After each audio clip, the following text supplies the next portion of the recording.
I'm not late. It just turned 3:30.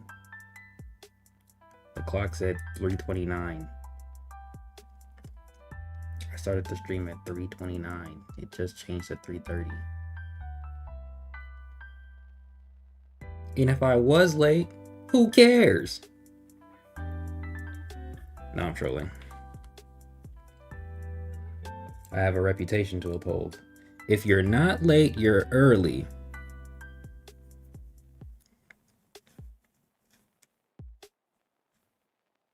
Who did I steal that from, actually? Where did I steal that from?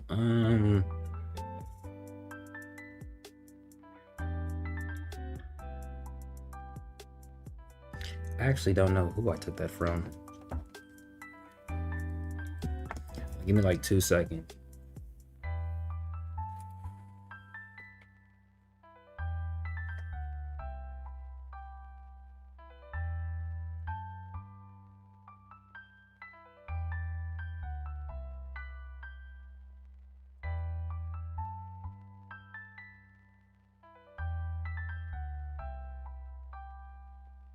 Not all Bad Bunny. I know it's Tuesday.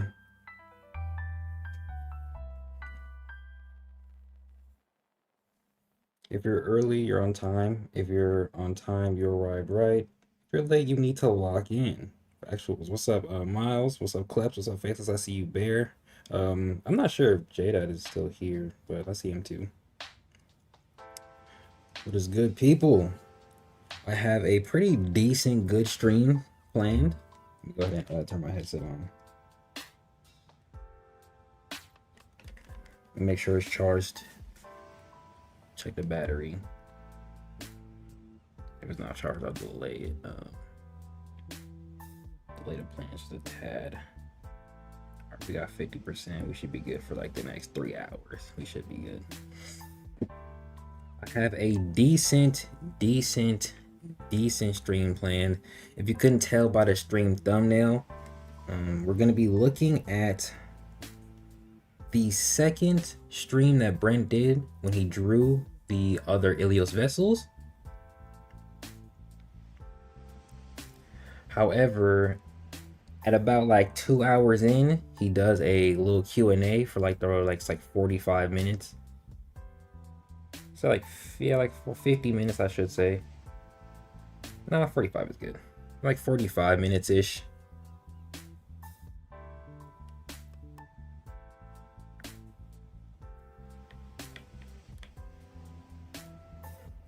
He mentions a few things that I think are relevant to talk about that I would do like a video on, but I don't want to do that, so I'm just gonna do this stream right here, and we should be able to knock out this like conversation, these sessions in just one stream, right?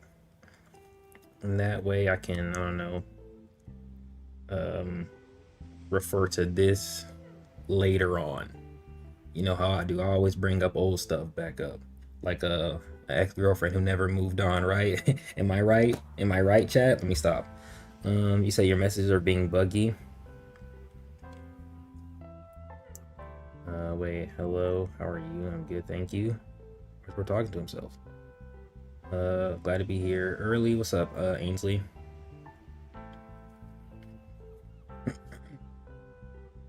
One thing I actually do need to test out real quick is the video volume. I'm not sure if the hold on. Am I right, guys? That's the exact face I made. That's so funny. One thing I do want to test out quickly is the video volume for what we were finna look at. I want to make sure that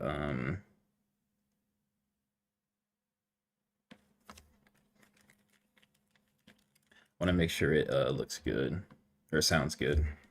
Let me play this real quick. Make sure I can.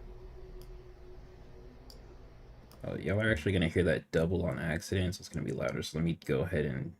I really don't need both of these. Let me try this.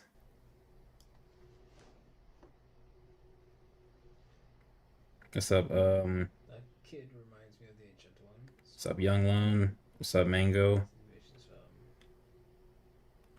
I just want to test that real quick. You know how streamers be. I used to watch Berleezy stream. You know Berleezy, and he would Sub Mango.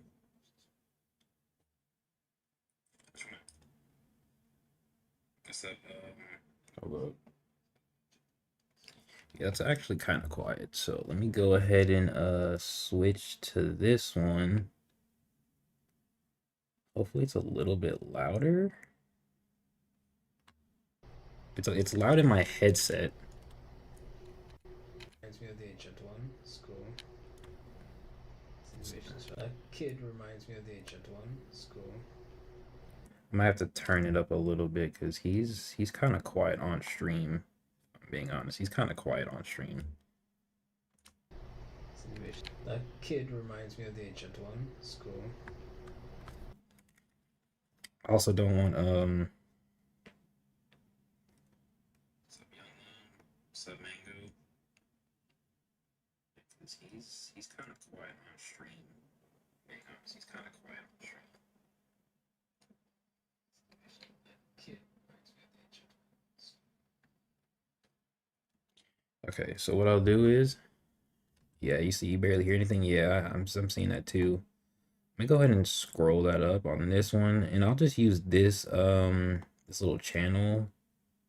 You can't see it, but the audio channel that the audio will be coming from for y'all. I'm gonna just keep this on like a back burner, one that I can constantly like change the levels of. So I'm thinking this should be better for right now.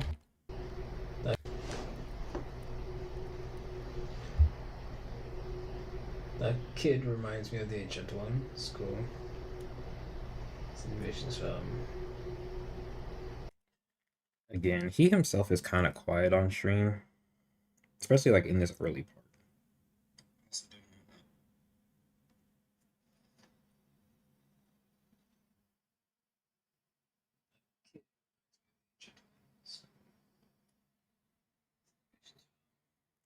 Okay, that's better. He himself is kind of quiet. Yeah, I think I'll turn it up just a tad bit more, and we can kind of coast. We should be able to coast from here on. Turn up right there. Right, it's already the actual video itself is max. Y'all can see.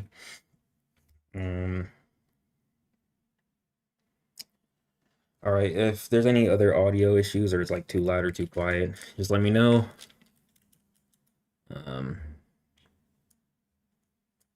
Yeah, he don't got the he uses OBS.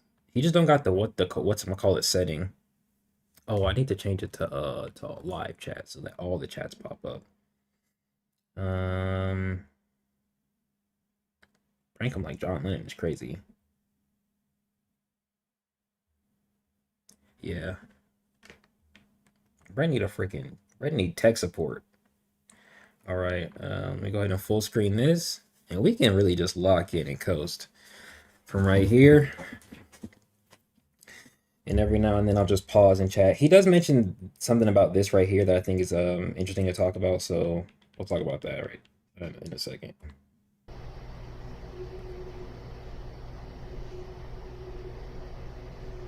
His fan is super Blue loud. Fire is like specific. My fault. Yeah, Blue Fire is like specific to Illu's users. It's just the attributes in it are different. Like Shay's Blue Fire is different to Leo's. So yeah, I think I would have them all unlock the Blue Flame. Okay, right there. Now, the original consensus was that only Leo and obviously, actually, I should say Leo is the one who unlocked the blue flames, and then Shay was able to use the blue flames because of that. But now the consensus seems to be that blue fire is like a permanent attribute of the Ilios talent that probably stems from like David since he's the first.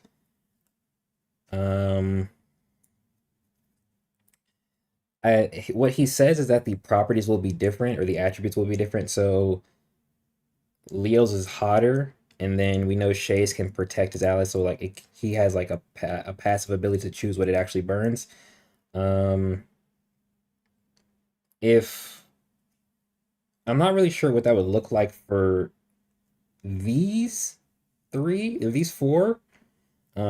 I know she's related to medical and doctoral things, so hers could be healing related. Maybe she could use the blue flames to heal others.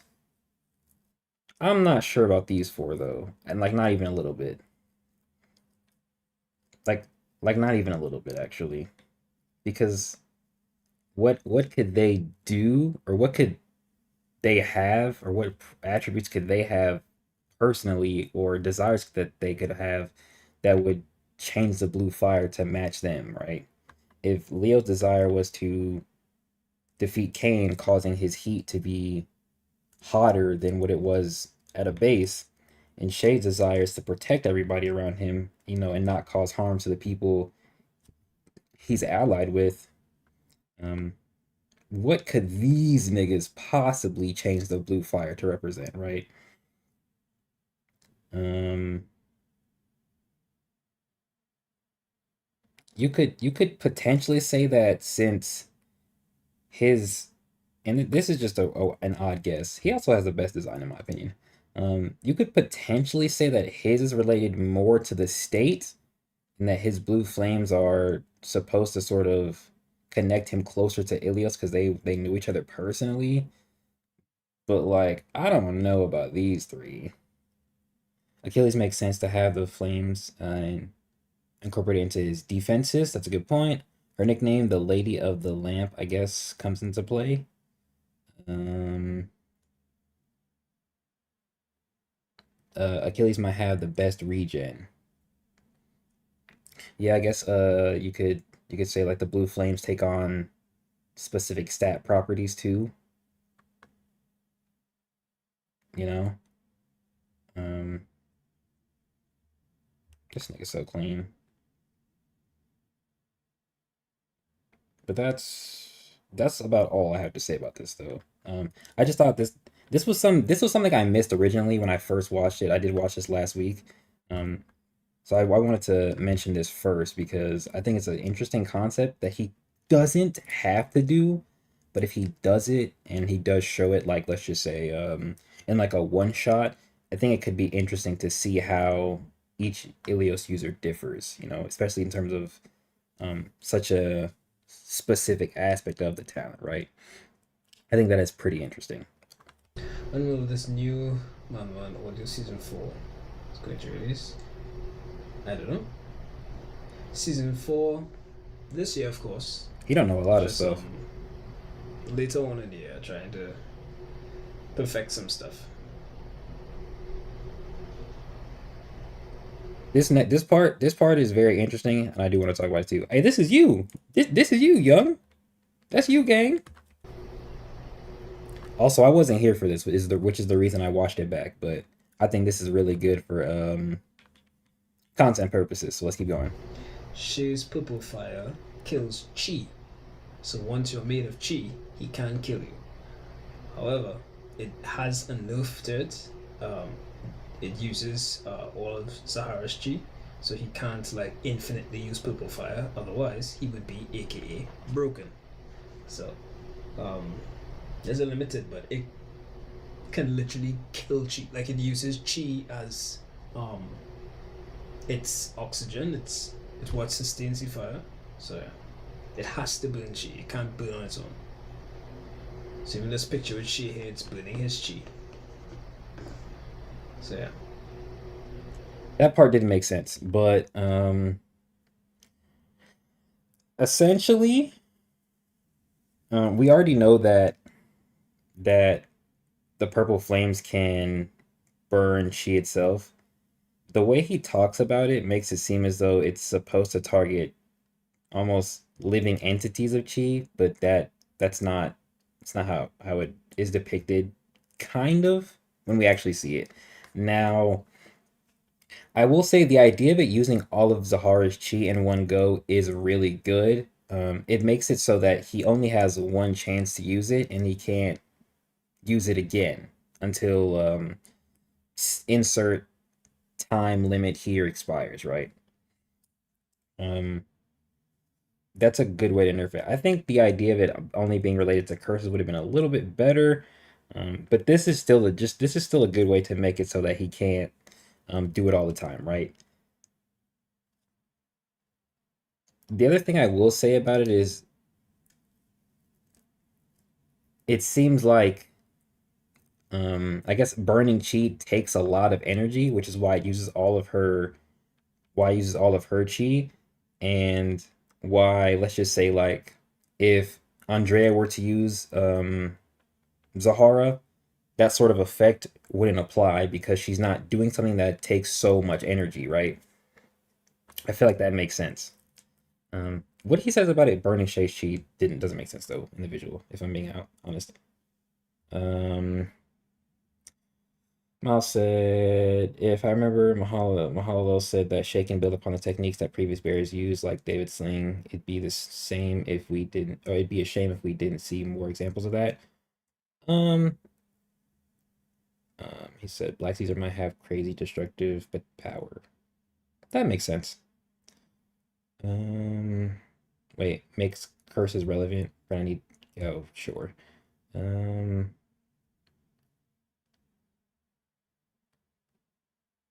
yeah, he did say that. I'm not sure why you brought it up, what I said for you to bring that up. Um, but he did say that.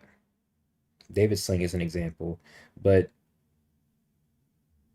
or I should say David Sling is an example, and but without Tomas, David Sling would be kind of useless, in my opinion at least. What I do think is that Shay needs, or at least will, incorporate more of Achilles related techniques, um, because they use the same weapon type. But other than that, that's kind of it. The only other person I see him maybe taking from is David. I feel like he doesn't have much need to take from. Like season one was kind of him taking from Leo in terms of technique, with Rokash kind of mentioning it, but I don't think he'll really take from Leo anymore. It's kind of already done. But he took from David with David Sling. I think he'll take from Achilles, but I don't really know what he may or may not take from these three. I don't think they fit him in terms of like what he can take from him, like specifically from a character standpoint. If it was like a different person, um, who had more of an association with pirates, I could see them taking from Caesar. But you get the gist. Purple Flames burn chi as their fuel source, and because of that, they can destroy talents and sentinels. Yeah, I'm pretty sure that's how he says it.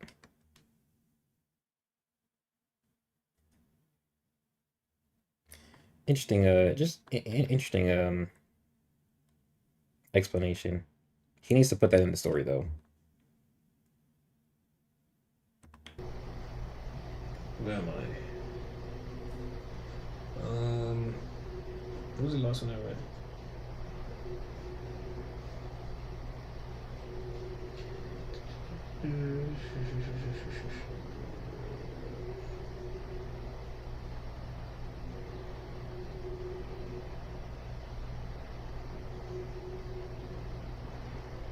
The girl from before?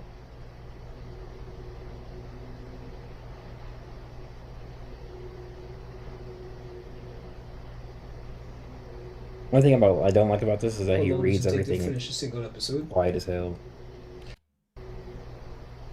How long does it take to finish a single episode? It's really demanding because and it's not just me. I'm not special. It's everyone that creates a webtoon, everyone that has a series. We all have this like really tough schedule, but we love what we do, so not complaining at all. Please understand. But you have 7 days to complete an episode, right? And that includes Saturdays and Sundays, right? You have 7 days. So you have to finish an episode, ideally in five, so Monday to Friday, so you can have your Saturday and your Sunday to yourself. Like most human beings don't work on a weekend, but it's really tough to finish an episode in 5 days. unless you shorten your episodes. So most creators either try not to shorten their episodes and just sketch basically. They don't render their art too well. They just sketch it, to meet the deadlines. But in my case, I refused to do that because that was an option for me, to reduce the detail in my work. I chose to sacrifice the length of my episodes, so that's why one audio episode is when an audio episode ends, that is actually like the halfway mark in an anime episode. When you're watching an anime episode, there's like a halfway mark where it goes to commercial break and then comes back. Yeah, that's one episode. So two episodes, two chapters of audio is one anime episode, if you will. Right? So you have to read two episodes, two chapters to get the full feeling of a singular episode. So I got I should say, when Ordeal gets adapted into an anime, hopefully that statement is accurate, but certain context and details are added to actually fill in, um, if it isn't, right? Because I feel like season two is a good example of what he's saying, more than season three, but I'm not really like the season one's episode length is a little iffy in my memory, in terms of like how long it actually is. It might be sort of that in between stage of like season two and season three. Um, not fully sure how accurate this sentiment is, but I do think, at least in terms of like, definitely in terms of season two, season three might be like a, at least with certain episodes, they might be a little bit more kind of like like a two-thirds as opposed to just a single half, right? cut my episodes in half basically. Otherwise, I would have had to sacrifice the art, and I didn't want to. So I chose to. Like pulling a Bleach, with Thousand Year Blood Work and adding in, wait, I said Blood Work, Thousand Year Blood War, and adding in info that wasn't in the original release. Yeah. Um, like for example, he mentioned that he would add rock armor visuals to an anime, right? Like little things like that, but I also want more character adaptation, like for Rokash, or like shit, Leo. Like obviously, like we saw with the animated trailers, that they were able to kind of accurately showcase Leo's fight with Rokash while adding some added choreography, I think. And then that would get done with what's the example I wanted to use? I lucky forgot it. That same thing would get done with wow, I do not remember the fight I'm thinking of. That's so ass.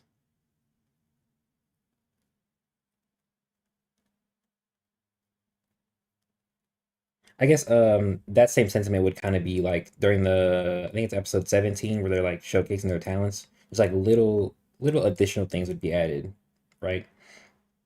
Um, but I think there's a room for a little bit more character, not development, exposition, I guess, in those kind of episodes. Season three and season one would be similar length, going off this two chapter minus one. Needs to retcon Leo dying to a bullet. He really doesn't actually. Cut down the length of the episode, which is I had a lot of. It's not hard to say that Leo chose to die. It's not hard to say that Leo chose to die. It's actually really easy. Leo himself already says he was too old to heal from it, right? Um, it's not hard to say that Leo kind of gave up his life force, right? I feel like Leo dying to a bullet isn't it's not like a if you're only looking at it from that standpoint, it's bad. But if you're looking at it from a character standpoint in relation to these two, it's really not. Shay has to get Ilios, and Leo, in kind of air quotes, is no longer really needed in the story, in air quotes, right? Technically, he kind of serves. It's like he almost serves a better purpose narratively dead as opposed to alive, right? Especially for him. complaints in the beginning, but I felt like it was a worthwhile sacrifice, so I chose to do that, and I'm happy with that. In one of his drawings, he opens his other eye, which is purple. I'm almost fully convinced Shay gives into the power of the Naginata the next season. That doesn't make sense because Shay has full control over Zahara. I mean, in the season finale, his other eye is purple, if I'm not mistaken. So that's just to show like the source of his power as opposed to the influence, I guess. Fair, but why wouldn't Leo want to fight to his fullest in that situation though? Um, Rokash is like a son to him. If Leo wanted to, I mean, he literally ripped his eye out. He teaches him a lesson. He doesn't want to kill him. That's not hard to understand, gang. Decision. Um, but it's still it catches up to you because what if Leo you did the get same sick thing to He did the same thing and to you're Minamoto. literally bedridden with body pains and headaches and whatever. I'm It gonna be honest adds with up. you. Will renew your Don't license care. or it goes out. Happen. Can be a problem if you're not. If so, for me, during episode 3 and then buffer for an entire season, which is crazy. So I need He to does have a have control as of now, but let's see when he is emotionally unstable. I mean, even in his emotional instability, he created a Tomas in seconds, the side of a mountain. Um,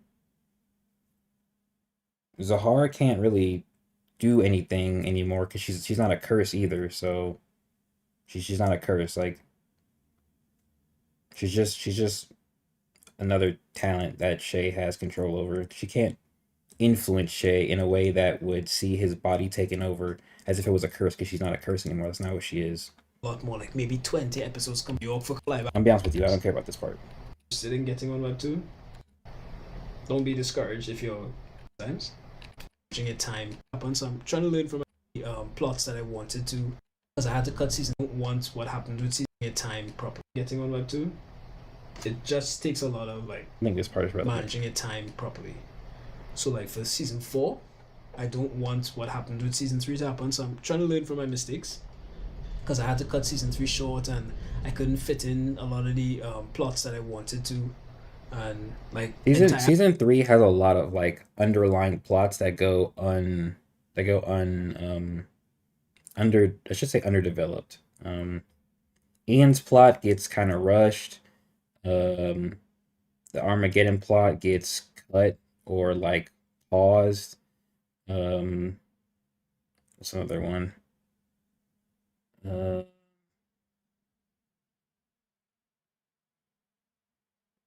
there's more. I can't think of them right now, but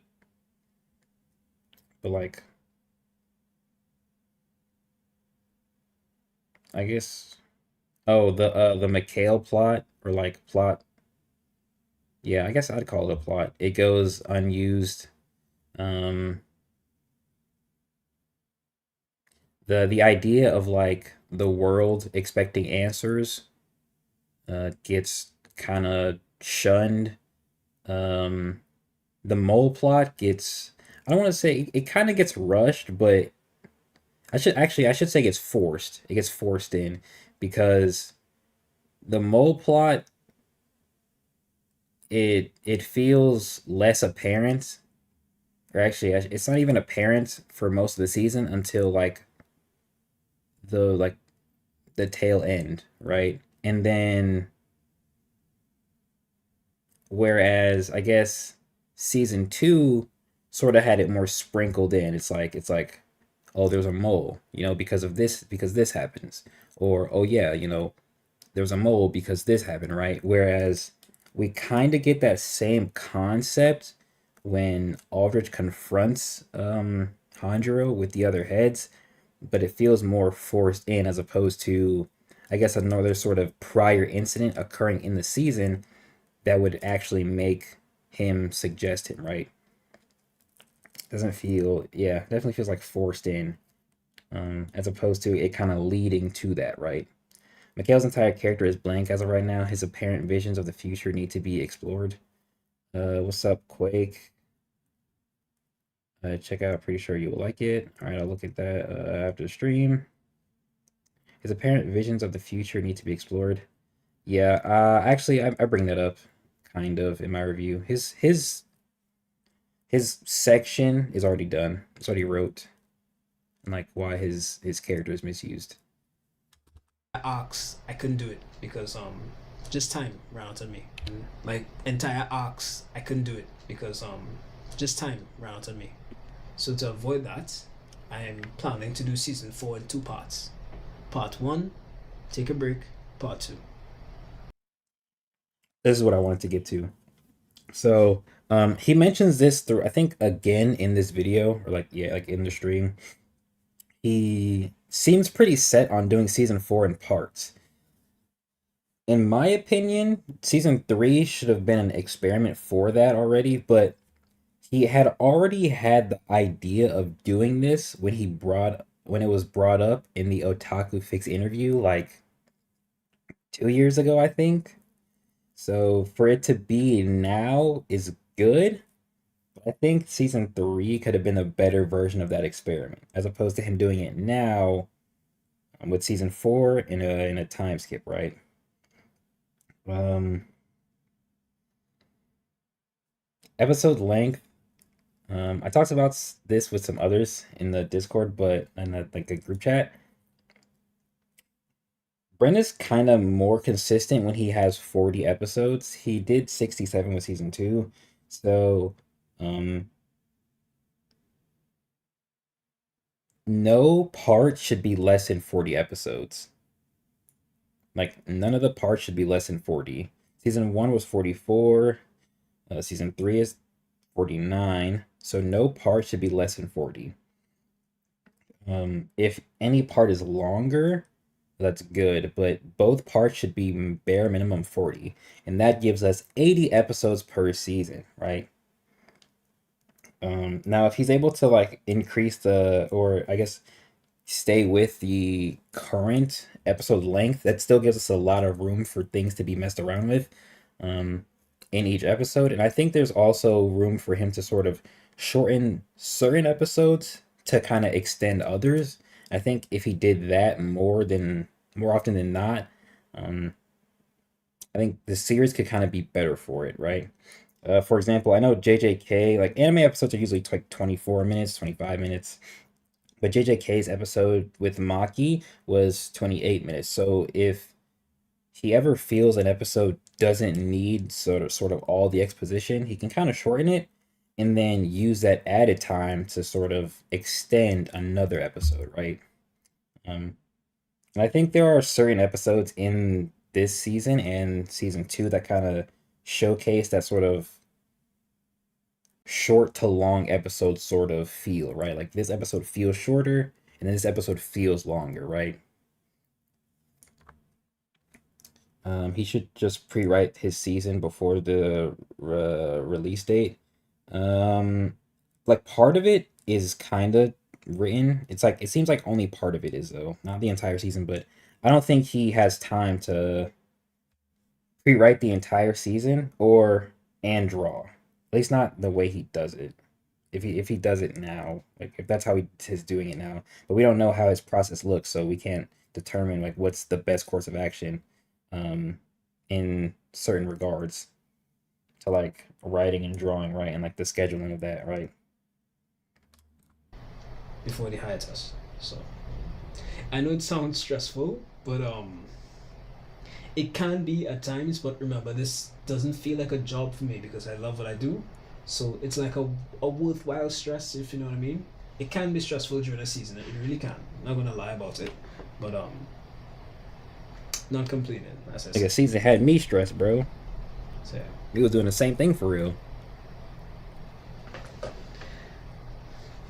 I appreciate that you didn't compromise the quality. I'd rather take a shorter episode with amazing work over a longer one with lesser quality. I mean, that's what. And don't knock people that do it. They literally had no other option. Like People sometimes you who have to ask when season sacrifice 4 the comes art, out piss me off. the level of detail, which is and I wouldn't say it's Webtoon's fault. It's just the If he's capable of drawing a chapter in 5 days, then why not go ahead, like get ahead between releases? Um, I mean, we saw what happened. He ran out of episodes. He'll mention it in this, but when he went to Comic Con, he didn't have any like buffer episodes. There was no like buffer. He will run out. market in all things. Like they always choose quantity over quality because people consume so quickly, right? Nobody wants to hear I took 2 years hiatus in order to create a really good story. People just want a story right now. They don't care that you want to take so much time. So this the rate at which people consume is what creates this kind of uh workspace where we have to like just pump out episodes quickly, quickly, quickly. So you have to be willing to make the sacrifice. So it's not ideal that I take such a long break because I definitely lose my the amount of readers that I'm having Oh, the um, art bothers me. consistently. If I take a long break, I definitely lose it. But to me, it's worth it. I want to perfect the series, get better, and improve and stuff like that. So I don't want to end up rushing things and not pleased with what I'm doing anymore. Is season 4 going to be an immediate time skip? Yes.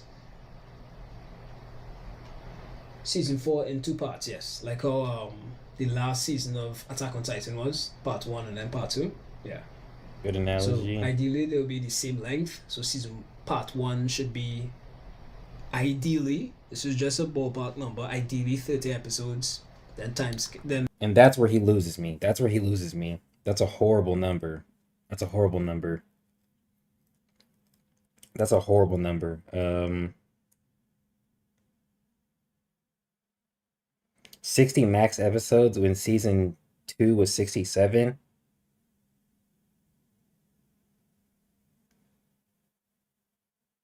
Your minimum shouldn't be.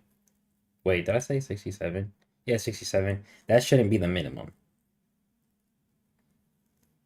Like if we're comparing it to Attack on Titan and how it's split, your minimum should be closer in range to the shortest season he has, in my opinion,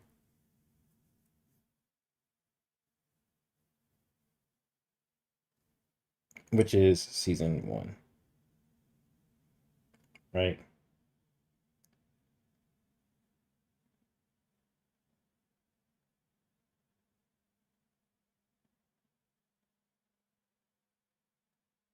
30 episodes per part feels cheap. That's just not like I'm even like it definitely needs to be in the 40 range, like 40, 45. And it's because that's like how he's already kind of set himself up to be able to do that amount. That yeah, like that feels like a better thing for him. 30 feels like 30 feels too little, right? But to ask like more than 40 or 45 feels like too much, right? If he could do it, like if he had a team, it'd be different. And if he could do it, good for him. But I don't think he can do more than like 40, 45 per part. I'm fine with waiting 2 years for a good story, but I understand that now not everyone is like that. I'm not waiting 2 years for the next Ordeal season, bro. That's objectively too long.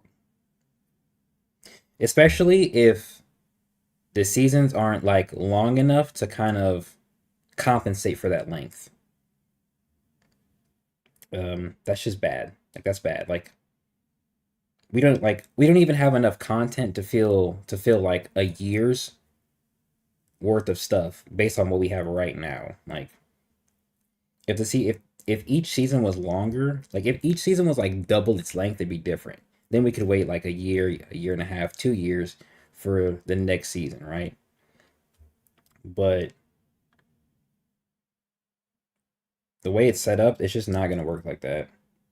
I agree, 30 just ain't it as a minimum, especially with what Brent says later on regarding how the beginning of season 4 looks like. I agree. Can't wait to get to that part.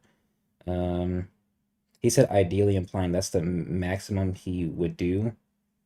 Um, he said that's a ballpark, but he gonna hear me. He going if he show up in this stream, let him know. But I'll also mention it. Like I'm gonna mention this, like this part of the I should say I'll mention this as a talking point in my review. It's already planned. Like it was gonna be something else, but since he said this, I have to change it to compensate for what I now know. Um, I'm also thinking of it as since it's part one and part two, like what's the maximum number? 60 just don't feel right. 60 don't feel right, bro.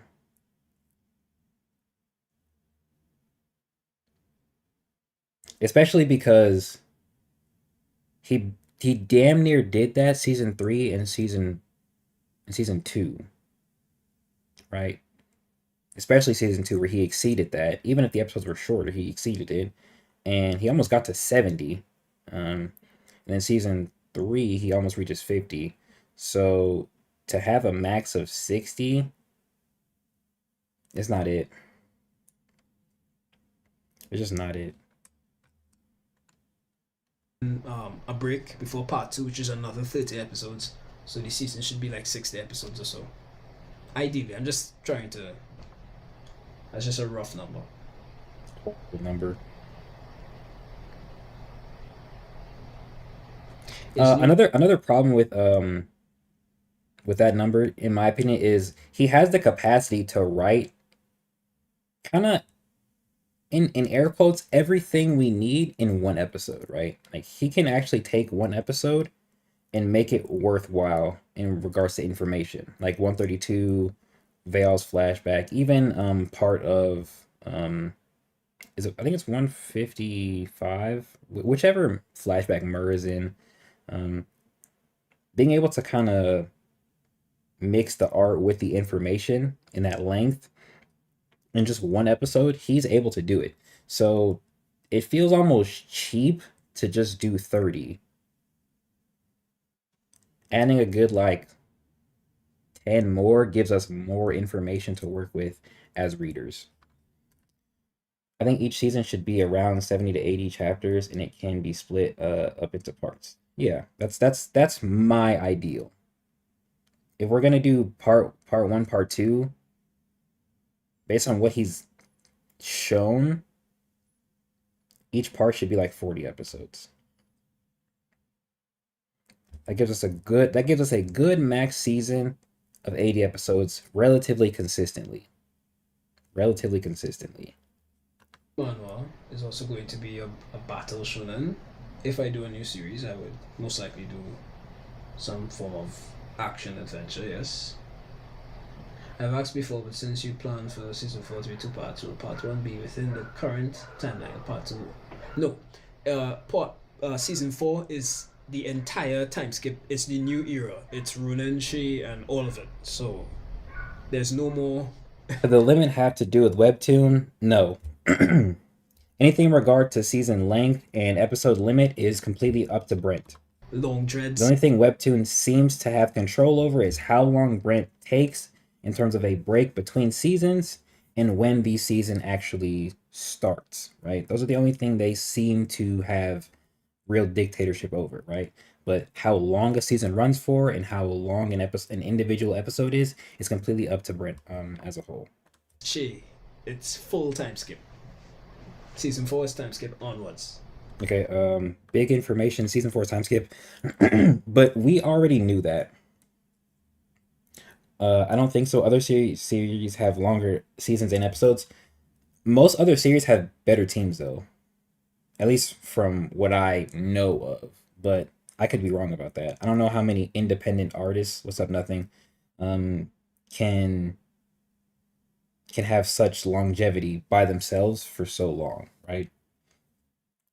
I know the creator of Tower of God has a team. Um, so if Brent had a team, or if it felt more apparent that the people on the freaking home screen of Ordeal when we actually see it, you know, those extra three names that we see, did more, um, it would be different. But it never feels like they are a big part of his process. And the way he talks about his process makes it seem like it's just him. So to ask him to do something so long by himself is asinine, right?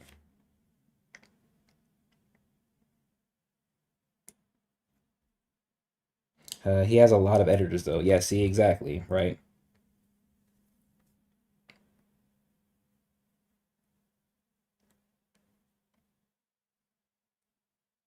Did I miss something?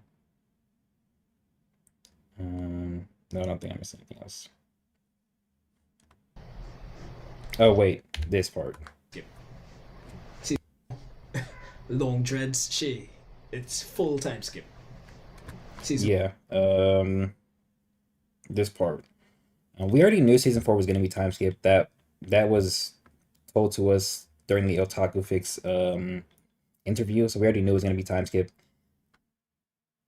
The It's more so the manner of how the time skip kind of starts though. So um and that's why this season is such a big like letdown because it doesn't segue into the time skip well at all.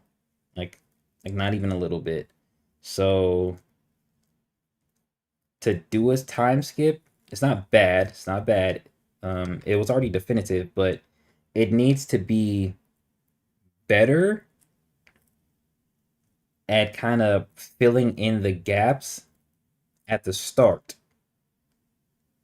than anything he's done before. Because if it doesn't, um, not only will season three's end be even more worthless, but season four's start will, I guess, or I should say, like the start of Ronin, season four as a whole can be uh, an even bigger letdown than season three, but for a different reason. Brent just needs help to get it out fast enough to justify longer episodes or longer seasons. I'm tripping. Sometimes time skip will start from right before the previous flash forwards, and it just depends. There's no definitive way to determine that. Actually, he actually mentions it in this he mentions it here. Actually, yeah. I don't think it'll start right there. four is time skip onwards. Are you getting an anime starring related chat? I don't know. I hope in one day. We never know who's looking. So, and I'm not greedy and I'm not hurry. So Um, I'll answer your question when the part comes up. Nocturnal. He mentions it, and I want to just get to that point I'm not in for a a more in-depth convo about it. rush because I have so much work to do before I can even think about interaction with a studio. That's crazy. But if it comes. And you finish it all, do you plan on doing another series? I would like to. I even have ideas for a spin-off. That that makes sense to me. I really only have time to read two between work, family, and working on my novel, so I tend to reread audio a lot. I appreciate that. How do you cope with the pace of creating plot with your schedule? Sometimes the plot just develops as you go. Like you have plans because you have points within the series, within the plot already fleshed out. But to connect those 2 points together, you don't always have everything written out. So like I know Shay is going to get his eye cut by Val, right? Um, but like I don't know I haven't written out exactly how it gets to that point. So I just need to. So it flows to me. It's not stressful dealing with the plot. It just comes to you eventually when you get there. Kind of cross that bridge. This point of what he says is actually kind of is kind of goes back to what Jada said earlier about writing the season. Um, it seems like Brent has a lot of bigger moments pre-planned, right? But not every moment has a proper segue until until the actions to get him there are happening. And that I can understand. From as a person who's writing their own story in relation to the series, I have and actually had um, points I knew I needed to get to. Like certain things needed to be mentioned in relation to my main character and a couple surrounding characters. But how it got there was a kind of active work in progress. I knew my main character and his best friend needed to have a conflict, and I knew the main character, and his love interest needed a proper sort of showcase of their relationship. But how that happened, I just wasn't sure. Like I wasn't actively sure until I started writing it. And that's where I can understand him kind of plotting out some of the major things, even sort of sub major things, but like not every minor detail is actively gonna be known, right? Um, so I do understand that as a writer. Um, I don't think he's saying he's writing absolutely everything as he goes, but I think more major things are already pre-planned, and just connecting those pieces is what's happening, right? He might have pre-plans for, certain connective pieces, but not every connective piece is already pre-thought out or pre-written. Um, uh, in fairness, getting chapters out was beating his ass, seeing as he said he almost didn't finish like two chapters, and they were fairly long ones at that. Yeah. Having the hype in mind, but not the narrative impact building to it. Uh, yeah, I think that's definitely where he falls off in that aspect. Because for me, I have sort of narrative impact pre-planned with those bigger moments, right? Like it's sort of it's like the big moments are narratively impactful. Um, but I guess certain things would be sort of narratively impactful, like Shay losing his eye, or him getting Zahara, or another big one. I guess like just like character deaths. Like I think he just knows when a character or where he wants a character to die at. But like for Bjorn, I think it's probably the best example, or like Lewis actually. Bjorn and Lewis, I think they have more he's more actively aware of how that'll affect the story and certain characters, as opposed to like the pillars, or um I don't know, Soldier 392, or fucking even Sabito, I guess. You know? To be fair, to be fair to Brent, it feels like most people like season three, at least as far as the comments on webtoons. I think maybe we might be the minority, not saying we wrong, but not saying we right either. Yeah, but also a lot of the likes this season are just down. I have seen people complaining about the writing on TikTok a pretty good amount. Yeah, I just like it feels like they're even comparing it to Solo Leveling. It feels like on the like actual episodes, it feels like that's where everybody gets their initial like happiness and joy out. But when they actually sit down and review what just took place, places like Reddit, TikTok, uh, shit, nigga, my comment section. Hello, I did a whole stream about my comment section. That's where people get their genuine reflective thoughts about the season out. Season three started out good, but at some point it just faltered. Like it just faltered, and that's why the plane analogy I used in that one stream is accurate, because we were coasting. Like we were coasting. Like we were all excited, we were all hyped, and we were entertained.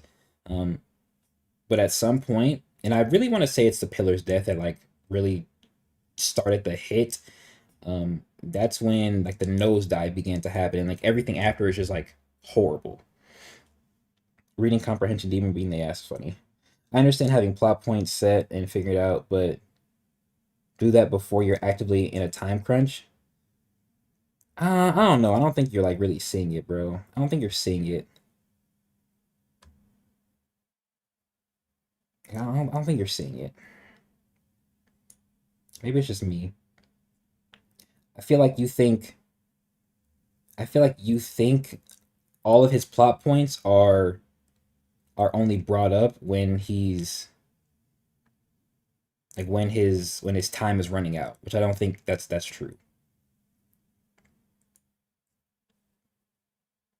Because it started off very strong. Now we went through a season with wait through a season with the most. Assuming that sentence will continue. I saw a genuine meme with the Will Smith and robot interaction, where it says Ordeal has hype moments and aura and none else. Yeah, with the most irrelevant characters getting talent descriptions before pivotal people that actually work. Yeah, And you really stayed for season 4? what's up, No, Sandman? indefinitely. This year, please God. Do you know the moment? I don't know why people do this. Where's Scout Lodge at? Where he at? I saw him too. Nigga, do better. Be better. Come on, bro. Get a nigga some time, bro. You want to stop at for part What's the 1? topic? Right now we're just going through the Q&A aspect of this review. That's like the whole stream. We're already an hour in. This might actually end up being like a longer stream, even though I don't really want it to be because there's just a lot to talk about. Um, um, right now we're talking about I guess plot points and how they connect while actively writing. My point is, Brent is between seasons now. He has the time to plan out all of the relevant story points and write them out so that his only leftover is the art during the release time. Um,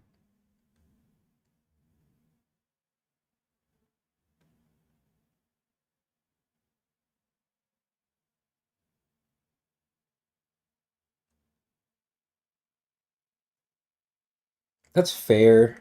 I won't fully agree, but that's fair. I binged Jay's review videos like a week ago and genuinely lost count of how often bro mentioned the lack of talent descriptions. It happens so often. Um, Shout out Miles. Yeah. Jose doesn't get one. Abijah doesn't get one. He should have got one last season. We don't even get one for Zahara. We don't get like a proper one for Zahara. Technically, none of the talent weapons have one. Um, um,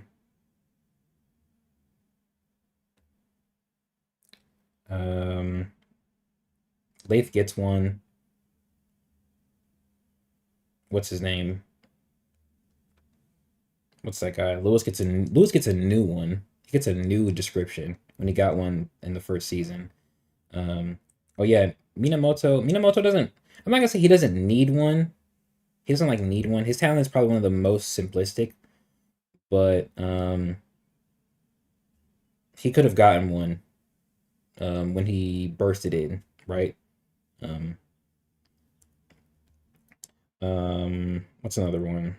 Oh, all of the pillars got one except Junie because she didn't fight, which is still unnecessary in my opinion. Especially later on, like when Brent reintroduces Junie as like the Black Angel sort of character, he can like reintroduce her new character with her talent right there, like you know what I mean? Like like like why? Who else do we see? Ephialtes, he doesn't get a description, for whatever reason. I guess it's because his talent is explained throughout the course of the fight, but who cares? You already made it apparent in your story. Yukiko doesn't need one. Um, if Azam did something new with his talent, he could have also gotten a new one. Um, but he didn't. Like Lewis, but he didn't. Oh, they all got one. They all got one. Reed got one, and again, Abijah didn't. Mikhail didn't get one. He didn't even get like the sort of he didn't even get the Jose treatment. He didn't even get the name sort of drop, right? Um, Same with um Amara, Reed's hand, and the other one, the other one, Alice, Mikhail's hand. They don't even get like name drops. We don't even know their talents' names. We just know who they should be based off of. Oh yeah, Roberto, he doesn't get one. He literally transforms and he doesn't get one. How?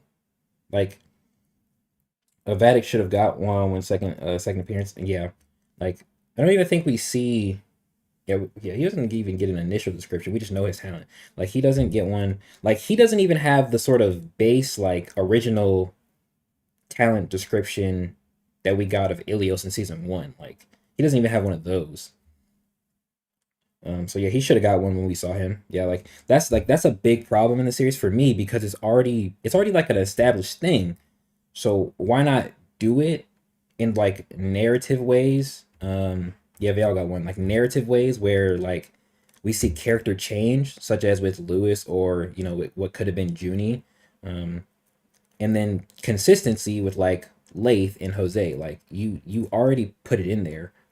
Why like not do it at all? And I think the problem is that it feels like Brent doesn't actually always know how to describe how a talent works.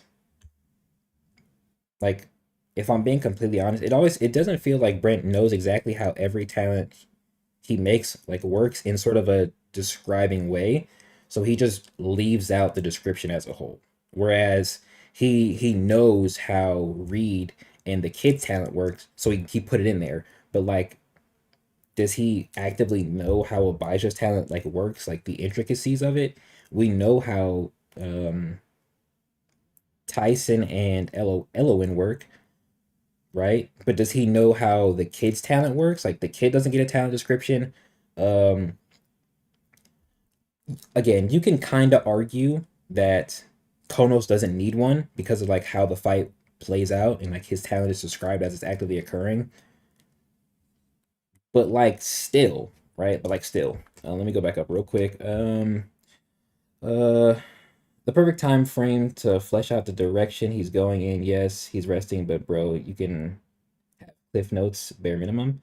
Yeah, when he's writing, it's like the big plot moments are almost already in mind when the foundation of the story is mostly set, but the smaller plot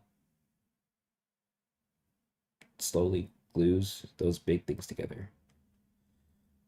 On the point about town descriptions, a character in a real fight should get one. Minamoto and Abijah don't have enough fights to need one. I disagree. Um, if that's the case, why even give them talents he doesn't know how to classify? Um,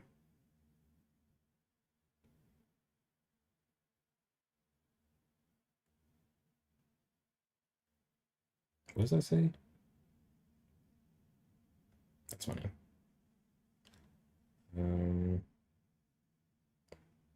okay, I'm gonna keep going. No, I actually don't know, but I'll probably make it like a. I'll definitely try to capitalize on it and make it like a huge, not a cliffhanger, but yes, a cliffhanger, yes, but nothing cringy. I'll try to make it like important so that when part two comes, it's like the real action starts or whatever. Release date? No date yet. I mean, Any if you flip? don't read like certain manga, you wouldn't know what a data book is. It's not like crazy to not know. Like, the only reason I even know what a data book is because of Naruto scaling YouTubers. If I if I didn't watch those videos, I wouldn't know of a data book. So it's not like crazy. So it feels like a very specific concept that not all media shares. Um and even if they do, it's not like it's specifically called that for everything, right? 26 maybe. Yeah. On your next mana, will it be in the same universe as Audio? We don't know. I don't know. I would like to do some spin offs. So let's see. Do Hemlock and Heart Clan have history together? It's definitely possible. Yeah, see things like this, like Like shit like that, he just doesn't have figured out or known, right? He just doesn't have it figured out because it's not really related to any sort of grander plot he has figured out, right? Right. So if they do have history, um, it'll only be relevant when X has to happen, Y has to happen, or he needs to bridge X to Y. I haven't written anything on that as yet. See, It's ordered based on the real Earth as it located. Is this is the an interesting point. ordered based on the real Earth as it locates on them?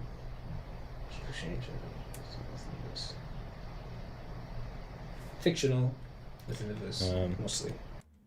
he doesn't actually read it, but Ainsley, shout out Ainsley, asked if the Earth in Ordeal is fictional, or if it's the actual Earth, right? Um, and he answered fictional.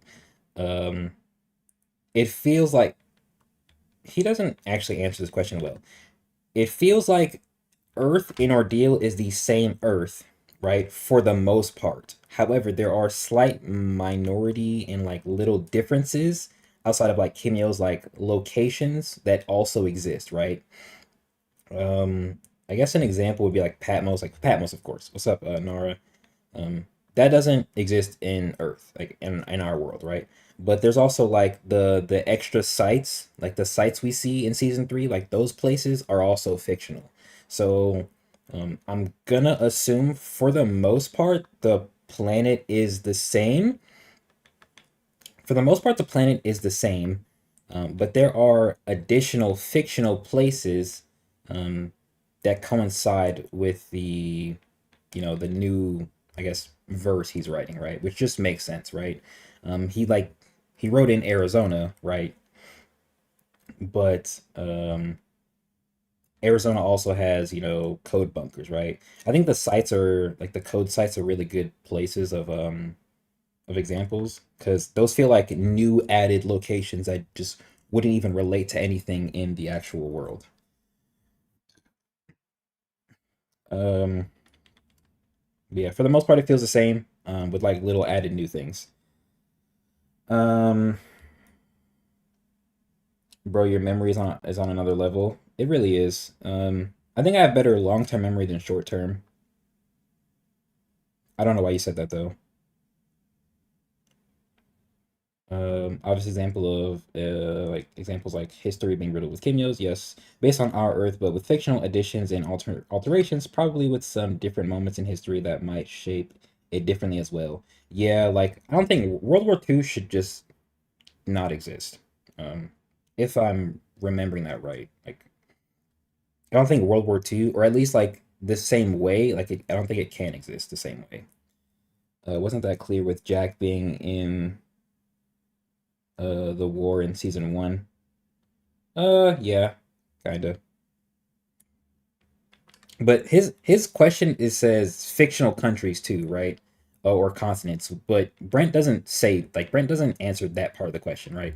He doesn't. He answers like sort of the broader question that this has, but he doesn't answer like this specific thing. So, for the most part, I would say there aren't fictional countries or continents.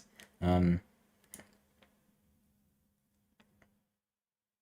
you said nah, World War II happened. We saw the Mustache Man alongside Kane. No, no, no, no, no, no, no. That's not how that works. Just because he was there doesn't mean that's what it was. It's called the Great War, I think. I think. Um, but the timeline of like when it would take place wouldn't even be the same sort of events because Kane exists and Kane is doing something completely different than what actually happens. I mean, not technically that different, but he affects what happens throughout the world. So there is no there is no World War II. Like I wouldn't like it wouldn't be called World War II. There probably wasn't even a first World War, and if there was, mm, it's honestly hard to say. It's honestly hard to say because there's no way to tell how it would be different. I don't think the world wars existed since it would have just fallen under the Great War. Exactly. Yes. Yes. Yes. Very good point. I think I asked this before. How did you feel giving Zara to Oh, Shade? and just as an addition, I don't think so I said there aren't I don't think there are fictional countries and continents. Um,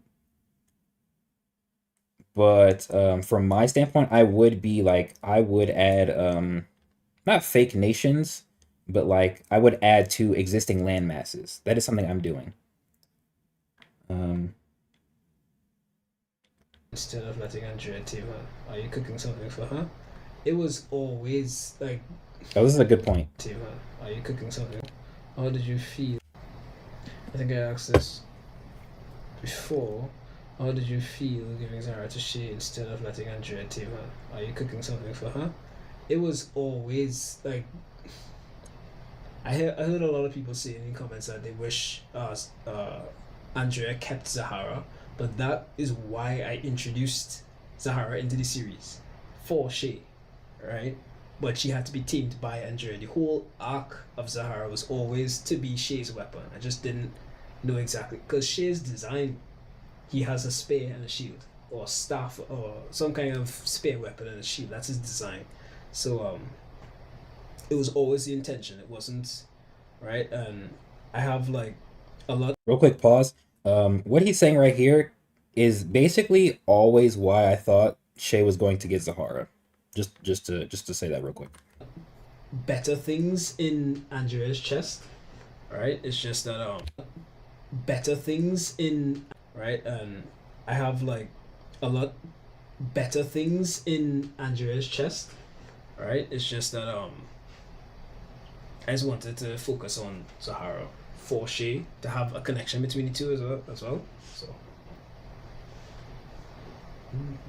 Now, with that sentiment, he could have did a better job. I feel like he could have did a better job foreshadowing Zahara for Shay. Um, if that's the case, he just could have did a better job foreshadowing this for him, because um,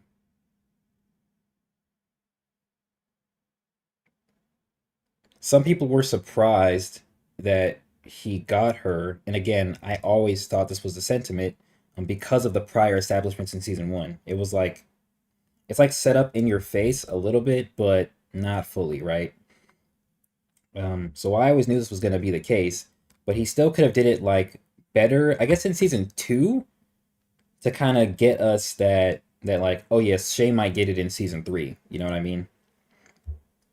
Um,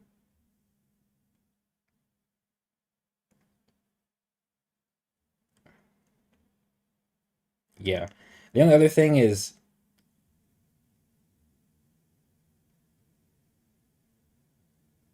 I don't really. I'm not gonna say I don't know what could be better than Zahara. There's plenty ways to make weapons equal or on par with what Zahara's capable of. It's not hard at all. The real issue is that how does Andrea acquire more than one, I guess? Like, how does she have multiple weapons that are Zahara class, I guess? And then I did ask Brent if he would ever do the Tenka Goken, and he said he would, and they would be more of a fictional. So it wouldn't be the exact sort of the exact, I guess, weapons in like of Japanese history. Um I think one of those could fit. If he did go that route, it could fit her. Um, but it's like it's just hard to gauge like how Andrea acquires so many strong weapons if she has more than one. Like, um, the leading up to Shay getting Zahara could have been done better. He also doesn't have to have it now. Like, he doesn't have to have it now. He really doesn't. He can have it later, right? He can have it like he could have it in season four. And then Brent doesn't even use the weapons we already see Andrea have. So like like if she now like I'm assuming since it's a time skip, that's when she's gonna get these newer, higher quality, higher tier weapons. But if she did have another weapon on par with Zahara, which I'm assuming she didn't, why wouldn't she use that instead, right? Why wouldn't she use that instead? And then I'll always ask, like, why would he give her or have her use a Torre Jero over something like um Asgear, right? Why introduce something new here when we could reuse and recycle something that people have maybe it's not me.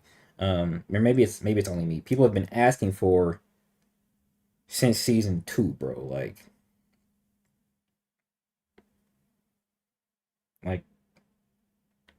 and then Andrea's a Muramasa merchant, which fucking blows. Like I guess she has a connection to Japan. You know, she was raised there.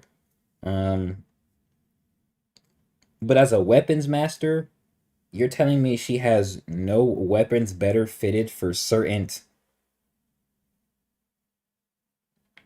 like certain situations, especially because off of season one's depiction, Asgear is her stronger, like the stronger weapon, um, outside of Zahara. So why not have her have Asgear when she pulls up to Thanatos in 145, right? I don't, I'm not really seeing the vision here. Muramasa Merchant is diabolical. Um, do y'all think he should do a soft reboot of season three? No, the series isn't even over yet. Um, I feel like Brent should have shown power levels between her weapons better because it just seems like they're all relative on the same level, and Zahara is just way. I'm not saying that. Eh, not necessarily a soft reboot because he might not be given that grace, but definitely needs some alterations. Um, if two expand, yeah, but I don't think modifying too much would be good. Yeah, he would. There are certain things that should be modified, but trying to go back and modify a story that's like a part of the story that's already been established is just messy. Like, at least in terms of for how the narrative is like being written, it doesn't fit right. This isn't like DC or Marvel where like the whole verse can be reset. You know. Probably could have mentioned the thing with David before it and also said something about how his will was so strong and how a normal Kimio like Andrea might not ever be able to tame it. Yeah, it's a good point. Could have did that in like season two, but I don't think he can fit. Um, the way season two is mentioned, I don't think he can fit the David thing in. But I do think the second part would have been better. Said by it's like kind of alluded by Andrea, but it could have been more expanded or better said. In season two. I hope you do get the opportunity to assist Brent with the series, not to say it's bad, just to help organize the ideas in his head and map it out a little better. Um, we'll probably see it on screen. He completely ignores the comment that mentions me, by the way. I just want y'all to know that. I get where you're coming from, Jay. I honestly want Andrea to have enough weapons to the point she's scrolling through them. Ew, ew. I don't want Andrea like Urza. Urza's kind of like a katana merchant too, like at a certain point, but Andre needs to find Excalibur. Maybe, maybe. I don't want Andrea like Urza. Um, like I I I see the potential, but she's not. I don't think she's gonna have enough showcase for it to even be that way. That's the problem. He already said that too. So give her like okay, what? How many weapons do we have now? Elliot, Askir, Alistair, Muramasa, Tori Hero 5. Give her like 5 to 6 more weapons, and she's fine. And she's fine. And make two or three of them top class, right? And she's fine, right? She doesn't need a fucking myriad of mixed matching, right? Another thing Andrea really could benefit from is just using more than one weapon, right? Or I mentioned this in my review, using Ilios more often too. Um, Wait, she says she enjoys the hunt. Let us see her feeding and deliberating weapons with a maniacal grin. That's a good point. Messy. Then you gotta redo other parts relating to it so it all fits. I've had to do it some too many times. Agreed. So have I. Um, it would be nice if there was a way to upgrade her weapons. Definitely big. Yeah, 10 weapons seems solid for a limit. Yeah, because what's up, Daz piece? Um, it feels like 10 is good because we already have an established 5. So just give her 5 more and then make them different. Like we don't need another dagger, we don't need another axe. We could give her a cool staff weapon, like an actual just staff, like Anton's staff. We could give her a staff weapon. We could give her a bow. We can give her now she can have another spear related weapon as well. Um, he says just Daz. Like we can honestly even get sort of like kind of like go the Black Star route and how Black Star had like a shuriken and a kunai. Like there's just ways to make Andrea even more unique than just sort of solitary or like basic form of weapons. Like imagine if Andrea actually had gauntlets in her chest, and we see more of her hand to hand combat potential. That'd be fucking fire, bro. If there was some talent object that could possibly merge weapons, allowing her to collect more, but then not having an endless arsenal where we barely see some. I feel like that should be an actual aspect of her own abilities. If I'm being honest with you, I think I mentioned that. But I think the idea is not so weapon merger, but more so talent merger within herself. There are actually so many different kinds of weapons through the world's history. She shouldn't have repeats. Yeah. Brent said her talent wouldn't work with ranged. Brent's not the best at even depicting his own power system, so who cares? Um, what's up? How the hell, Kage? I'm gonna just call you Kage, or actually, I'm gonna just call you Ryu. What's up, Ryu? Driving but stop to say, Kleps is bald and mango smells like cheese. Silver, got you. That's who you are. Um, Also, she still has a Tori, a spear, shield. Fuck that weapon. She needs one of my talent weapons for real. Honestly, I wonder if Brand would do like a contest for that.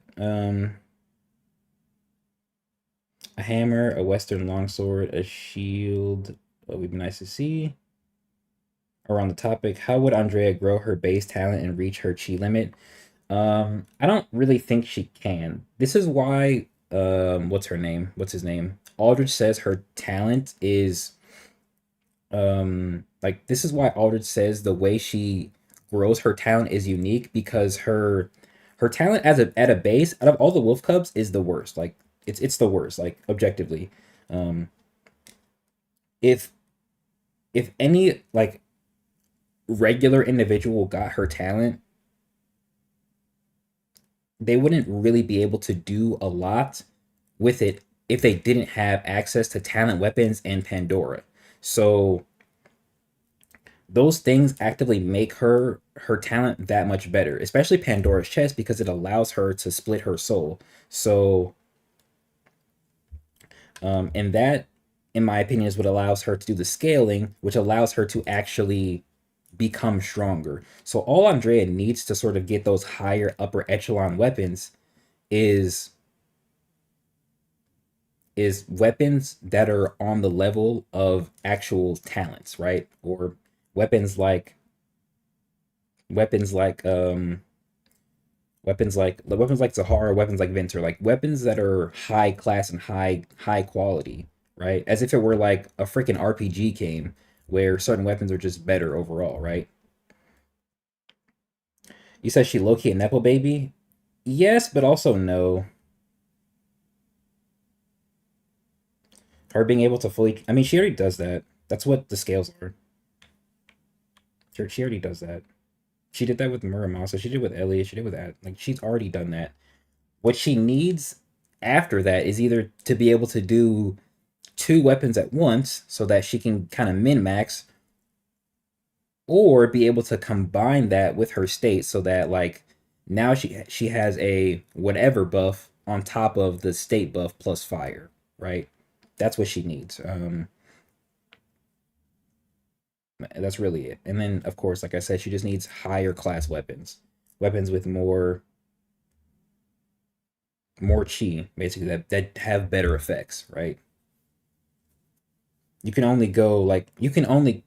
I mean, we literally saw it in the fight with Goro. She can only go so far with a weapon like Alistair, right? And since she was countered, Elliot and Muramasa just don't have the same proper effects that they would have, right? But even let's just say that she did use Muramasa, she already has the skill to kind of contend with what Goro actually was. Um,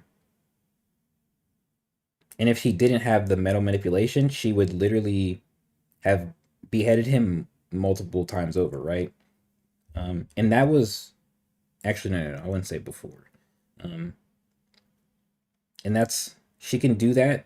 If she just used scaled Muramasa like she did against Noragiri, she would have been even better, right?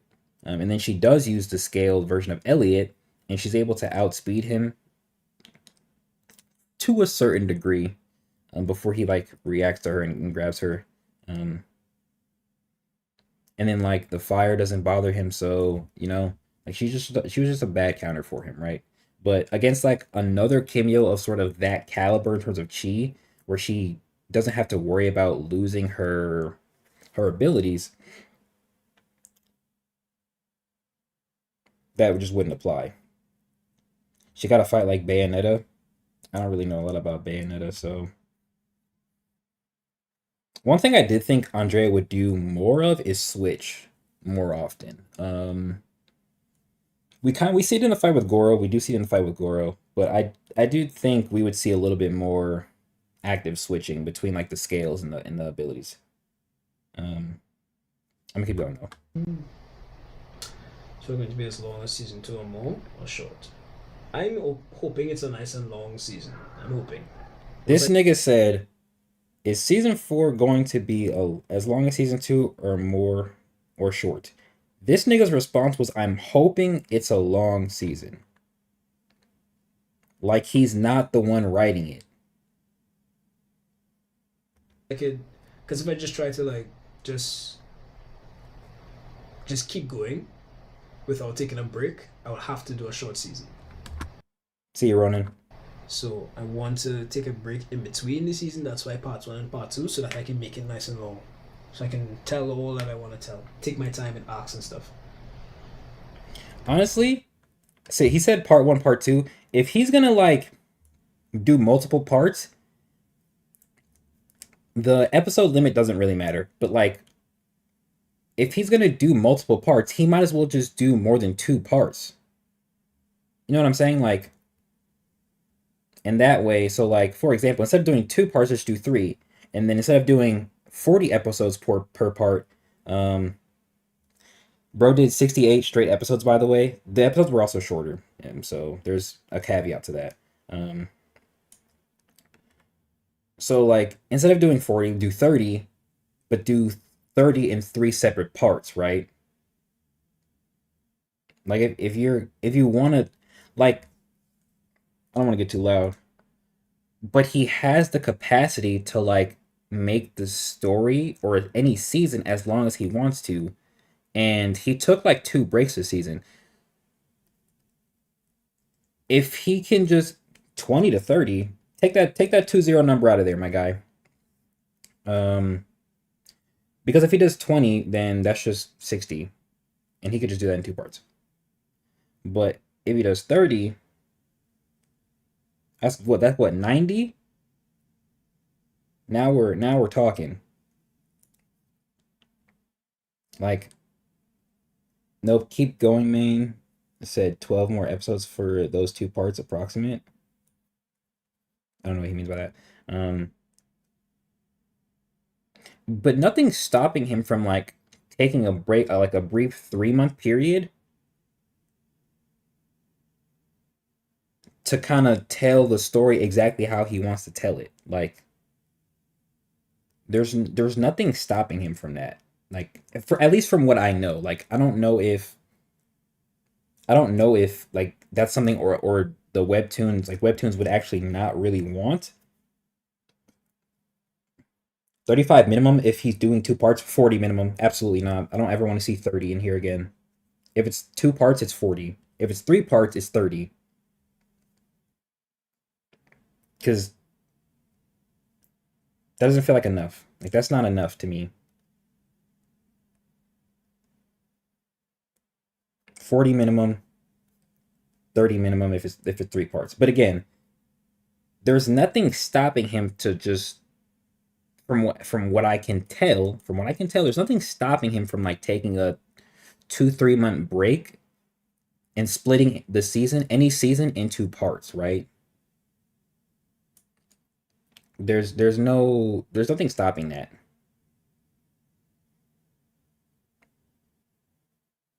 So if he wants to tell the story exactly how he wants to without really feeling rushed or, as he says, taking his time with it. He says that a lot, by the way. If he wants to take his time with it, why not do that?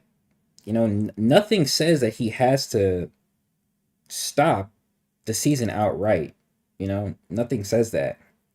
I did want to read this. Bringing how SIU handles Tower of God again. He should split it up and take hiatuses. Then because season.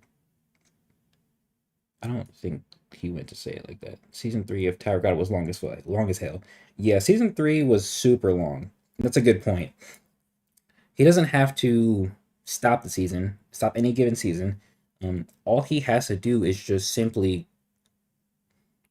put out what he wants to put out, in a given time, and then take a break to prepare the next slot of episodes. Rinse and repeat for an entire season, right? For an entire season. And that way, it makes sense for an actual break in between the seasons to be long, right? If we get 90 to 100 episodes, season 4, just for example, if we get 90 to 100 episodes, it would make sense if they gave him a sort of year worth of time to actually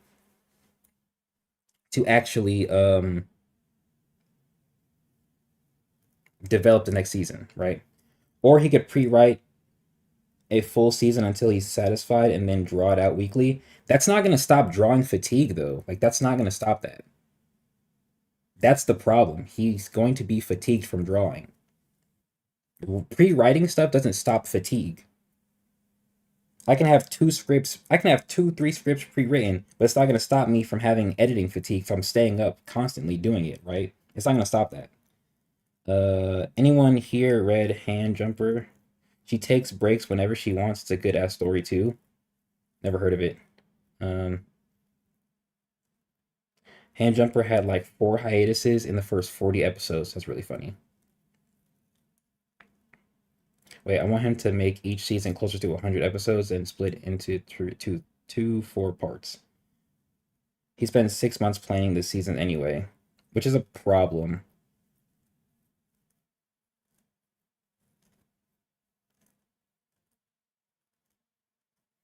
Let's keep going.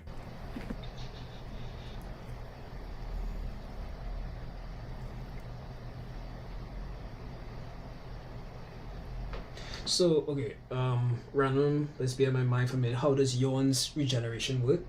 If his hand got cut off, would it grow back or would it? This is the worst explanation for a talent he could have ever given. Let's dissect this real quick. For a minute, how does Yawn's regeneration work? If his hand got cut off, would it grow back or would it have to reach out? Wait, hold on. Let me start that one more. So, okay, random, let's bear my mind for a minute. How does Yawn's regeneration work? If his hand got cut off, would it grow back or would it have to reach out? So my original idea for the immortal hide, I didn't know how to like visually represent it, but it kind Now, he does say initial idea. Of course, it doesn't end up like this, but just be aware this was his initial idea, and we can compare that to how it's actually depicted, right? For a better explanation. But let's keep going. Me as well, but my original idea for how Yorn's immortal hide works is that once he's in the hide, everything, all his vitals, everything that is vital inside of him is like, I know it might sound crazy, but it's like shifted to another dimension. That's why it can't be hurt.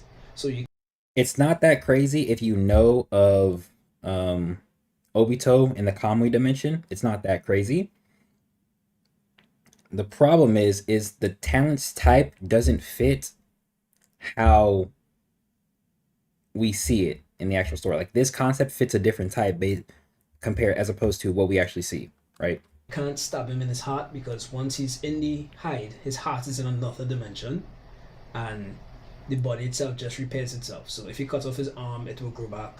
If you try to stab him in his head, his brain is functioning, but it's not there. It's in his nervous system, his blood, everything, his blood vessels, all his organs, everything is in a entire different dimension once you're covered in the immortal hide. That's how it works. So that's why there's no blood and stuff like that. So that was my thought process of how it works, the immortal hide.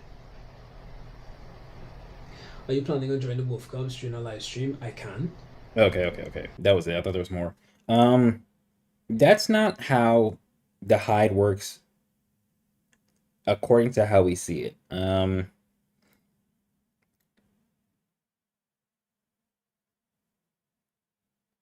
It literally can't. I'm not saying it can't work like that, but not only its type and its description directly like counter that thought process. Again, he does say that's his initial idea, but he doesn't actually depict it that way at all, right?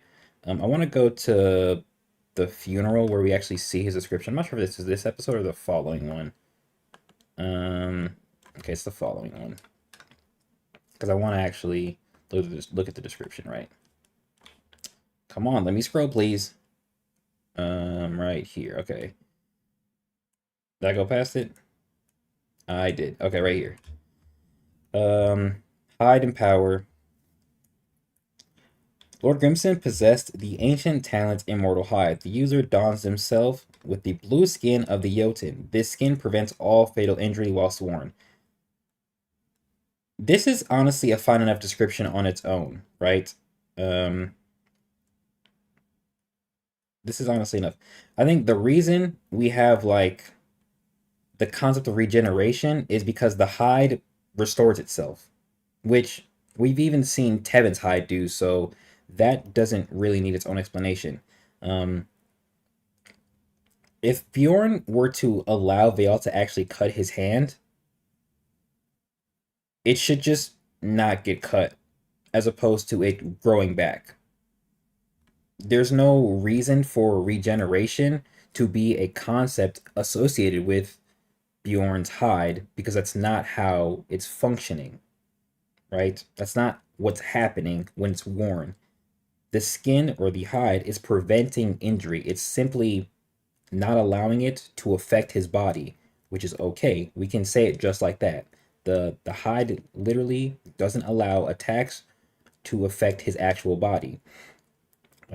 That might not be a good explanation for some people. I personally don't care. Um, but there should be no need for the word regeneration to be applied to how his hide works outside of the hide simply restoring where he was injured in air quotes, right? But again, hides have the capacity to repair themselves. We've already seen it with I think Tevin is actually the only example, but even Bjorn's own hide, the holes they don't stay there forever, right? The cut he gets from Veal, it doesn't stay there forever, right? The hide is simply rejuvenating, I guess. However you want to call it, right? But that's just not how it's described or depicted when we see it, right? It should show like Kamui from Toby versus Sasuke. I mean, if that's how he wanted it to to work, then yeah, but he doesn't even describe it that way in the description. So, and the immortal hide is, and then there's also this part. The immortal hide is the talent created by Meshelgar, the god hammer. The chi of this hammer is too unstable to wield, thus a glove was created to bear it. So like the comparison of a glove to a hand wouldn't even make the phasing sort of analogy work, the transport dimension analogy work, because he's not even using the proper terminology to get the depiction he initially envisioned, right?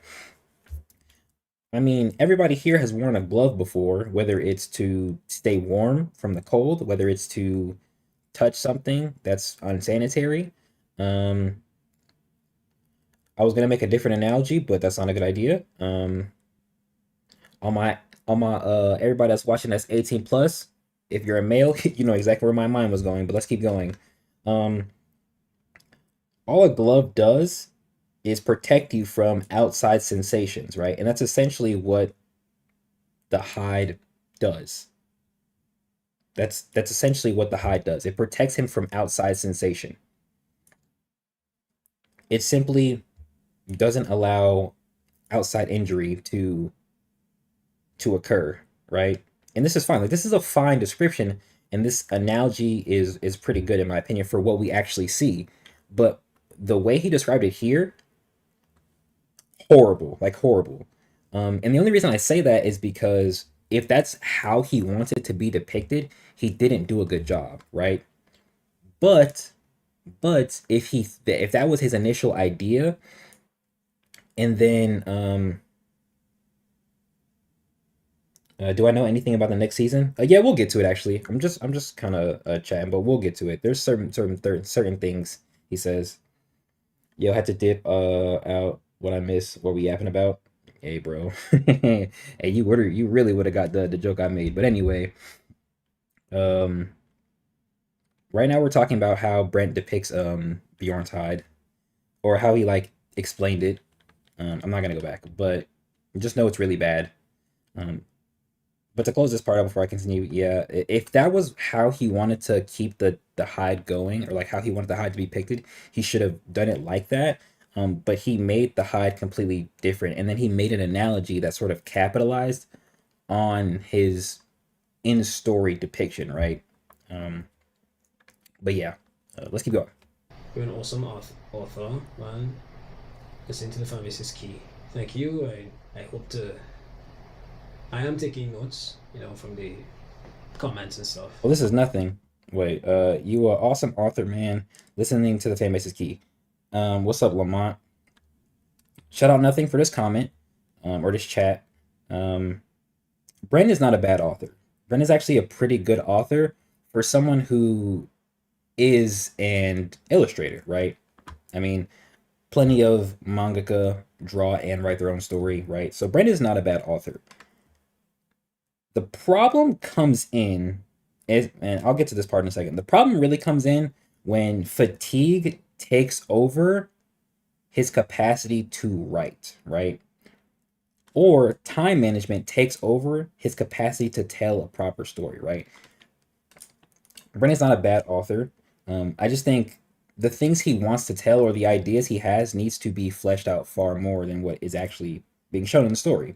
But I'll get to those things when I do the review. I'm really hoping the review like is sort of like the end all be all of what is good about the story, about what is good about Ordeal. What's up, Oak?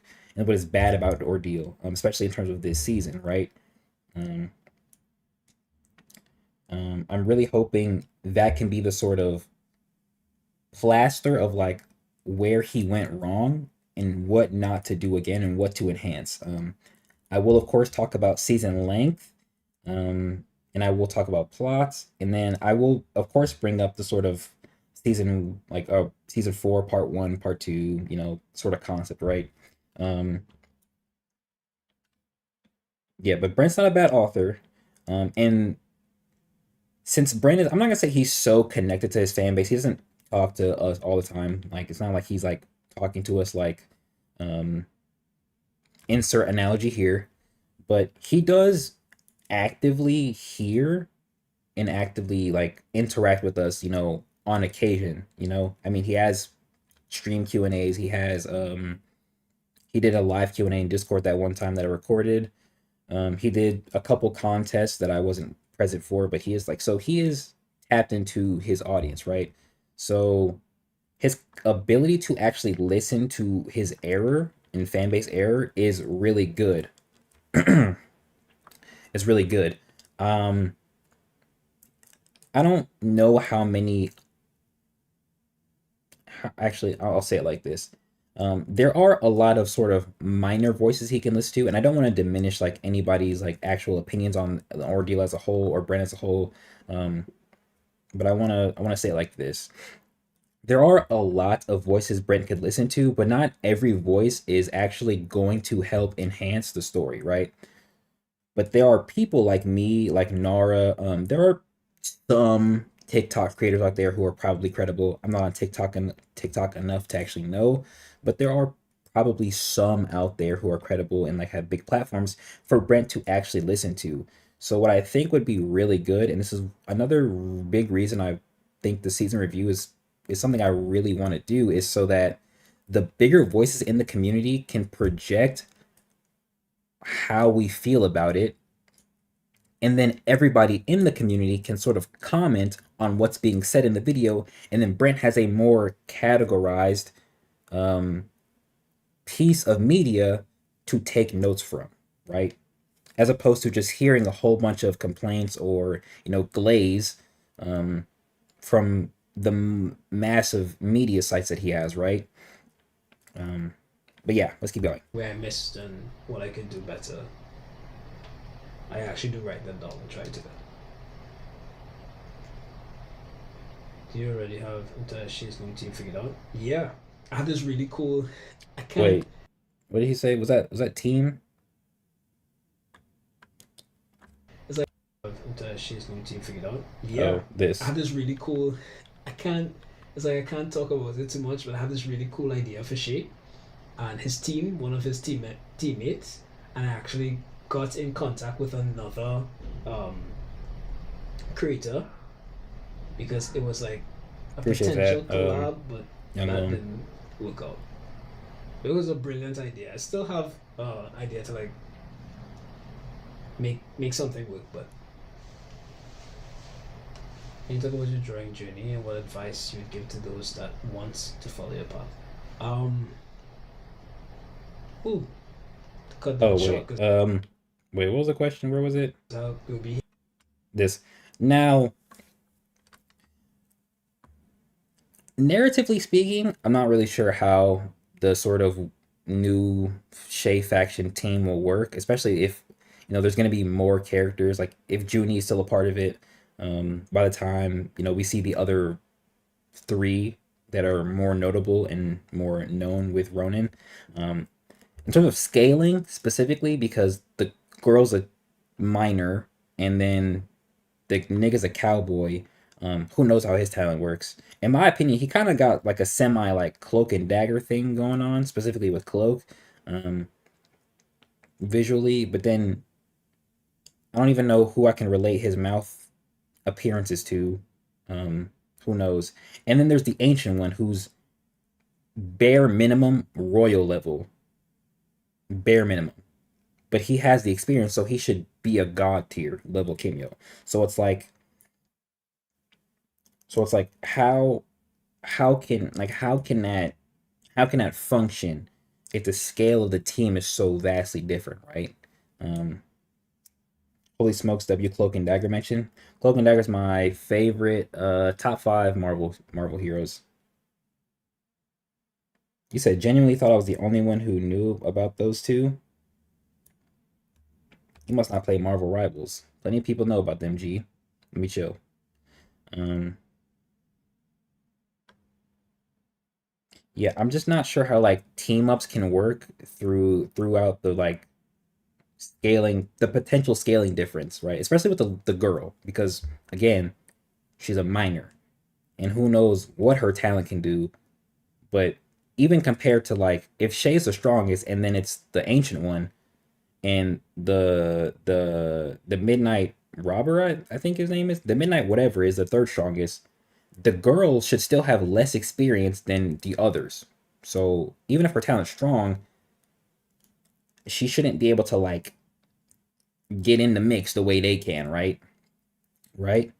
Um, and I say like scaling is a big aspect of that sort of teamwork because of something like the pillars, but I really want to use my own story as an example because I have characters who can function together, but they are also on a relative scale of strength, right? But also, please let her be cursed. Ew. Wait. Ew. Um, but then there's also the idea of like there's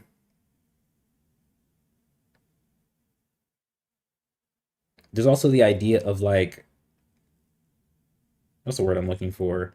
Of like Shay and Andrea versus Rokash, where two sort of weaker characters can combine and amount to a stronger character, right? Which I don't have in my Caesar series myself, but the idea is something that can be used, right? But then there's also a new character I made who's very support heavy, um, who's very support heavy, who can actively add to any person she faces, right? You know what I mean? You said they're the four horsemen. War is the ancient one. Death is Junie. Plague is the girl. Famine is cowboy. Um, that's cool. I mean, as of right now, my capacity to care about the overall depth of that very lacking. But if Junie doesn't die, then that will be nice and complete.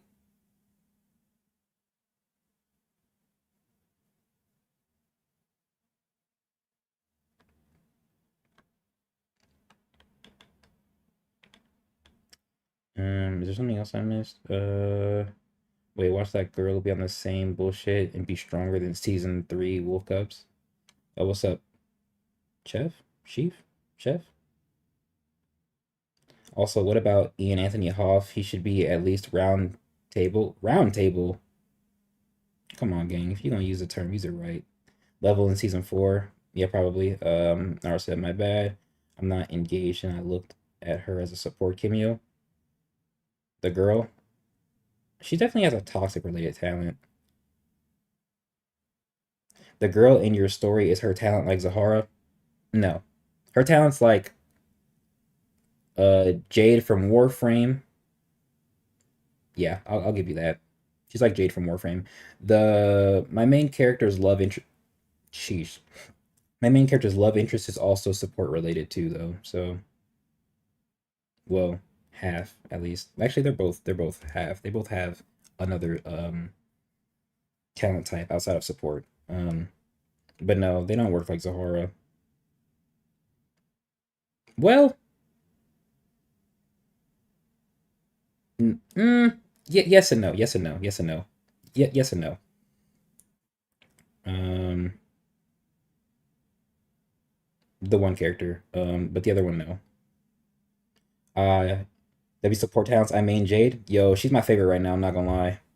So she's a flying, beaming support character. No. I base it more off of her. I base it off of specific aspects of Jade, not the entire talent or not the entire frame. I should say. I base it off of very specific aspects of her abilities, not like her in her entirety. To do that is kind of bad on my part. Ian should not be pillar level. Him being pillar level wouldn't be a surprise. It doesn't. It's not that. It wouldn't be that surprising. Um, she has a bigger range, but not much power. I'd say both of those are kind of negatives. Oh wait, of course I'm just going off of aesthetics and overall vibes. Functionally, who knows? Oh, that's funny. Wait, what do you think about Excalibur being a talent weapon? I think it's possible. I just don't know who would get it. Honestly, that's one of those things where I think it'd be cool if a human got it. Like I said, we better see a new hide from the Goat Heaven next season. Hey man, we are on the same page right there. But let's keep going. Here whole day. Um, I started drawing young, always did, loved it, doodling, uh, drawing in my books and stuff like that. I loved Hey, would y'all comics, be mad if I skip so I would certain just parts of draw and this? play with action figures. That's how I would like story tell with action figures, right? Like I had a Spider-Man action figure, and I think I had a Venom, so I would like make a story, and I had like Teenage Mutant Ninja Turtles, like the action figures. So I'd like make fight scenes in my head in the sewers and in the city and in the dojo and stuff in my bed. I just I like might played actually have to action change figures as a the kid, and I might have to change the title of the stream low eventually key. draw. And If you could give Shay a rank by the end of the season, what would you rank him? Gaki. I think shifting to digital art was like the big step for me. It was very Excalibur being a weapon that turns humans into cameos makes sense. Low key, that's kind of how Lila works, if you remember her. challenging. Actually, It was a bit daunting the whoops. first time I That's exactly how she works. made the transition, but You said not do what you got. Okay. I only asked that because I don't care about every question that's asked that he when I first answers. started. But I liked Princess Andrea's design. Hope a new weapon is just as how it started. And that's it. Off-putting when I first started, but I just kept at it. So that was how it started. Liked Tulip. Season 4 having all the things season 3 couldn't put in it, plus more. Season 4 gonna be awesome. Ugh. Oh wait, he answered this. Wait, I really like Possessed Andrea. Oh, okay. Um, yeah, this question is kind of important. Let's look at this We hope so. We hope so. But yeah, again. What do you mean by we hope so, bro? Like you're making it. That's like one of the homies going, hey Jay, can my character do X, Y, and Z? And I'm just like, shit, I hope he can. I don't know, bro. Who knows? Nigga, you're writing it. You do. Is it possible or not? Let me know something. Fuck. I'm like certain things like I wanted to do a chapter about the founding of code because I have this whole like fight scene idea and stuff like that. The founding fathers, like the first Aldridge. I'm not gonna lie, this question kind of pissed me off a little bit. But let's keep going. Oh, first Ross. Sorry. So yeah, um, That's what I tell the what am voices I? to. Is crazy. He said, "That's me for real. That is him." Do I have paperable And copies? see, No. I give Mango proper responses. I'm like, I don't know. It depends on X, Y, and Z. Like, it depends on X, Y, and Z. So if X, Y, and Z lines up, or if X, Y, and Z falls through, um, then that's the answer. But like, I'm not like, shit, question mark, nigga. Like, you'll know when you know. Not yet. But you see, Webtoon does. Do I have paperable copies? No, not yet. But you see, Webtoon Wait, does. hold on. So yeah, the founding fathers, like the first Aldridge. I will Oh, say one first thing. When he mentions that, I will mention that concept later. Um, like later in the review, I think Brent has ideas, and he sometimes doesn't know where to put them at. Like, I'm not sure if the founding of Code would fit in the confines of season 2 or season 3, right? I'm not sure, right? Um, you can make it fit based on what happens in episode 113 with Mato, but it's not like the most clear thing to put in there, as opposed to something like Sabito versus Vayal or other more important character related like flashbacks or progress. Like it's just not the most important thing like to put in this season, but he definitely has ideas where he's like, oh, okay, I could do this, this, and this, and it's like, does it actually fit where you're trying to put it in? Ross. Sorry. So But let's yeah, keep going. um, Wait, Brent going shit, I guess, with the shrug and everyone like, come on, bro. That's literally him.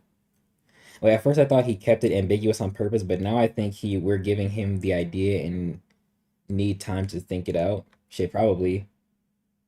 Most of the stuff is stuff he said he already wanted to do. Miss anything else? But yeah, I just asked because it's not my story. I just like overstepping. Real. Where am I? Do I have paperable copies? No, not yet. But you see, Webtoon does like start making novels, and they have printed like novels of. Let me skip to this actually. I'm never really too happy with how it started, in my opinion. So, ordeal, that I really not. And eventually, it might come to audio, a lot of series. So, and eventually, it might come to audio. I'm really not too happy with the beginning of ordeal. That the series didn't start perfectly, in my opinion. So, I do like that he mentions that. Um, because there are discrepancies and what's the word I used?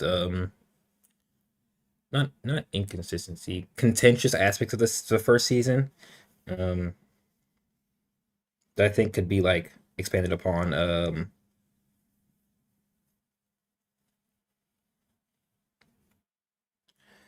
We need to know why the Hand of War talent was never wielded by any other Kimyo. I mean, that has a simple explanation, bro. Not every talent will reappear, but it's simple. Not every talent is gonna show up again. We don't know if Rokash's talent will ever show up again. We don't know if Jamie's talent from the flashbacks and the war is gonna show up again. We don't know if Bjorn's hide. Did I say that one already? I think I might. No, actually, no. We don't know if Bjorn's hide is gonna show up again, bro. Not every talent is just gonna show up again. Not every talent is sort of bound to reappear. And it's likely that the original talent doesn't exist anymore. It's pretty likely, considering how old the talent is and how much time has passed. And the only reason what's his name can use it is because he already mimicked it, right? Um, maybe we can get Ross telling his kid a story of their founding, or having a flashback on his deathbed, or a mix of the two. Uh, the flashback, I don't think the flashback would make sense, but the storytelling would actually be fire for the kid. That'd be fire. Actually, what we could do is on his deathbed. Wait, you said Ross telling a founding of having a flashback. Yeah, on his deathbed. Yeah, yeah, yeah. I think yeah. What we could do is have Ross be in the hospital. Um, what I think it would be cool is if he sort of plants a seed of like a lesson in the founding, right? So he tells his child, his son, about the founding before he dies, and then the founding that or the story that he's telling him is the recounting events of actual history, right? But I think to really like fully utilize that moment to its potential is an aspect of the flashback being a partial lesson for the new Ross to use later on, right? To use like in season like 5 or 6, right? I think that'd be cool. But I do like the idea of him telling him a story on his deathbed, right? Loki, even if Hands of War appeared again, they'd be impatibles at birth. Yeah, a talent in the way is the prime reason humans would break their parents thinking the that's fine. I'm never really too happy with how it started. So, This is a the good later point though. seasons I'm happy with, but not the beginning too much. Just as a suggestion, but can you make one of the battles in South Africa? I'll look it up. Unless in Andrea Stocks and tell you when she gets her spark back. She's not really the man. You can still start back. I can say it like that. She's new team more like is She's new team more like friends or business partners? Family was like Taka from I believe Taka Oh, this is was actually a it good point. This as is a well good point. I want family. to. Is She's new team more like friends or business partners? Family. Look at it as well. The idea for She's team was like Taka from I believe Taka is the correct name. Sasuke's team from Naruto Shippuden. Yeah, that was the inspiration for the team. So they like believe in Shay and follow him because he doesn't force anybody to do anything. So Okay, with that point, I think inspiration is a good word, but I'm not sure if every aspect of their team dynamic can work with Shay. And I'm not talking about like the obvious. I'm talking more about how Sasuke actually views them as opposed to how Shay would view everybody else, right? Shay would view the others as family, but Sasuke views the team of Taka as like tools to use, right? Um so there's that. There's that difference already, right? So that dynamic, it's the inspiration, but it's not you know, uh, a direct one to one, right? Another thing is um I had it in my head, I forgot. Another thing is um oh, everybody in Taka kind of had their own like goal. Now, technically, two of them centered around directly around Sasuke, but what was his name? Wow, I don't remember the water dude's name. That had the executioner's blade. I don't actually remember him, but he did have his own goal, right? Whereas Karin is following Sasuke because she's interested in him, and Jugo is following Sasuke because he's like the only one who can control him, and he reminds him of Kimimaru, right? Um, Suigetsu. Thank you, Suigetsu. He had an actual goal, but like I don't think Brent is gonna give the others an actual goal in that same sort of aspect, right? I think their overall goal will simply just be to help Shay, um, which is fine, right? That's not like a hate or anything. Like I think it's fine. They don't need an overall individual goal to be useful. Um, them wanting to help Shay is can be its own thing. But I did just want to comment to that because I thought it was interesting because um, I think Taka being the inspiration it's interesting. Oh, another one. If Junie is alive during that time, um, she would also kind of have that sort of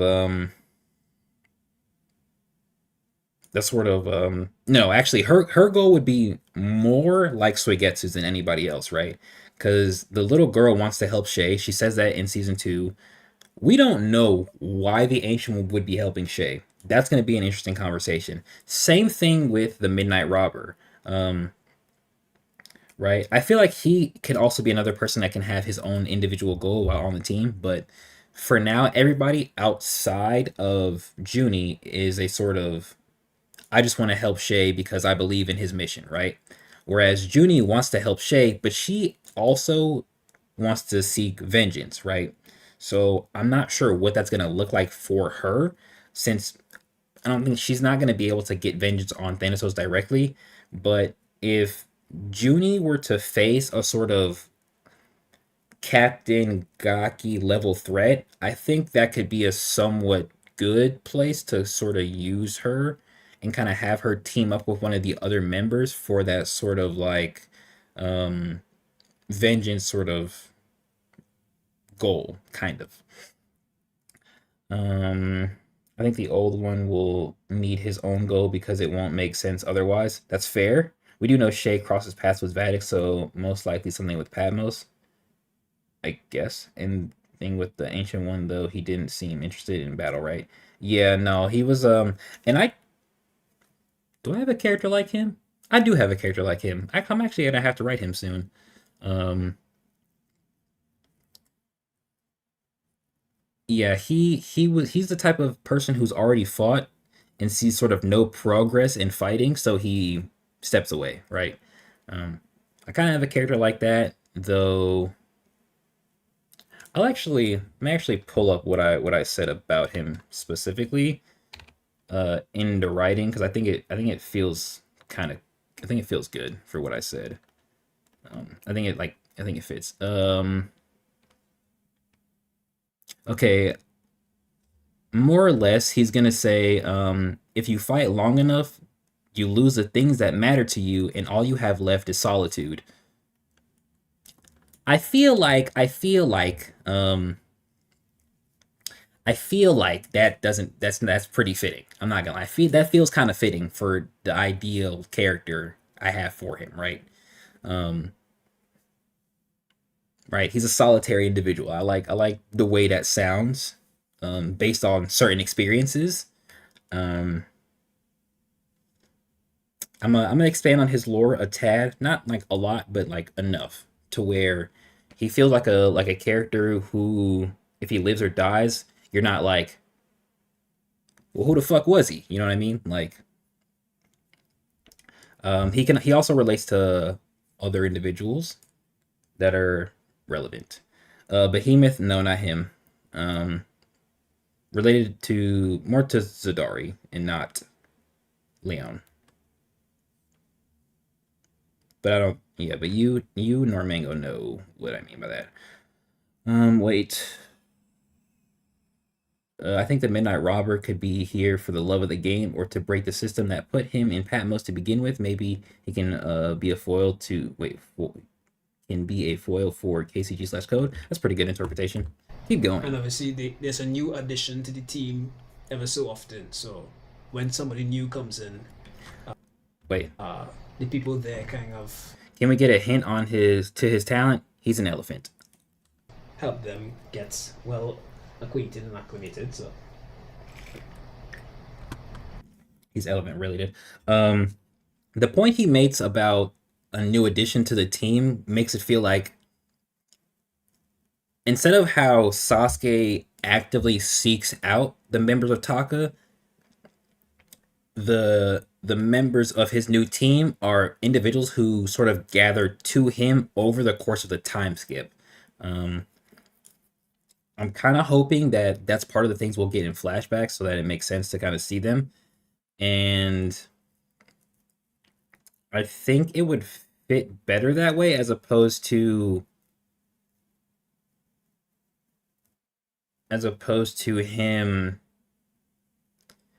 gathering them post time skip. It could still work that way, especially at the start of the season or like season 4 as a whole is like the start of this era. But I think at least having one or two of them already would be good. it's a small team. It's not a Especially big team. since if Junie's alive, she would be one, and then we could probably have the ancient one with him to start it off, and then we get the Midnight Robin, the little girl, right? But I do think having them having them at the start of the season 4, like in the time skip, would be better. I do think those sort of character dynamics between each of them could be interesting if Brent chooses to flesh them out as individuals, because his like character work isn't the best in terms of like interactions and how they're depicted because they were not given enough to really say like, yeah, he interacts with him like this and she interacts with her like this. Like I want to try and make a point of like Tevin and Lewis having like no real interaction this season. So in my review, I'm back. What is the new topic? We're talking about Shay's new team and how they relate or were inspired by Taka from Naruto. But we're about to move on from that. I'm not gonna lie. Will she get more abilities? I It's just the eye of time to fully, because he has. I think he has enough abilities, guys. Perfectly said. We don't need more of Shay doing new shit. All right. Once he gets the Eye of Time, it's done. It's wraps. It's over. We don't need Shay doing cool new shit. All right. He already did enough. All right. He can create a sun. Um, he can burn chi. Uh, he's gonna be able to alter time to some capacity. Um, nigga got an ice axe. Like, what more does he need to be able to do, bro? I think it's just the eye of time. I have a plan for the end of the series, but we'll see how that goes. This makes me think the Eye of Time is gonna be some sort of like look and like sort of reflection of at the end of at the end of the series, right? Because of how he says it, he says the Eye of Time, and then he says I have a plan for the end of the series, but but we'll see how that goes. So it makes me think the Eye of Time has some sort of like we already know the Eye of Time at least based on like the theory that I liked, that the Eye of Time can sort of perceive moments in the past. So I think to kind of do that at the end of the series, I'm not really sure how. I do think that sort of like looking back sort of moment would be really cool. Like imagine if Shay interacted with the Kimya when he was younger, during a time period where he doesn't remember, that looked into the future, or looked into his future when he was a child, and it's an older end of series version of Shay that he saw, right?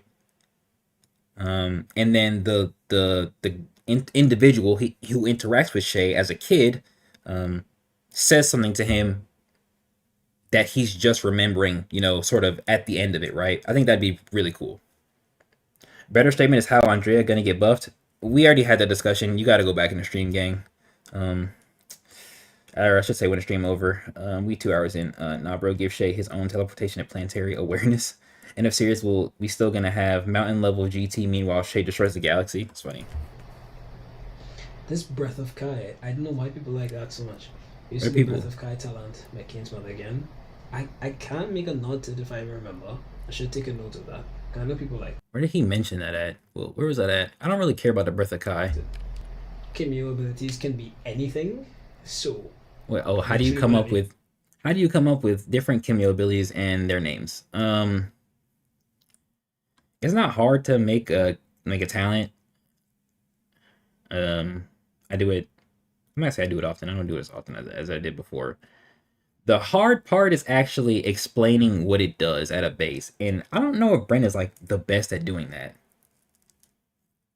Guess I'll have something to re-watch during lunch.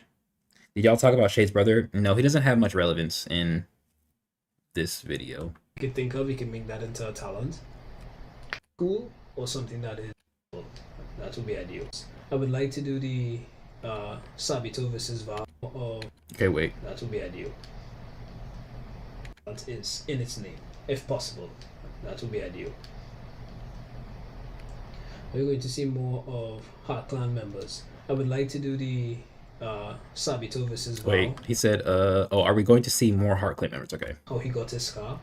I was supposed to do that this season, You sure were. so I would like to do that next season. That's You why better. I would like season 4 to be long so I could. So season 4 is supposed to. When season 4 starts, I'm going. Okay, this is a very important part of the thing, so I really want to I'm almost tempted to turn it up, but I think this is a very important part of it, right?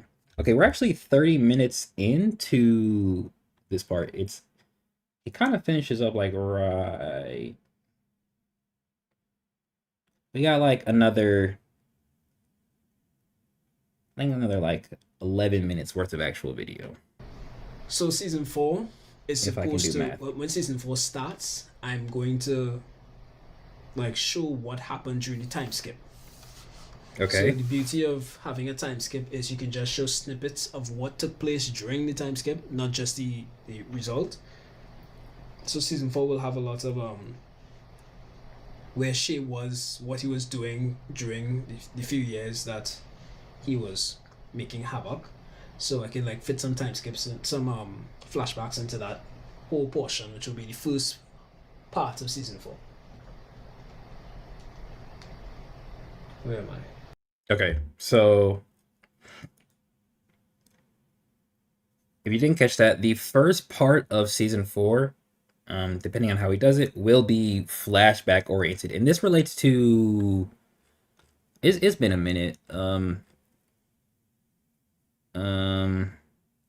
don't remember your name, gang. I'm trying to see if I can find it when I scroll up. I think it was Nocturnal. I think it was Nocturnal who asked earlier. I could be wrong about that. So, about the season being flashback heavy. And this makes sense because of how it's set up. I personally don't have anything similar to kind of compare it to in my. Actually, let me take that back. I almost lied. Almost lied. So, it just makes sense for um the narrative because a presumably 7 year time gap occurs, and the big question with any time skip is what happened, you know? Um, Especially with how the season ends, there's even more to say or to ask what happened because the season ends with Shay interacting with Kaguya and Keith, but like there's no way like nothing happened in even the next like even the 3 months that Shay was asleep, bro.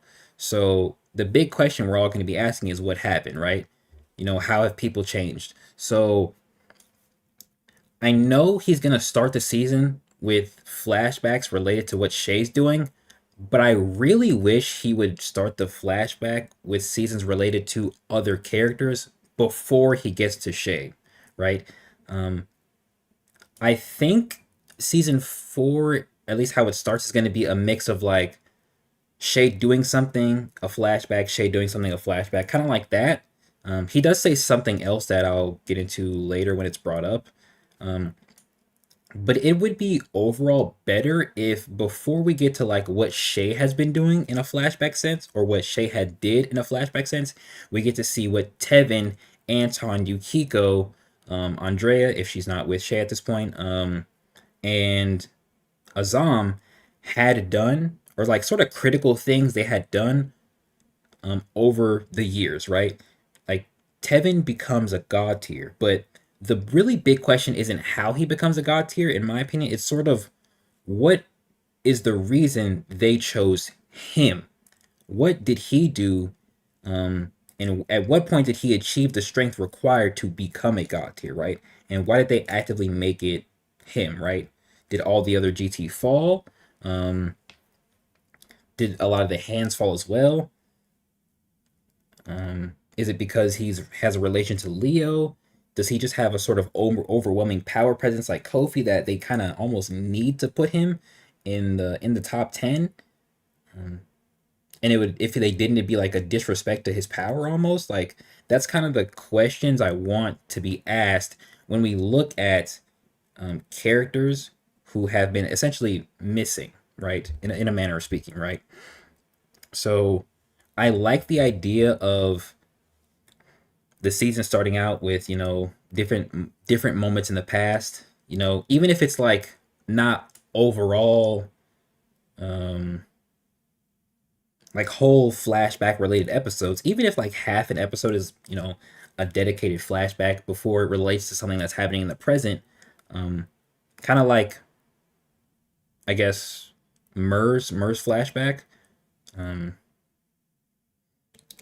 I think that would be just as good, so that it's not like flooded with a whole lot of, well, what happened over the 7 years, because at that point you might as well just continue the story from where you left off, right? And again, I think doing that, with the wider cast of characters is better, especially like Anton, Azam, and Tevin, because they become different people over the course of the years, especially somebody like Azam, who I don't even want to describe him as a rogue, but like that's almost the only way you can put it, right? He's kind of like I don't want to say he's kind of like Rokash, but I feel like his depiction is similar because he's just running around doing who knows what, not giving a damn. And then there's somebody like Anton who is a leader of the code organization, which has been established since season one in the series, right? So to understand what it took or what he had to go through during the 7 year time skip would be very nice, especially at critical moments. I think that's where Brent really needs to lock in terms of flashback, which he has already. Not every moment in a flashback or a series is important, but to really highlight the critical things that occurred in a gap is really good. Now, to take that conversation further, I do have my own sort of time skip flashback section, um, in a very similar manner to what Brent describes. It's how it's constructed is it's used as a sort of I guess the entire section as a whole kind of, what's the word? What's the type of story? It's like an anthology almost. It's almost like an anthology, right? Where we focus on different characters that don't fully relate to one another, right? In each section, right? The idea is to enhance certain characters um, by taking a step back and looking in the past of what someone else might have said or done that relates to them in the future or the current moment, right?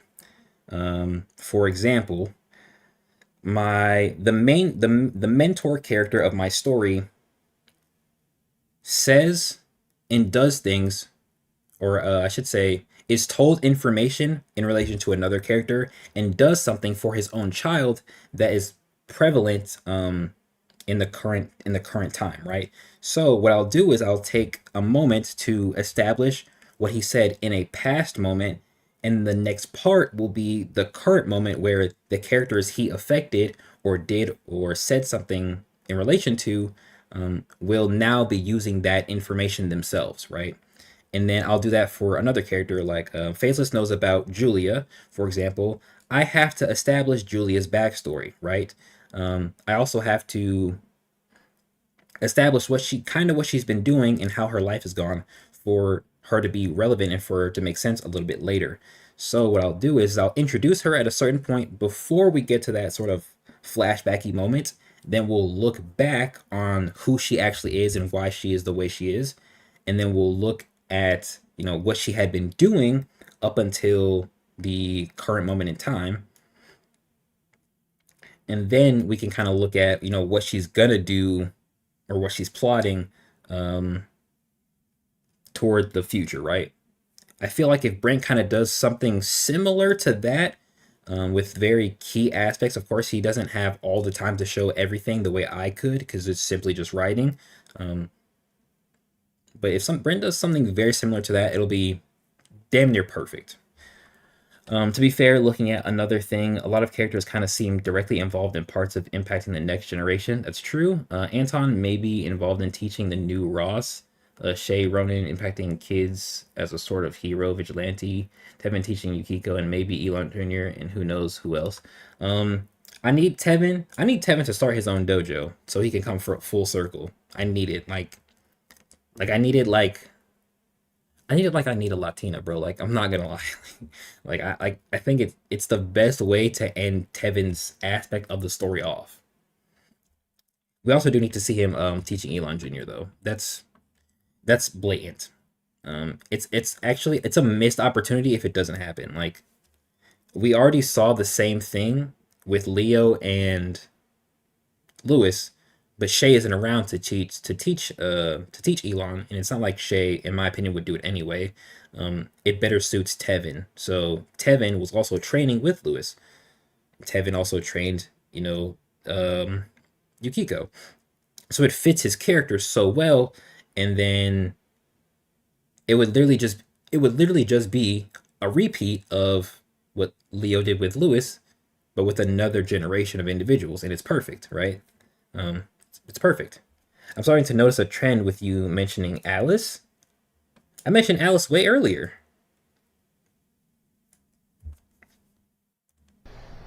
So But let's keep going. if I'm skipping a lot of questions, it's a lot to read. Kofi's talent name was hype. Thank you. Yes, Mango. Any talents based on African mythology related chapters? I kind of avoid mythology. I don't really care about this question. That's why I changed all the names and stuff. And the talent names and stuff. I don't have water. I only have ice. That's What unfortunate. are some things you would change about the start of audio? I wish I knew my direction a little better. Like I knew what I wanted to do. Because if I did, I there wouldn't be a lot. So many plot holes could have been avoided if I knew what direction I was going.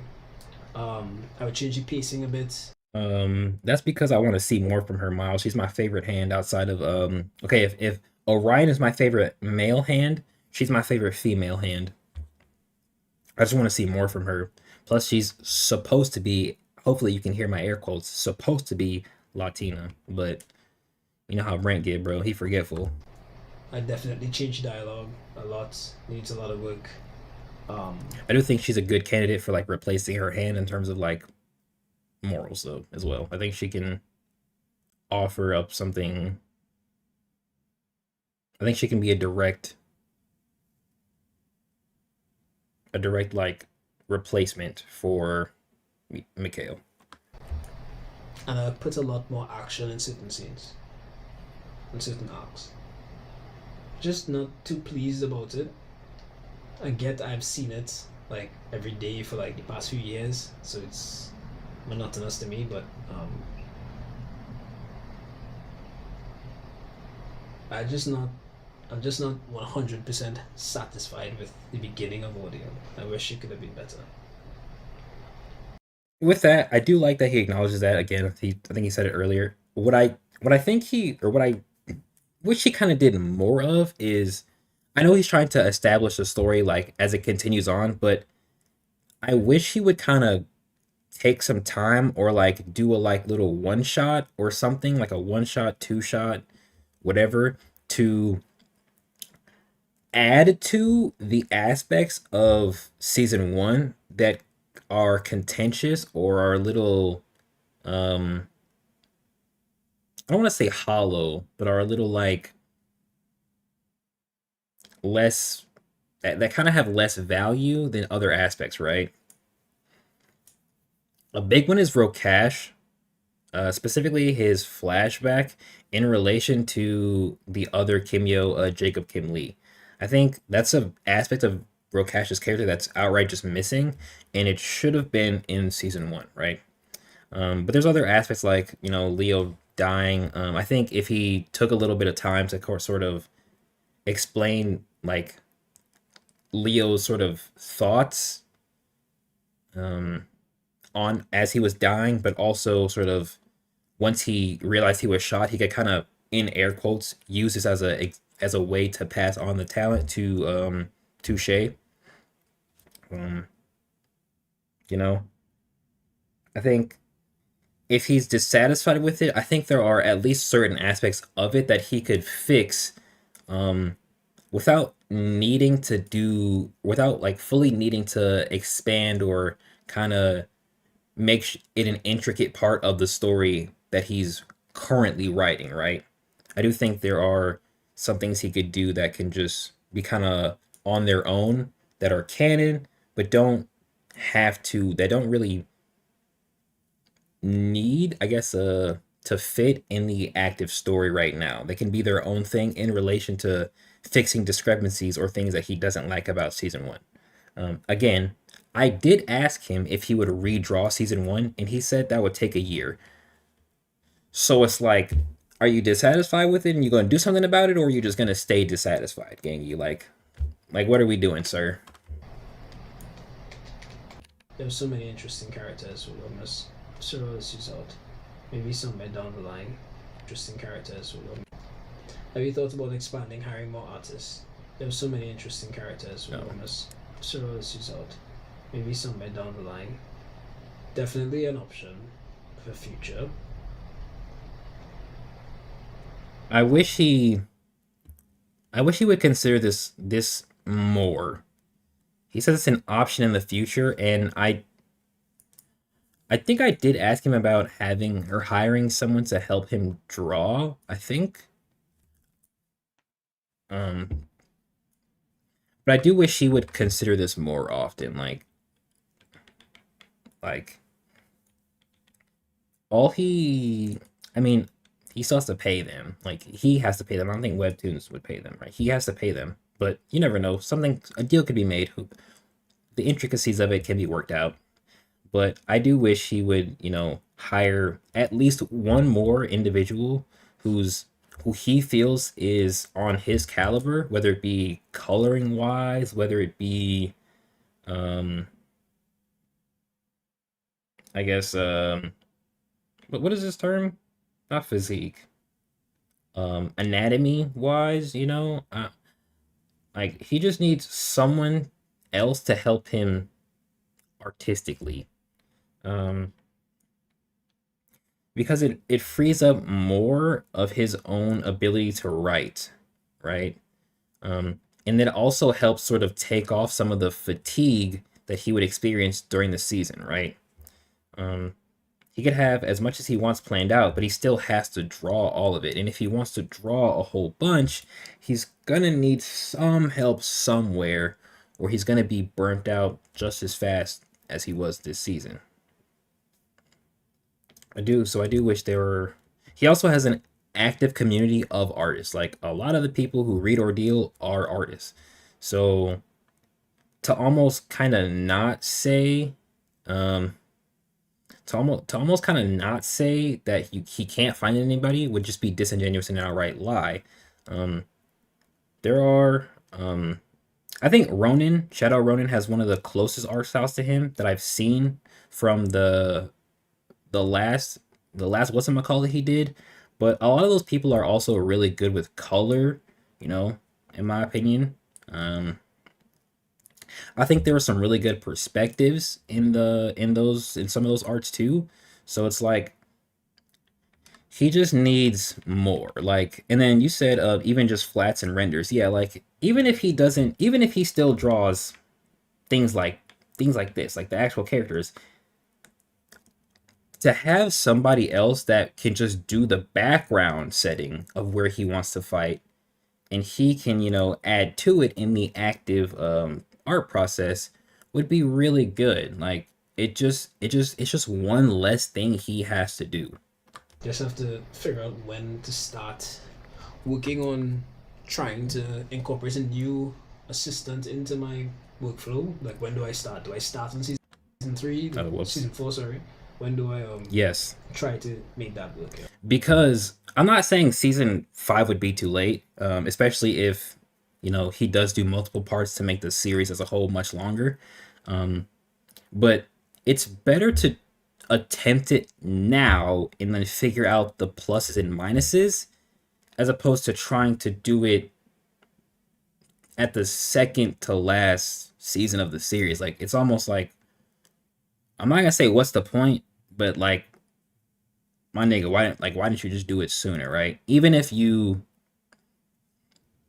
like it's not hard for him to kind of like do a sort of sample, like a test to see like, okay, even if he doesn't fully incorporate into them into his schedule a whole bunch, it's not really hard to kind of get the process started to where he at least knows who he could consider in certain avenues, right?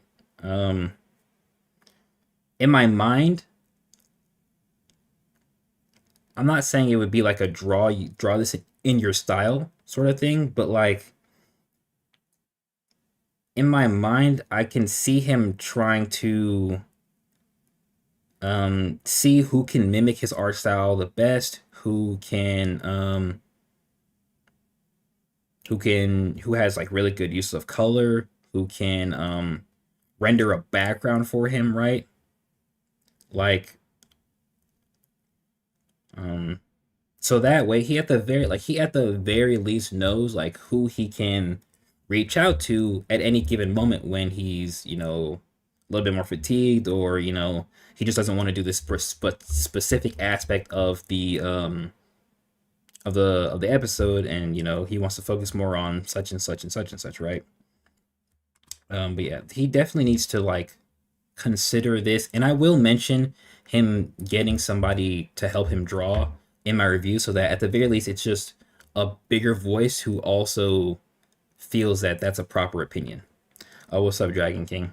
Did you miss much? I mean, we 2 hours and 39 minutes in, so a little bit. Shadow Ronin physique wise, I could see it if he provides outlines and sketches. Yeah, that's fair. Oh wait, Ice Bear, what's up? Probably needs a line artist. Yeah. All right, let's keep going. Motives as villain other than Thanatos. Abel has his own motives. Oh, this Abel part. as villain. Is there any plans with Abel as villain other than Thanatos? Abel has his own motives and his own intentions, and I want to give him like a valid reason for why he is what he is, or how he is. Yo, Okay, with that, it's better to establish Abel as like a why he is the way he is, and you know what he wants to do now as opposed to later. Like I feel like it's the only reason I say that is because Thanatos is going to be the new protagonist, and his vessel stated that he basically wants to restart humanity, right? So to explore that at the sort of start of Thanatos's like really actual run as villain would be good, so that we understand why he is doing what he's doing, how he can do what he did, you know? Um, yeah, I think that's really all I have to say about that. It definitely feels like, based on what he said here, but also in the story with episode 124 at the beginning, it feels like there's more to Abel's plan than just killing everybody. Um, like it feels like there's more to it. Like it feels like there's something extra that just was left out to keep it vague and mysterious, which is good. But now we need a exploration of who Abel is, right? Or yeah, because we started out with Abel in season one and season two as this sort of Kimyo racist, um, and that's still partially true to this day. Um, but I think there's a little bit more to it than that, and I feel like he might have one of those Kimyo's killed my family, Kimyo's are this, Kimyo's are that sort of backstories as to why he was able to do or why he feels the way he does. And I genuinely think that if Abel is connected to Cain in a familiar way, that would really add to his character. Like I I I genuinely think that that can add to his character. Imagine you're a human born to the strongest Kimyo in time right now. And you're born a human and not a Kimyo, right? Imagine that. And then imagine the atrocities your father is committing as a Kimyo, right? And then he might even disown him because he's not human, or he sees him less because he's human and not a Kimyo, right? That can really add to Abel's character, right? I'm not saying he has to do it like that, but like that does so much more than just fuck Kimyos, they're all horrible. God shouldn't have made them. Blah blah blah blah blah blah blah. Right? Like, there's so much more to do than that. Right? I don't really know what else you could do with Abel in that regard. You could definitely give him a more atheistic mindset, which I think is really good for the story, in my opinion. And like make that an aspect of his origins, kind of. Um, right? But yeah, I think that's kind of it.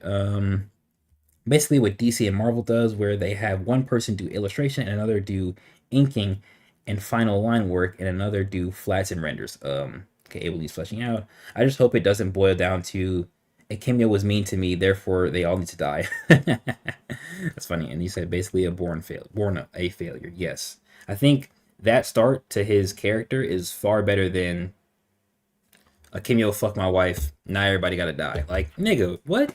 Come on, bro. Get your get back properly. Don't fuck us all Thoughts over. now. What is your inspiration? The original Naruto manga. This was an interesting answer. Some DC and Marvel comic artists. This is For prevalent my in the art first style, season. yeah, definitely that. Just Naruto. Specifically Naruto, because I like his. I always talk about his art style. All right, don't care. It's it has a Now, now, I mentioned this right here. Y'all see this comment right here. This nigga skips over it, okay? He doesn't acknowledge it in the slightest, right? I for sure know he saw it. I know he saw it. Shout out MJ. But More yeah, of a simplistic style, but it's but it's not from Kishimoto like Home Touch, which is yeah, I just like fused in your Konami style. Um, a lot going on there. And, the African continent. okay, here it is. This is another big You see part more of of you see Jabari soon. Okay, this is another big part of why I wanted to do this stream right here, style art. right? I'm not gonna lie. It feels like right here he read this one and was like, "Boy, fuck no," and then like skipped over this one and then read this one right here.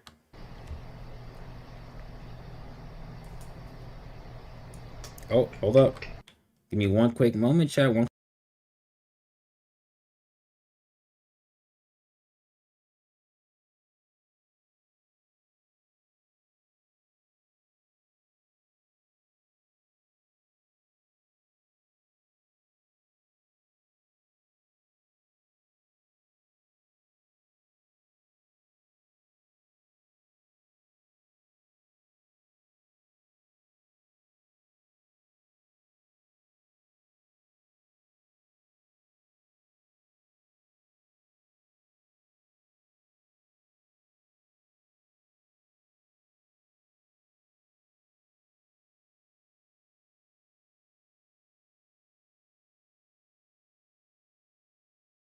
Give me one brief moment, chat. I'm gonna go ahead and hit this background music and I'll be right back.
All right, I'm back. I'm back. Um, wait. I do hope his motivations are rooted in something that isn't flimsy, considering he's all right with Antos wiping out 90% of humanity. Agreed. Um, wait, and by humanity I mean humans, the same group of people he's supposedly trying to ensure remain on top against Gimios. Self-hatred, interesting. First that would just happen. AW Miles. All right, we back though. We back though.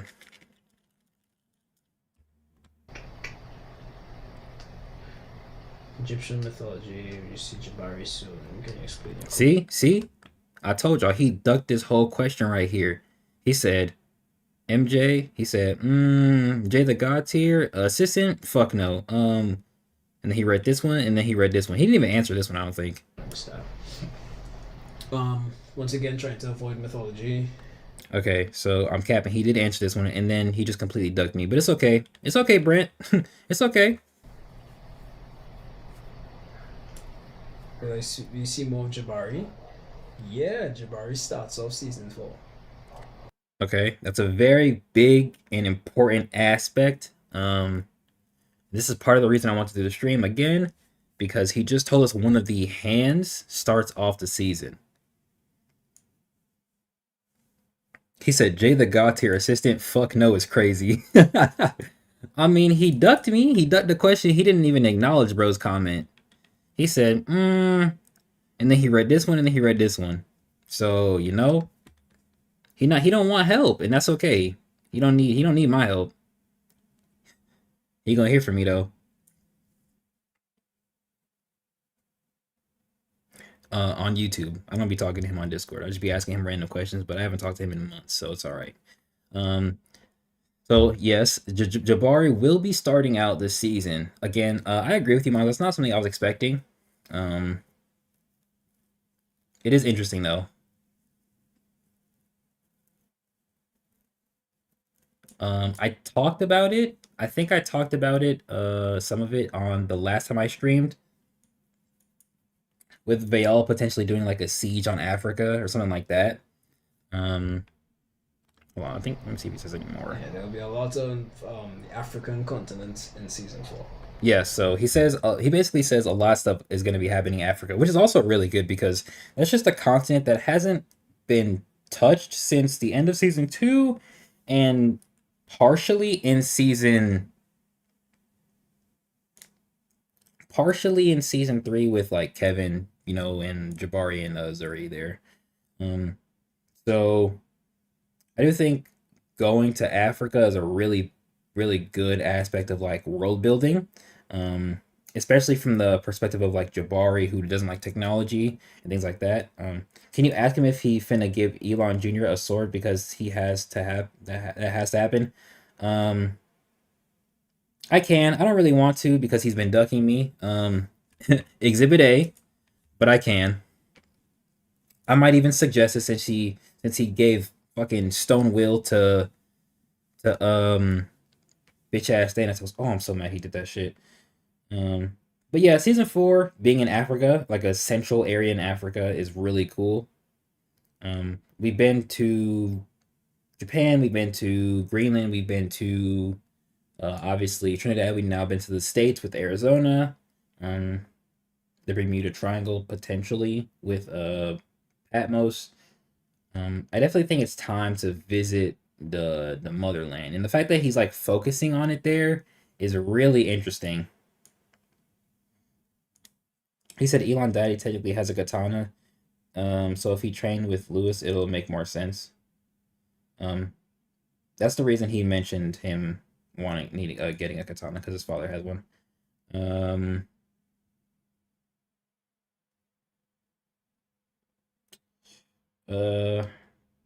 Yeah, I know. Me and Nara potentially spoke on the talent, the fruits being a play, with Zuri's potential clan or people, being like the guardians or of the fruit. and Vayal through like Hanjiro kind of knows about that, and that's the reason he's attacking Africa. Um, I know Nara said the only issue with that is like it'd be really close to Black Panther, which isn't horrible, but it is just too. It's definitely too one to one. You know, it's too like this is clearly this right. Another big issue is the fruits. At least, I guess Mur took a lot of them, so we don't really know how much they can increase percentage wise. But the fruits increase chi and talent limit at the same time, from how it's depicted, in my opinion. So to have too many is also a problem. So if Brent does go the route of like reintroducing the fruits, which I did feel that was possible, um, if he does go the route of reintroducing the fruit, there can't be too many. I'd say two max. I say two max. One is great. One is perfect. If he does two, it's good. You know, um, it's okay, but it has to stop like right there, right? Because then you could say one fruit gets you to, like one fruit can get a normal Kimyo to 150 rank, and then a second fruit can get that same Kimyo to pillar, pillar level, right? Or pillar level or royal level, depending on how you want to do that, right? Um, but then a Kimyo who already has a lower ranking 150 member takes one fruit and they are pillar level, and then they take another fruit and now they're on the level of the gods here, right? I think if you do it like that, it's not horrible, and it gives it reason for Vayal to want to kind of take hold of those fruits to potentially try and replicate them and plant more, right? Increasing his army's forces, especially with Africa, because Africa has that sort of that motherlandy feel. Um, Now, specifically, Jabari is interesting because he doesn't say Zuri, he says Jabari, which makes me think that. How do you think? Wait, how do you think should eat them? I mean, my nigga, they work like normal fruits, bro. It's not even like a devil fruit where it's like it tastes nasty. It looked like that shit had hella nectar in it, bro. It's just a fruit. Now he doesn't say Zuri, he says Jabari. So I'm thinking we might get a Jabari fight, obviously, but I'm thinking we might get a Jabari versus Gaki, or like captain sort of interaction. You said, what if Brent just didn't like you? Then he shouldn't have called me his friend in the Q&A. He could have just said, "What's good?" Why he say my friend? If Brent don't like me, it is what it is. Brent doesn't have to like me. I'm still a fucking a viewer of the media. I still like the content. We don't got to be cool in person. I can appreciate his work though. It's all love, but it don't got to be that deep, G.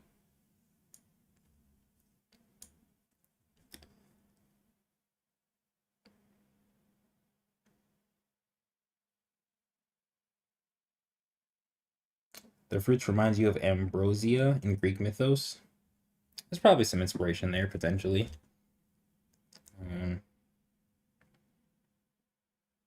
I think Konos is dead, bro. He's not coming back. Um, who Jabari fights is really a big toss up, unless it's not a fight. Like unless it's not a fight. Um, I don't I don't. That's kind of the only way I see the season starting though. Like I genuinely see it starting with a fight or like a siege of some sort in that regard, and then I guess the resulting instance of that happening um, is kind of leads into the rest of the stuff that occurs in Africa, right? I think that's not bad. I think that fits kind of well. Um, I think it can work, right? Um, I'm pretty sure Zuri and Jabbar are in the Republic of the Congo, so I wonder what other countries he'll like dive into if he goes anywhere else. Um, But I am pretty excited for Africa. I'm pretty excited for what we'll see Jabari do because Jabari is not a character I really care for. I'm not gonna lie, don't really give a fuck about him. But for him to start for basically a character I don't give a damn about to start the season is very interesting. So we might get that somewhat like Masato feel with Jabari. Um, and I really hope it isn't. So like when Brent said the season would start with Shay doing a lot of new stuff, I really hope it doesn't take I really hope it doesn't take a while to actually see Jabari in the new season, right? Because it took a little bit for us to actually see the new stuff Shay could do, right? Um,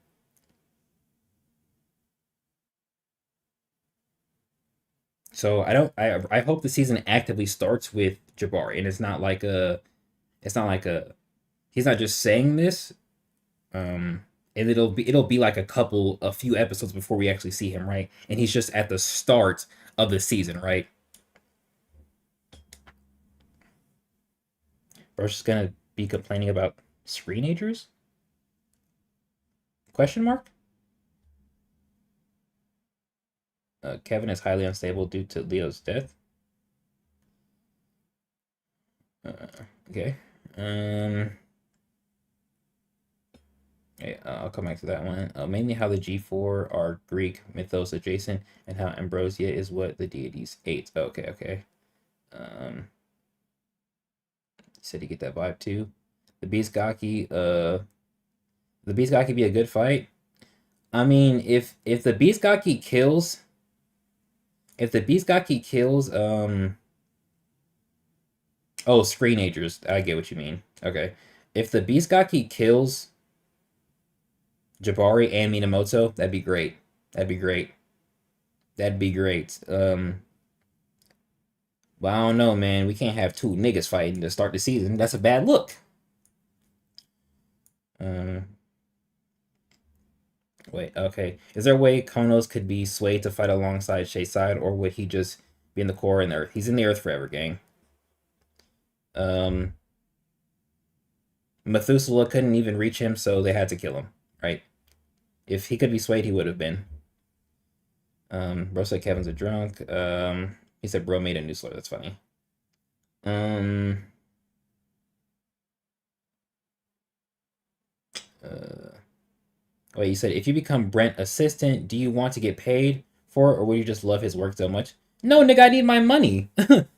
This shit ain't free. This shit is not free. I get paid to do this. This shit is not free. And just like when this stream over is gonna render, I'm gonna throw some ads on there, bro. I need my money, bro. I need it. It's necessary in this lifetime, especially with the way the economy's set up. We're fucked. I need my bread. But I'm not like money hungry. I'm not like fuck you, pay me. It's more like I know the services I can provide. I would appreciate proper compensation, like a decent human being. Um, I read that. Um, okay, wait. You said wait. Also shout out. You said this. Oh, you also commented. Appreciate you. Super Sandin Low. Super sad and low. My fault. I appreciate you for being here, by the way. I'm just asking questions. No, you good, G. I think you should become Brent's assistant. I mean, you're the only popular one covering the series. Is that Nara? Is that a shot towards Nara? Let me chill. Hey, appreciate the 4K subs though. Appreciate the 4K subs too. Um, I'm broke. I can't eat, but you can change that, Kev. Hey, that's a good one. That's a good one. It's a good one. Um, yeah. I mean, I don't think. I mean, popularity does play into effect. I won't deny that because you can't just have basically a bunch of randoms trying to like intercede on the story, right? But I know the story. I'm not gonna say in and out, but like the contents of the story are pretty much committed to my memory. and it's just because of what I do. But I've also been reading Ordeal since I've been reading Ordeal since the first season. Some people have been reading it since it was on, what is it called? What is that step before it becomes an original? Is it? It's not Canva. Whatever it is, y'all know what I'm talking about. Um, but I've been reading it since like episode like 20 ish in season one, maybe a little sooner, maybe a little sooner. So I've been reading it for a long. Oh, Canvas. Okay, yeah, yeah, yeah. A lot of people have been reading it since Canvas, but I've been reading it since the first season, right? So some people have been here before me, but they don't they don't got that same mental capacity to really interpret the story the way I do. No disrespect to anybody, but that's just the way it is. Not everybody is skilled at doing certain things. And I feel like my track record can prove that more often than not, I know what I'm doing. More often than not. Okay, I'm not gonna say I'm perfect, but more often than not, I have a proper direction I can, aid in, right? Plus, obviously the subscribers and the likes speak for themselves. The comments speak for themselves. The engagement. I mean, we got who knows how many people in here right now. You know, we talking about our deal, but we talking about our deal shit with me. So it all that all plays into it, and I think I could add something to it. Um, for sure, for sure. But if that's not what he wants, then I'm not going to intercede. I'm not going to beg to be a part of the story because I'm still a fan. I'm still someone. I'm still just like you, gang. I'm still like you, gang. So I can still do what I do in this regard and just be cool and be chill and coast. But if I was so blessed to be able to work on aspects of Ordeal, then of course that'd be amazing. Technically, I have been. I mean, I did the Shay video that was commissioned. I'm so thankful that I was able to do that. That was commissioned. It was something I was gonna do anyway, and then Brent just asked me to do it sooner, so I did it. Right. Brent has also commissioned me to do another kind of video. That one's probably not gonna see the light of day. Not gonna lie. Um, but yeah, like I can help him for sure. But if he it's not if, but if help isn't what he wants, I can't beg a person to let me. You can't beg a person to let you help them, right? But Brett's not stupid. He's a grown man, and he's acknowledged that he's his faults in the season, and he's acknowledged his capacity to take notes on what people are saying. So I believe that he can get the job done, right, without me. Um, but he will need help elsewhere. I will say that he still needs help elsewhere. Um, um, I know y'all said. Let me go back. Let me go back. Tevin with a new animal hide fighting in Africa would be tough. Okay, I'm seeing the vision. I'm seeing the vision. You're onto something, and I appreciate that. It's a good vision. Um, when the flashbacks of season one were extra chapters, that's crazy. Did anyone ask him on why season three is bad, or he's just being subjective on what he's answering? Me or Brent? Um, oh, you're talking about yeah. I think you're talking about Brent. Uh, uh, I don't know how to how to answer that properly. It's Brent doesn't answer everything, which is reasonable, but none of the questions are outright asking why the season is bad, like or why Brent did X, Y, and Z with the season, right? At least, yeah, not from what I remember here. And if they are, I don't think he answers them. Y'all funny. He said, Jay, y'all dumb as hell. Let me cook. He said, bro just eloquently said, I'm smarter than all of you bums. Nah, you funny, bro. You're funny, bro. What's good, Links? Y'all are funny. Y'all are funny. I'm not saying I'm smarter than everybody, but like some people are smarter than others. That's just the truth. Like, not everybody is of the same intelligence. I'm not saying I'm the smartest guy in the room. I'm never the smartest guy in the room. But I'm also not the dumbest, okay? I'm not the dumbest either. Like, Let can we just be real? Can we be real, bro? Like, can we be real? I don't think I'm an idiot, an ignoramus. I don't think I'm a bit slow on the uptake, if you will. But like, I'm also not fucking. I'm not Tony Stark. Um, you know what I mean? I'm not Einstein, bro. I'm just a guy who thinks a little bit, who thinks from multiple perspectives, right? That's all. Um, I'm just reading chat back. Let me see. To be fair, Jay is genuinely skilled at literary writing and world building. I've written like 500 pages worth of story, and I'm still green around the ears, if you know what I mean. Wait, how you know I'm skilled at literary writing and world building? How do you know that? How do you know that? How do you know where my skills come from, bro? What's up, Boba? How you know where my skills come from? Wait, is that Silver? Nah, I actually don't know Silver's first name.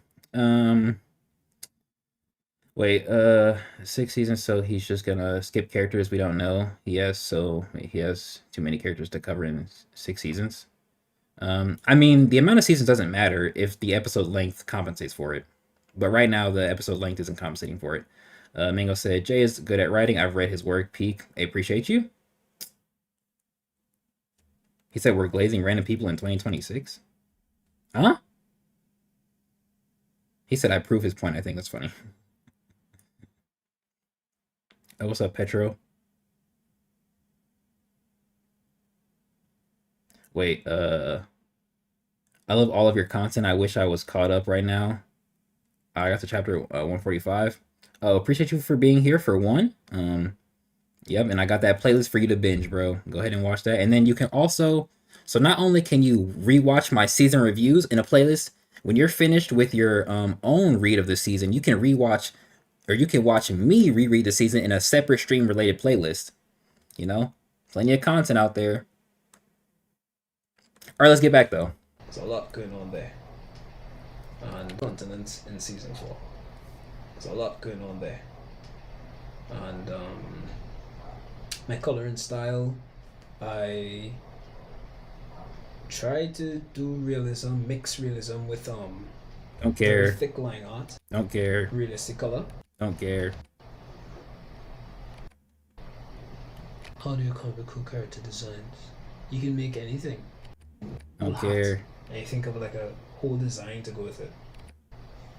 To get Yukiko, yes I do. Wait, Will she have children or to just do it in season 4 or 5? We'll see. Small one, but is there any Jamaican cameos? I don't know. when he says I don't know, it's the most genuine response he can ever give, bro.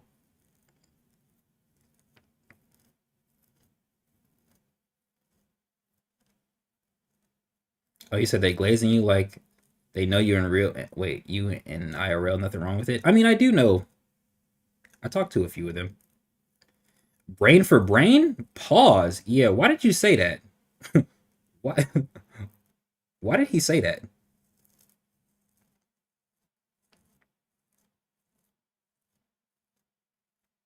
Like, I get why he said it, but why would you say that? That was kind of crazy, faceless. I can't believe you would say something so wild like that. Even though I have said wild things in stream, like I did earlier. But to comment it, I don't know, bro. Let's keep going though. It should be. I'm gonna look at chat in a second. She will take the eye of time in season 4. This is another really, really big thing I want to address right here.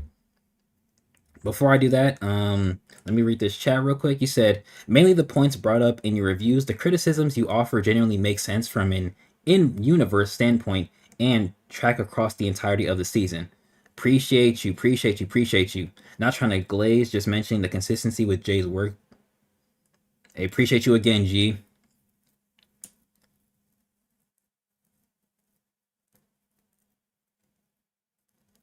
I do know Mango. I've only met Nani in person though, but I speak with one, two, three, four, five. It's like six people in chat on Discord. um, relatively often. Um, yeah, appreciate you, Miles. I definitely think there's a good consistency in what I say. I don't think I ever like go off the rails or like offer inconsistent notions in my reviews and things that I mention. I think there's definitely pretty good consistency in criticisms. Appreciate you for noticing that. That means my content getting there is it's doing its job. I have been told I can explain things well too. Sometimes I feel like I'm not explaining things to the best of my abilities, and that's just a individual thing. You can always explain things a little bit better, but like you know, I think I do a decent job more often than not. So I appreciate that, bro. I really do. Um,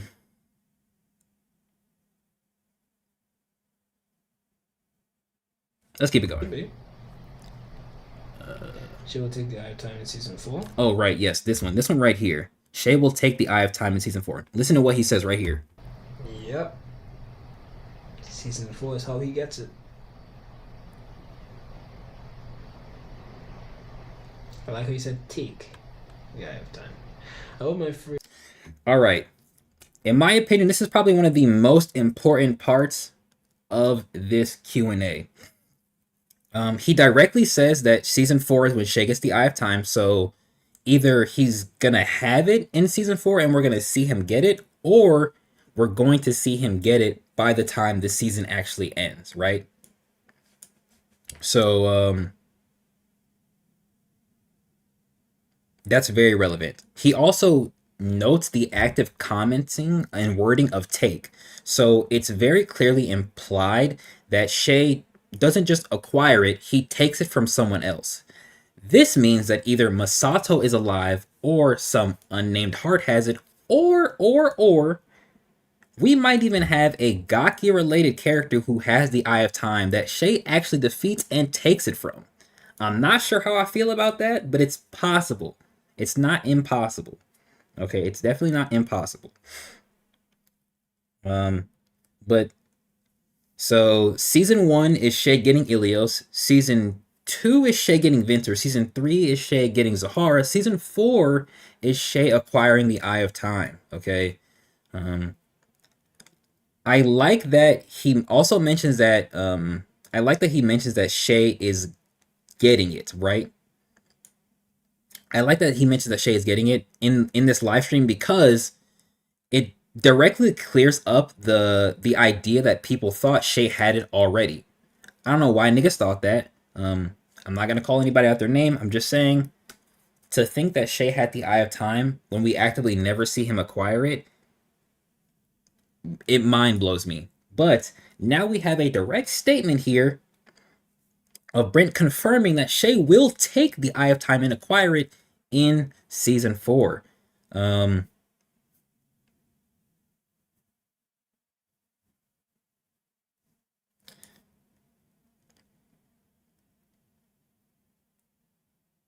The real question is, I guess, yeah, no, I already said it, but the question is, who and how, who has it, and how does he take it?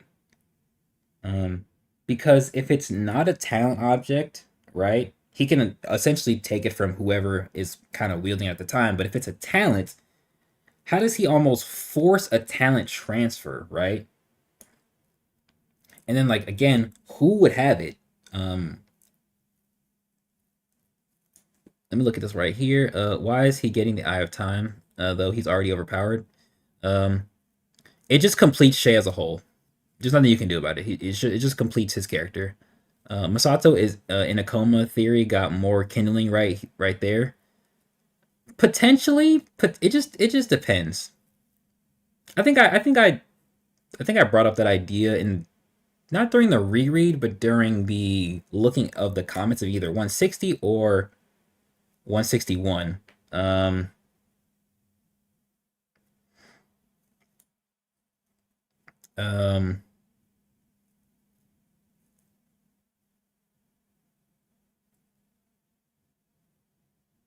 He said Shay will take the Eye of Time had me a little hype, not gonna lie. There's definitely some hype aspects to it because it means he's not It's not just given to him. Like some people may have thought it would be. How though? Is it the art that has you hyped, or it's just because you like Shay so much? It's just the thing that completes Shay. Like, and Shay also starts the series with the eye. So to to kind of finally see him get it is it makes sense. I doubt Anton loses a limb before he dies. Oh, no, your answer. Oh, you're talking to Patrick. Okay, never mind. Um, yeah. It just it just like we see Shay open the season, and the first thing we or the series, and the first thing we see about him is his eyes cut and his and it's glowing before we even know who Shay is, right? And then when we figure out what it is, it's one of the main things we're asking of why do or when does he acquire it? When does he get this? Right? I had a feeling he was gonna get Zahara. I just didn't know when, right? And then he got it, and I was hyped because in my mind I knew he was going to get it. So to see it happen and play out is amazing.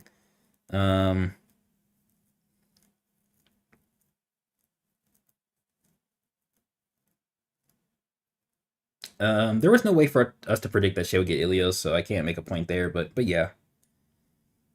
Um,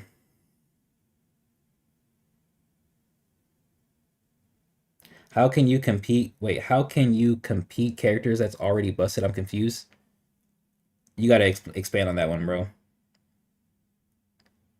He said, "I'm just waiting for Shay to see Kirito." Low key, me too. You said what you miss? This right here, this individual asking how if Shay will take the Eye of Time in season 4, and Brent confirming that he does in fact take the Eye of Time in season 4, with him further stating that Shay season 4 is the season that Shay gets the Eye of Time. So you know, I think this is good. I don't think he says Favorite anything else. characters don't die and take the Eye of Time. Yeah. Oh, my So favorite. um, this confirms that Jabari will be in season 4. Africa will be a seemingly prevalent part of season 4, and that Shay will acquire the Eye of Time in season 4. Um, very good things. Very good things. Very good things. Um, I'm not sure if there's anything else major that comes after this though. Favorite characters don't die in the next Wait. Oh, he says I hope my favorite. Oh, season. Most of them died already, unfortunately. Well, I hope so too. Do you sometimes use we clip don't know, studio? Chef I don't use anything or other than Kathy. Photoshop. I use Blah blah blah Blender. blah blah. Just having mine right now. But yes, ice is my favorite element, so Oh wait. background in my mind. Oh, he also confirmed that Let's Sabito's his favorite character. Sabito your favorite character. Yeah, just haven't like spent a lot of time drawing him and stuff, so he's kind of like background in my mind right now. So it's like he's your favorite character. Where's the scaling development? Where's my flashback, nigga? I expected to see him really duke it out with a vampire in season 3. Where's my flashback, nigga? What happened to it? Why did you give us a Vayal flashback instead of a Vayal and Sabito flashback? What are we doing? He said LMAO he went back to Sabito after Kofi's bum ass performance. Sabito flashback back of my mind. That's funny. Wait, oh, I meant to say, how can you complete a character that's already OP? You said that I have time. It completes his kit. This is the last thing Shay needs to acquire to be complete. To be a complete. To be the rod of men, essentially. It's the last thing he acquires that finishes his power off. It's that simple. That's all it is. Shay's eye's been different since the season started. He gets Ilios. Um, season 3 confirmed what the Eye of Time was, And then season 3 also gave him Zahara, but he still has to acquire the Eye of Time for his power to be complete. That's all.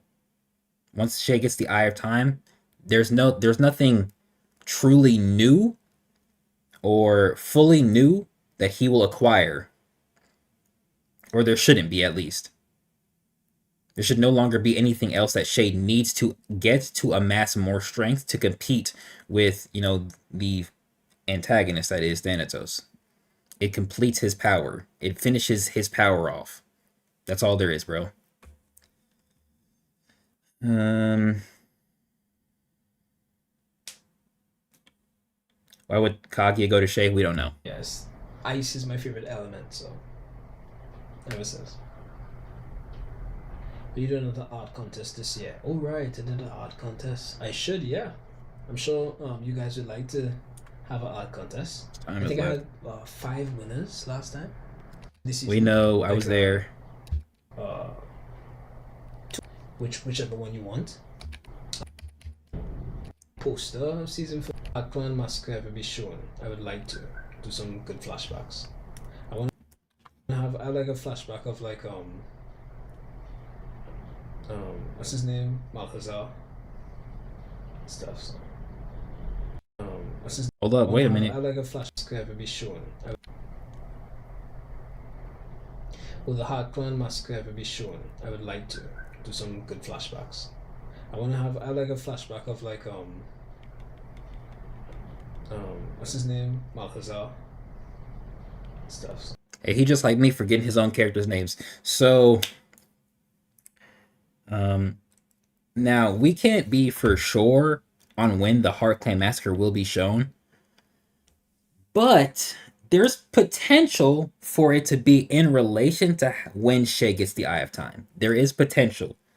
Let's just say, for example, we know Jose thought Kimyo could wield Zahara in Thanatos' army. Let's just say we also have a character like Laith who has the Elder's Mantle. So let's just say that maybe one of the Gaki, another captain class character, is the one who actually has the Eye of Time, and said character was also present during the massacre. Brent could sort of tie these things together, actually. And while, let's say Vayal may have been the one to take the eye from Masato, he gave it to somebody who would actually be able to handle it, right? A time loop. You're losing me. That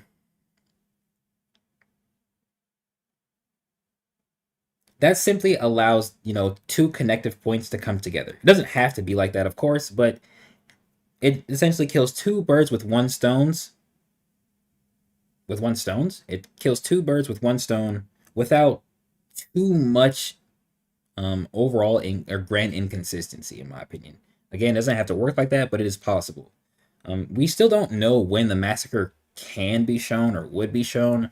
I mean, season 4 would be good to kind of get it out the way, but if he does it to get it out the way, I feel like it'll be rushed, and I don't want that. Just gave me an idea. Thanks. Okay.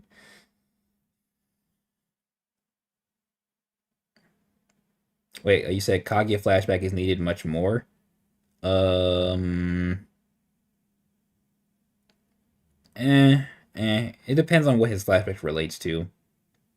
Because the Sabito, like Kaguya's backstory has less mention. Honestly, it doesn't have any. It hasn't been mentioned since season 1, right? There's no real in-story exposition about events regarding it outside of what Andrea mentioned in season 1, as opposed to Sabito and Vayal. Their fight has been mentioned once by Leo, once by Vayal himself, actually, and then once again in season 2 by Vayal, right? So, and then he also refers to Shay as Sabito, right? Vayal does. So there's also like something like that that's not like fully in relation to their interaction. But then again, um, somebody like wait, what does he say? They all also actively has a dislike for ice because of Sabito. Like there's no other way he could get that sort of dislike for ice, right? So their interaction is far more relevant than a Kaguya backstory. It does more for the story. Kage's backstory can do, things for his relation to Veal and himself, but it's just like don't forget Bjorn mentioning the Sabito incident during his fight. Also there, so that's what 3 or 4 mentions right there. Like that makes the Sabito versus Veal fight very prevalent in the story itself, as opposed to some individual flashbacks that add to characters, right?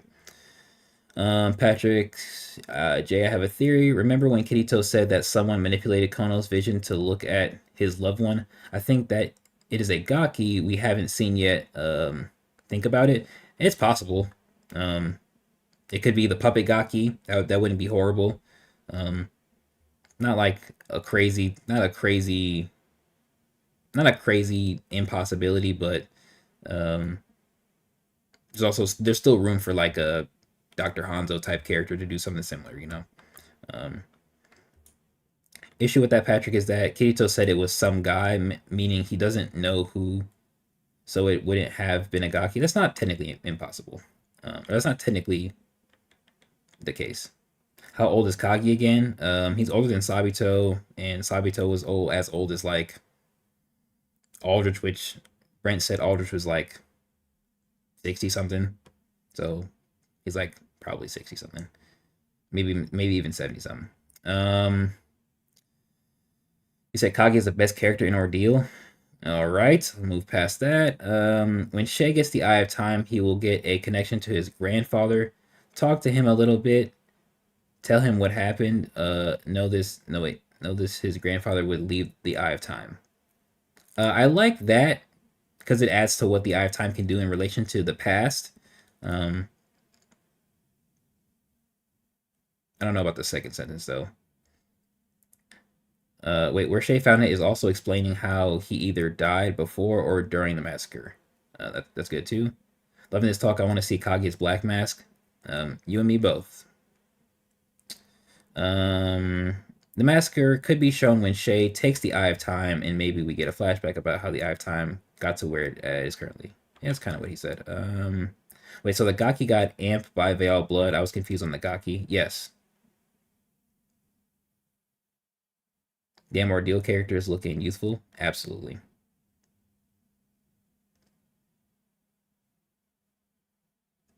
Who's the best character then? Um, Objectively,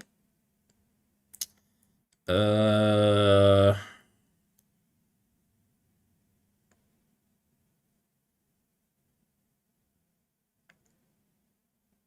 I could put Dr. Hanzo in that ring. I could put they all in that ring. Um, um, you could put May in that ring. You could put Leo in that ring. Um,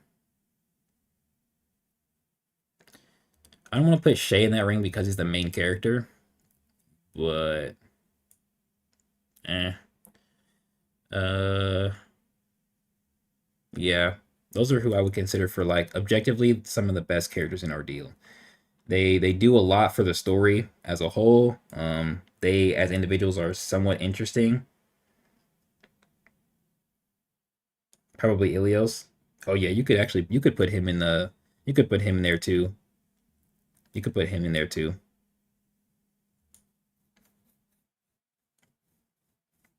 Ilios has crazy relevance. What makes a best character is story relevance, like grand story relevance, not like on an individual basis. Um, Grand story relevance, as well as So it's not just how relevant they are to the overall story; it's how relevant they are to other characters. Right? Leo is relevant to implied every god tier, right? And we actually see how he's relevant to three of them. Well, two, actually, four of them, including Sabito, right? Um,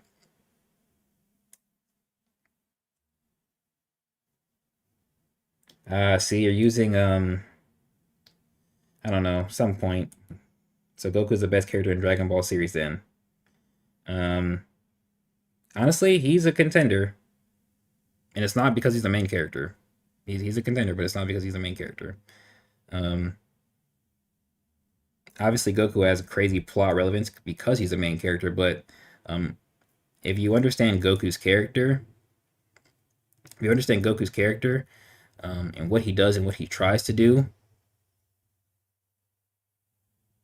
then yeah. But like Frieza's not the best character, or like Tao Pai Pai isn't the best character. There's not a lot of great characters in Dragon Ball D that you would just put as the best in the series as a whole, right? Like, at least in my opinion. Shit, somebody like who's like shit Shenron. That's a joke. It's another good candidate. Um, I want to say Trunks. Oh, like Vegeta.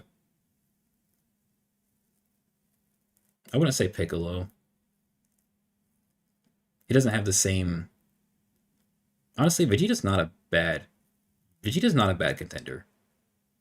Um, Gohan.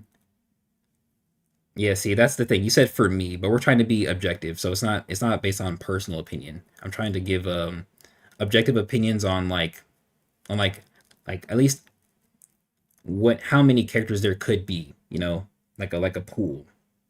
Gohan's not a bad pick, Vegeta's not a bad pick. Goku's an okay pick, but I don't want to put him there because he's a main character, but he's not a horrible pick either. Okay, you said, what new talents do you think we'll see in season four? Honestly, I can't answer that. That's too vast. You thought Anton was going to die this season? Nah, he can't die. He can't die yet. He hasn't gone 100%. I think this is kind of it though. I don't need a lot of time. Just one episode I can show like a good flashback with Malhazar and the Hat Clan massacre and all that kind of thing. Oh, see, he wants to do a. I guess he wants to do a Malhazar Heart Clan massacre, but like, I'm not sure why he would do it like that because I feel like that tells two separate stories. Oh well, objectively, Bulma is up for debate. Another good point. Very plot relevant.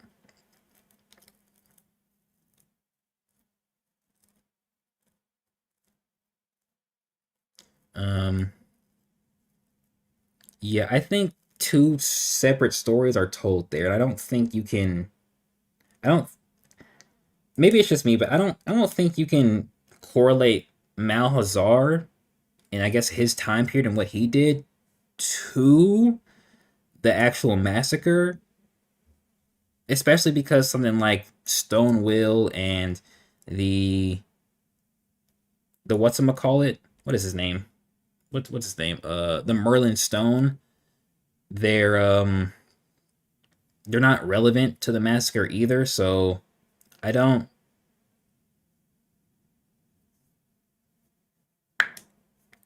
I don't really I don't really see how he could do that. Maybe I'm missing something. A random point. I wouldn't mind if Brent made a Viver card kind of thing where he dropped information. That would be good, but he's not very good at that stuff. That's why he would need like an assistant, somebody who can like a graphic designer, somebody who can kind of put those things together.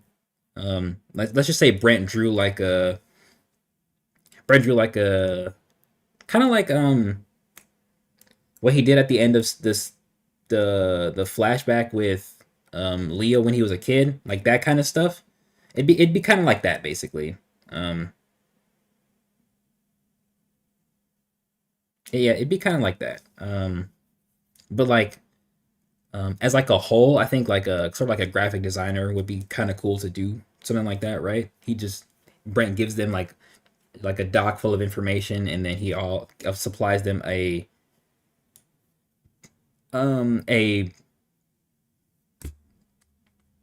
he provides them a like an image, like an image to use, and then the graphic designer will kind of put them all together. Are you a better writer than Brent? That's subjective. That's based on opinion. Would I say I'm a better writer than him? No, I don't think there are certain aspects of Ordeal that I don't think I could do right the way he does. But there are other grander points that I just know can be done better, right? Um, uh, you thought Mr. Satan has humanity in his hands? That's not a bad point, but Krillin kind of represents what humanity could actually be if they tried. Though he does get buffed, so you can honestly also put Tien in that category. That sounds like a bad idea. They're two completely different points in time. Vial wasn't even born yet. The only way I can see it is if they had a splinter faction, or jumped by multiple clans. He said Malhazar / Heart Clan Massacre flashback is too much. Either way, it's too much work for what it would add to the story. I agree. I wouldn't mind love random lore bits, since he set up the story to be akin to a bunch of history that has happened, like X-Men. I get the point you're trying to make. Do you think we'll see more about the previous users of Okeanos and Katakita? Only after Brent actually makes them. Do you think we're going to see new clans in season 4? If Zuri and Jabari come from like a clan in Africa, potentially, if there's potential for us to get clan bits from the ancient one, and there is potential for Brent to kind of use the Oduzo clan, but that's only if he finishes their concept. Um,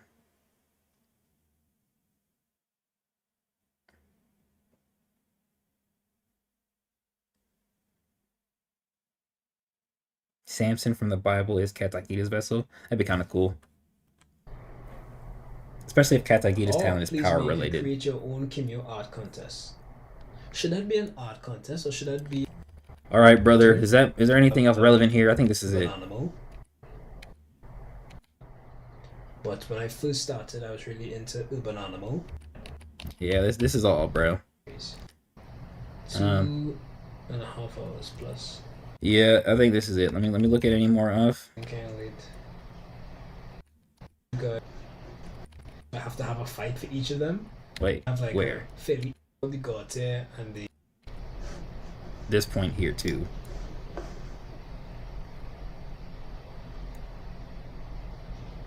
So the thing about the Gautier and the Gaki is Wait, I would love if we get the Malzar flashback when Shay inserts the Eye of Time. You might have to expand on that. Her name is Rajani, not Ajani. He made a joke. I have to give because I have like a fairly even number of Gaki to Gautier, so I have to have a Wait, fight. what was the I have question? to give. Is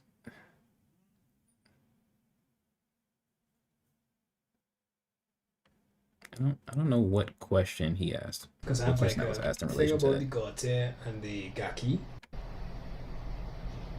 So the thing about the Gautier and the Gaki is I have to give because I have like a fairly even number of Gaki to Gautier, so I have to have a fight for each of them. So that's a lot of fights. So I just need to like, and the point is like, even if I do have a fight, what's the outcome? Does one survive? Do they both die? So there's a lot to write when it comes to those fights, because A fair point. if one survives, then that person will be available for the future fights. So then the next fight will be a 2-on-1 or whatever. or if they both die, those characters are now out of the series. If they both survive or come to peace or whatever, there's so much up. I do think um, it would be very cool if he did a sort of gawky god tier interaction where the I guess the not a peaceful resolution is kind of is the end of it, but more of a two individuals who fully understand each other and may or may not feel the need to fight because of that, understanding, right? I think there's potential for a good character interaction there. What he mentions about characters fighting and dying or living and dying, it's another good point because, of course, when you kill a character, you can't use them anymore. But obviously, he didn't kill Vayal, but he still found a way to reuse him in the following season, right? And then of course Bjorn is dead, and he definitely is kind of also making a point to say that like certain or more often than not if a character dies, their talent's not going to be reused again, right? Unless there are caveats like Ilios or Ash of the Fathers or Hisame, right? Um, and then when he talks about when he mentions like keeping characters alive, that's another good point because now you have to think how them being alive adds to the narrative and how it can affect what happens later on. Again, like he says with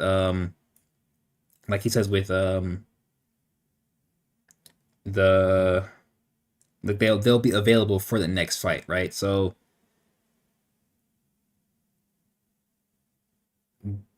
but the I guess the question he has to ask, I guess there's kind of two questions more. There's a scaling question and then there's a narrative question. Like, what do I want to do with this person being alive? What do I want to do with this person being dead? And then how will I reuse them later on? You can kind of always explain a character, winning or losing, however you want. It's not hard to do that. Um, but now the question is like, what do I do with him? What do I do with him after? Um, and the narrative makes it seem like they have to be used when that's not the full truth. Keep in mind, Bonnie fought who knows how many Titan generals, became a god tier interim, and was never mentioned again. So it's like you don't have to reuse a character. A character literally got dropped off and was never mentioned again. Like she not mentioned in season 3. So, but to conclude the grander point, there is a bigger narrative question of what do I do with these characters afterward. Um, from my point of view, um, if I don't need them, I usually kill them. Right? I usually kill them. Um, um, Especially if it's a villain. Right? If I don't need them, I'll kill them. However, there's also a sort of narrative point that can be made with their death. For example, I have my main character fights a uh, a Lathe level individual, right? Um, However, that individual is related to another person the main character killed in a previous mission months earlier. Okay, so this fight is directly revenge related. Okay, but the sort of grander, I guess it happens in Armageddon, but the sort of grander purpose of the Titan General's death is to it's kind of to provide a sort of just because you know about me doesn't mean you know everything, in that if your leaders think I'm a threat, let me show you why I am still a threat, right? That's the sort of grander purpose of that character's death, right? There's also that little minor narrative of like the characters being related that kind of adds to it. Um, but yes, and then let me see if I have an example of a character living. Oh, okay. There is a character. I have a character who's on the villain side that I want to keep around. However, I have to write it very meticulously for the reason for them to not be killed off or to sort of make it out safe in the aftermath, because I want to do something with their character because it relates to the main character, right? And that's a sort of, there's a reason I only add characters when I have a purpose for them, right? So a lot of the characters I've added over the course of time, which is a lot. I have a lot of characters. I don't even want to show y'all, but um, um, over time I have added more characters, and each character has a sort of grander purpose, right?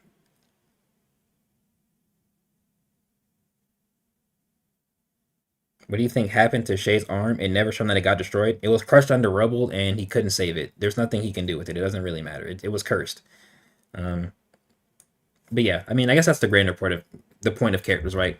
If you're gonna introduce a character, if you're gonna introduce a character, um, kind of do it with a purpose, but you have to keep in mind how you can use them later on, which is what he's saying. But I think he doesn't he doesn't really have to use them continuously. Like he does, but he doesn't, right? There are ways to sort of write characters out of the story, which he has done multiple times, especially in this season, season three.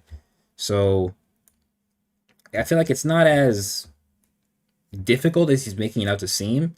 But I also am very meticulous with the characters I introduce for my story, so that it's not bombarded with characters, but that everybody has a purpose or a narrative reason for them being there, right? Whereas we haven't actually explored the narrative reasons for a lot of the characters being present, which I think is another reason as to why certain characters are harder to kind of kill off or keep around. All right, let me go back and read chat. Um, okay, the Beastcockies clan would be the best for what it could add to the story and what talents can do. I agree. Couldn't the Eye of Time connect the two time periods, like showing how the Hearts clan first acquired it? Yes and no. It's just dependent on how the actual ability works, because from what we've seen, an individual with it can look into the past, or can perceive somebody looking into the future, right? But we don't know if it can connect 2 points in time, if it can perceive all time related events, if it can just look and gaze into the future, into the past. We don't know that. If it allows the shade to perceive to times into the time of its previous users, then that would be kind of raw. That'd be interesting. So basically, I don't like you, but you got hands and I respect you. Let's not kill each other type of moment. Yeah, that wouldn't be bad. I think that would fit the Beast the best. Probably the Kid Gaki and the green chick if they meet again. Oh, I don't know about that one. That kid's a little asshole. So unless he's like stops being an asshole when he's grown, I don't know. He might actually try to offer. But then again, like that depends on if Brent keeps Sonya and what's gonna call it around. Like he kind of left their death vague enough to the point where he could choose to kill them or he could choose to keep them around, right? Um, and he of course has a way to do both, and he has a way to explain both.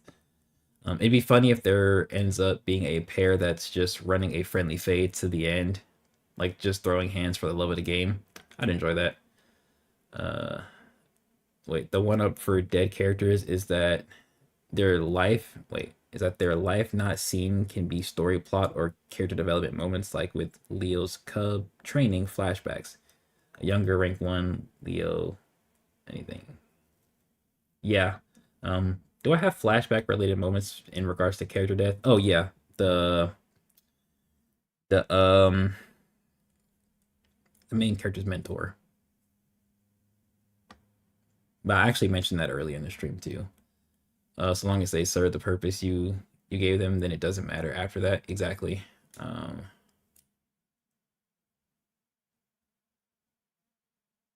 My fault if we're not on the same page. I'm throwing car parts. Indeed. Oh wait, I was thinking that when you said it. It's probably talking about me writing out characters. What do you think happened to Shay's armor? No, I read that one. Are hands selected based off of strength or capability or both? Strength because the god tier are compatibility. I don't think compatibility is that relevant, if I'm being honest. I really don't. Except for like maybe Bonnie and Bjorn and maybe like Agent 16 and Bree and shit. I think it's also it might also be a location thing or a character thing, but I don't really know about compatibility. But strength is more definite because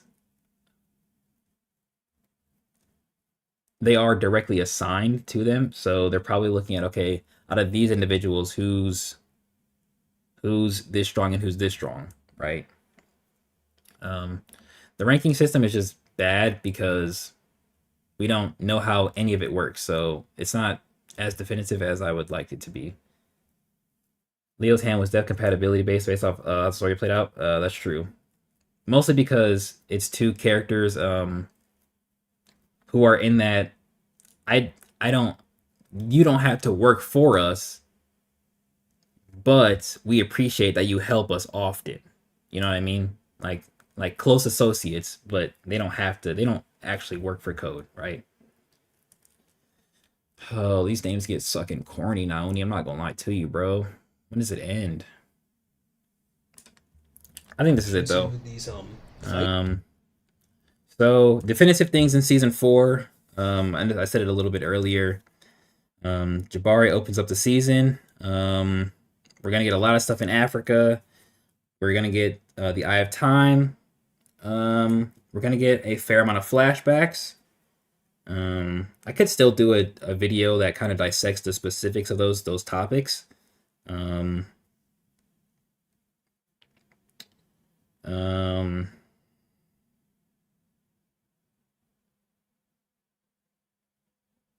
but I'm pretty sure that's all. I'm pretty sure those are the definitive things we got. Um, I think this was a good,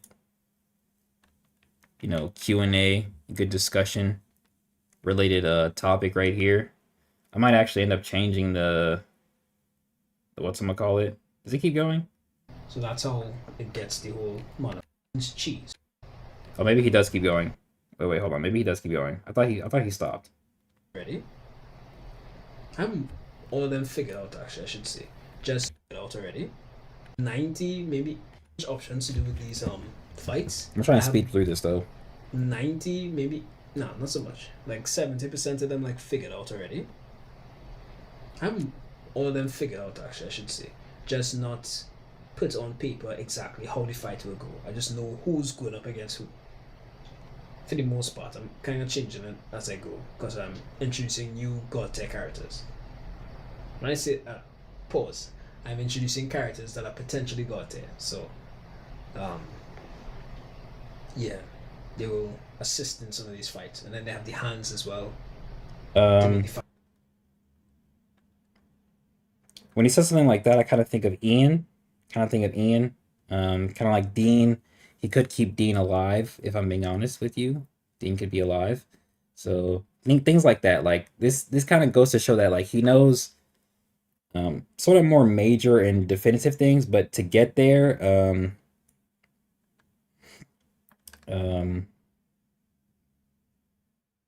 to get there is still there's still room for change because the story is progressing and there's still ideas that can be introduced that are better than before, right? And I have my like own aspects of this. Like certain things change as you kind of think of things that are just that fit better, right? And characters get moved around and things like that. It's like a 2-on-1. The whole idea like the Sith are stronger than the Jedi just because they have uh, gotten rid of reasoning. So This because reason, this was weird. He says that the Sith are stronger than the Jedi because if they got rid of reasoning, but is the dark side of the Force not naturally stronger than the light side? Somebody can correct me. I don't actually know, but I feel like the Gaki are supposed to be naturally stronger than the God tier anyway. Um, I don't. I don't really know, like,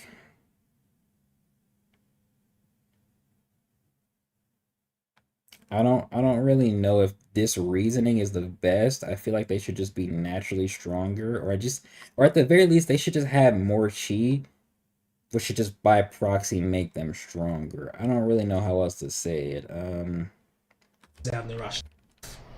The whole idea like the Sith are stronger than the Jedi. And it feels like not every Gaki character thinks the same, so it's not like they're all gonna have like zero rationality and zero reasoning either.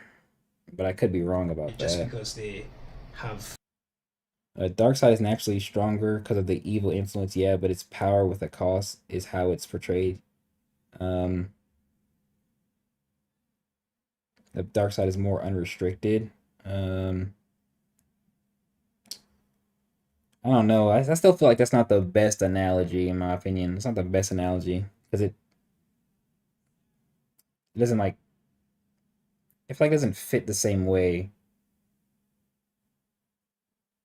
unless he's trying to say that like the gods here have more caution about what to destroy as opposed to the Gaki, but like that's a destructive capacity versus AP thing, and you can still be as strong as another character while focusing your attacks.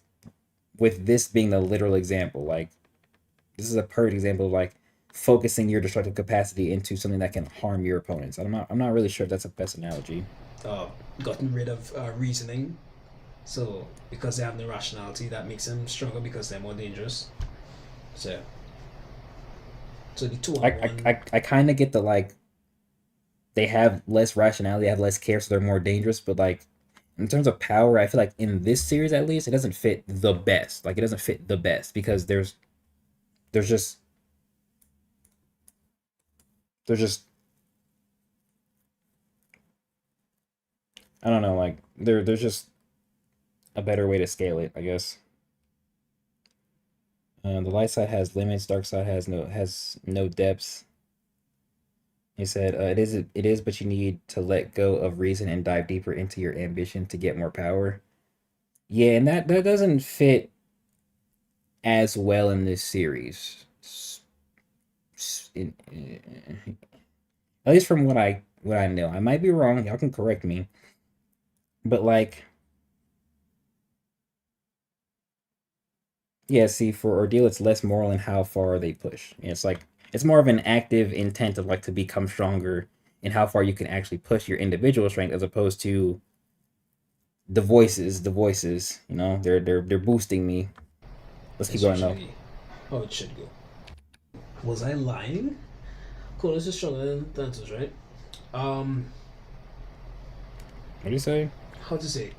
You have to take into consideration Cronus is a child Oh, Cronus is stronger than Thanatos. at heart, a child at mind, right? So no matter how Um, strong he is, somebody who's smarter than him can outwit him. So that's it. eh, You could feel my trunks. don't care. I will Andrea die in this series? Don't Where's the care. merge coming? I'm so sorry. Which part? But as you can see, my hands are merged. With Thanos, reanimating humans be able to use their talents. We've only seen humans so far, so no answers. Thanos reanimated. I haven't really thought about that. I just thought of like if he needed an army at the time, because he would like take the talent from people that didn't want to serve him and give it to his associates. So um, some of the corpses that you did see weren't necessarily human.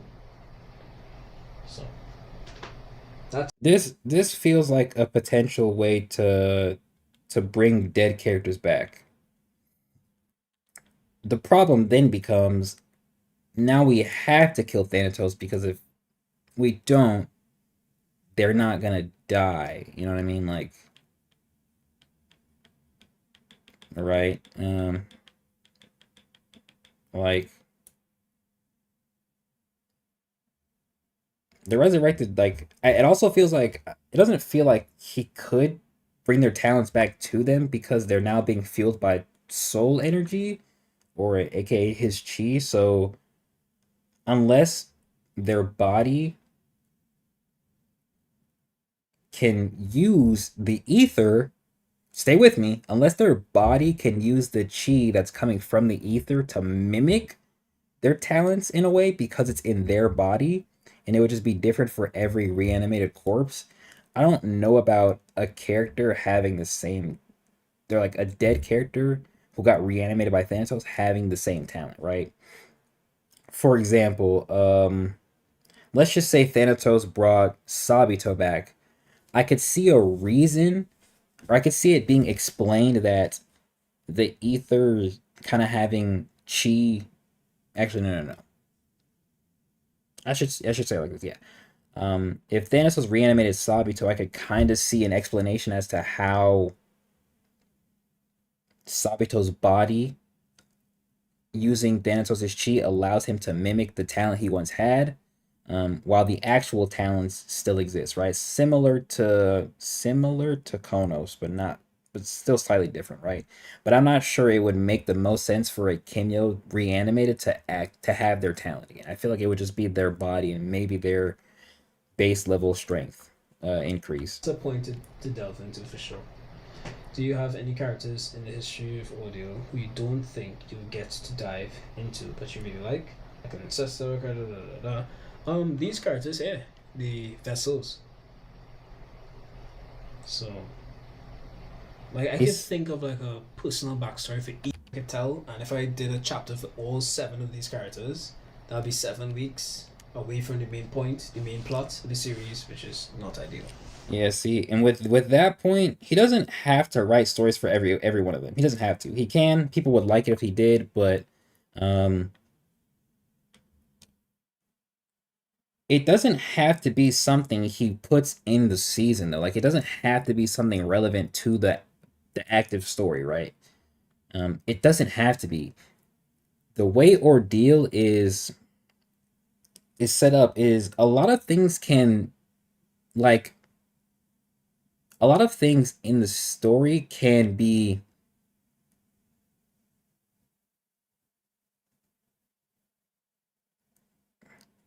I low-key lost my train of thought. A lot of things in the story that relate to past history can be their own thing outside of the current story, you know?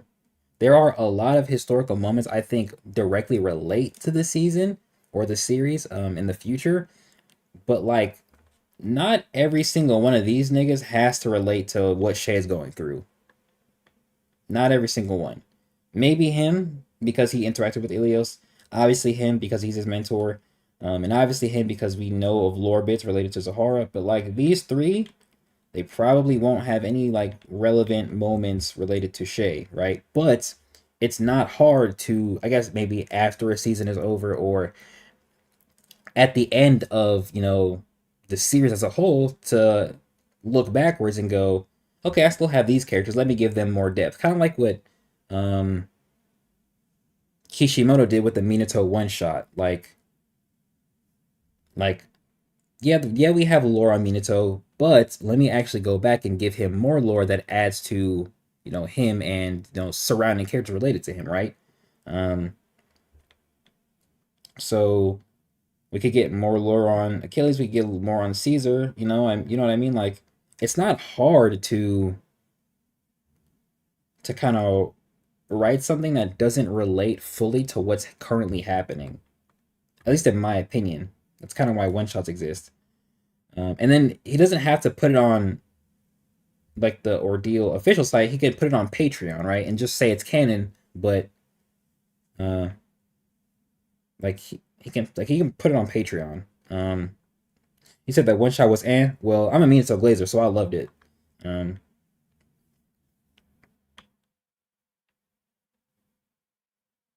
but yeah, he can put it on Patreon. He doesn't even and just say it's canon. Like say it's canon material, put it on Patreon. Um, doesn't have to be in the official storyline of Ordeal, right? But if I had an evil talent, I'm gonna just be a villain, I guess. So that'd have to be like a spin off. Yeah, he said it has to be a spinoff, but like it doesn't really have to be a series spinoff either. Cubs catch up to Shane's strength. This point right here, I think is kind of relevant for season 4 as well. When the Cubs catch up to Shea in strength, they should be roughly at peak, all on the same level to Yeah. some degree. To some degree, Now he says to some Shea degree. obviously is the strongest above all. So this is an interesting point, and I kind of get where he's coming from. Each cub kind of has something that can make them, I guess, like an attribute that can be better than Shay as a whole. But somebody like Tevin and somebody like Kong or Anton with Kong, they also have potential to have high power outputs that can be close to Shay as well. The thing is that it's bad to include Shay because he has basically four talents, right? He has Ilios, Zahara, the Eye of Time, and Inventor, right? Whereas even if even if Tevin can have any type of hide he wants, he's still only using the power of his one talent. Whereas Shay can pull on, you know, a freaking talent weapon that can literally burn chi, or an eye that can potentially change an individual's perception of time, right? Um, Inventor's not that crazy, but it's still useful, right? Still useful. So it's like it's bad to compare them in that way because Shay has a bigger arsenal um, to pull from and a more powerful arsenal to pull from. But if Anton, can go 90 to 100%, he could obviously rival or be close to Shay's strength, right? I feel like that's not the most unfair thing to say, especially since he was stronger than Shay for most of the season, most of the series up until um, that the rest of the training in season two, right? Um, I don't. It also depends on like somebody like Azam. Um, he can be faster than Shay, but like again, the Eye of Time can just slow Azam's perception of time down, right? And Tevin may even be able to replicate something that can match Azam's speed, right? So like, it's just it's just bad to say that they're relative. Like I see the point. Like if he said kind of at a base or like just with their individual talents, it can make sense, especially like before Shay got all the added weapons and stuff. Um, but Shay has more to pull from, right? And then there's somebody like Andrea who, again, her talent at a base is just the worst out of every cub. Um,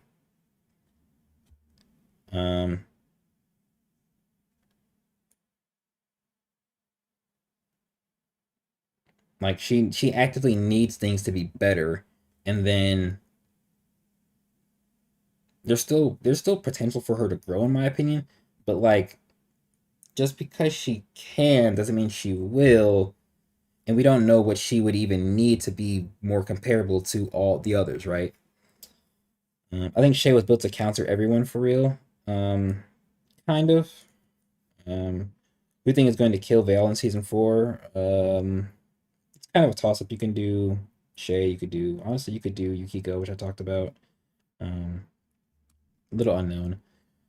Oh wait, do you think Shay will pull out his eye of for power like Odin did in? No, that doesn't make sense. He already lost his eye, so he's gonna put something in and kind of replace it. Doesn't make sense for him to take another eye out. And from what we can see, he keeps both eyes. Keeps both of those eyes. I can see that. Wait. I can see that. I'm not. What the? Not looking forward to a new hide from Tevin because he's not the most creative person with his talent. Oh, okay. I see what you're saying.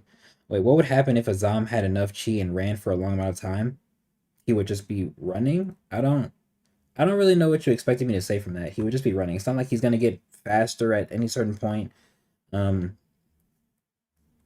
he would just be running. I mean,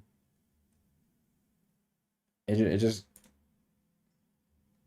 there like him running for a long amount of time does nothing for his. It does nothing for him in the long run.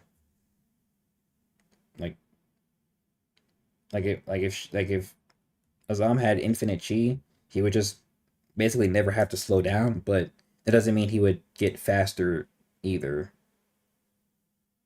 Probably trying to pull the Flash logic of going back in time. Um, and then that's still like a talent specific thing. So it's not like something he could do. Like speed, the speed logic in the verse isn't the same. You can maybe make Azam go back in time, maybe, or time travel, but it doesn't fit. I think Thanatos being the one to kill Veil would be a good idea. Shown it has. Eh,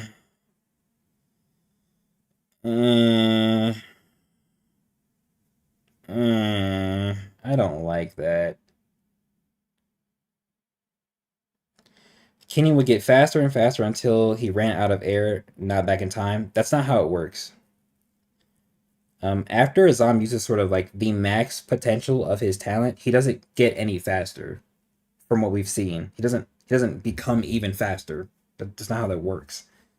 Um, I don't like the ideal. I don't like the idea of Thanatos killing Veil because it wouldn't be satisfying, in my opinion.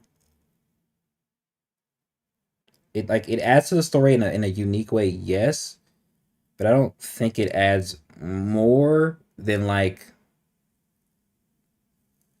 somebody like Yukiko being able to do it or Shay doing it, right? Shit, or even Tevin doing it.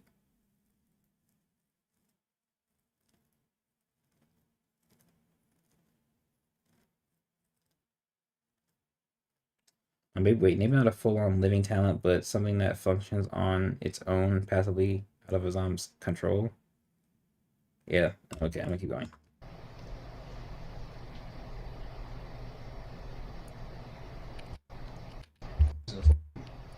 Like to yes. Get a back story. Would we get a back story for the founding of Code in season 4? I would like to yes. Okay, we might get the founding of Code in season 4 too. So it seems like the things he didn't put in season 3, specifically Sabito and Bayal and the founding of Code, he's gonna do in season 4. That seems like a thing. So he might also get Kaguya's flashback in season 4 too, right? Um, and then we don't need the Shay future flash forward since it's already a time skip, so that's not relevant. But I'm not sure where he would put it or how he would do it, but I think there's potential for it. Um, and then I already mentioned Sabito versus Veil. I mentioned that in a different stream. I don't want to mention it here again, but there's a way you can kind of do Sabito versus Veil that also includes Yukiko fighting Veil too. But the founding of Code being in season 4 would be interesting, especially especially if we kind of go the route that I think it was Sandman that mentioned earlier, where we go the route of like we kind of get a flashback to Aldrich on his deathbed telling the story of Code's founding to his son, right? I think there's a possibility for that. He might do it in part 2 if he's gonna focus on time skip in part 1. No, he's focusing on flashback part 1. That's what he said.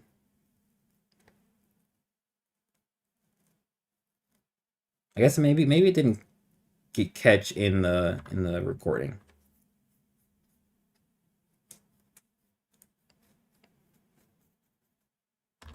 I'd like to do it.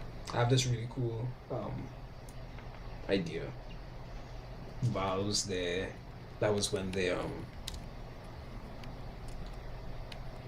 tried to kill him for the first time. Yeah, see, again, he also mentions like he has ideas but like I don't think he knows where or really how to implement the ideas he has all the time.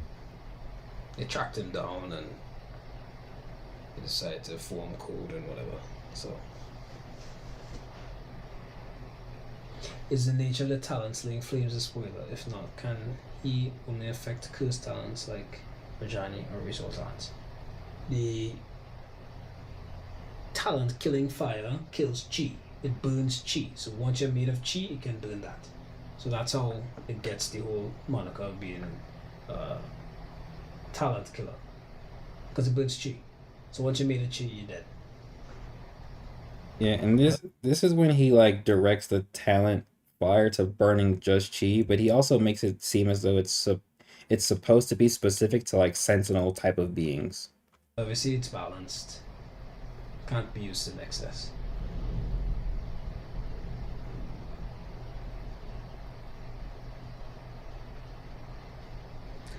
Havoc or Hothberg? I don't know. Rather than So now I would like to go. So I'm pictures. Mm. By the way, isn't that what the young people say these days? Like, okay, I'm pretty sure this is where it's over. Thank oh God. no, I don't know how to Thank type. God. Sometimes I All right. I'm gonna put the screen up for now. I'm gonna end it in a little bit. I guess some like last chats in.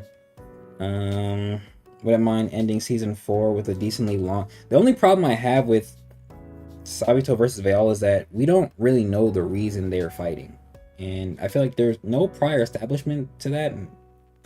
Kind of sucks. Like, yeah, we can say that Veil sought to try and bring Sabito in, but that doesn't even feel the most correct, right? It doesn't make the most. Doesn't feel the most correct. Doesn't feel the most correct.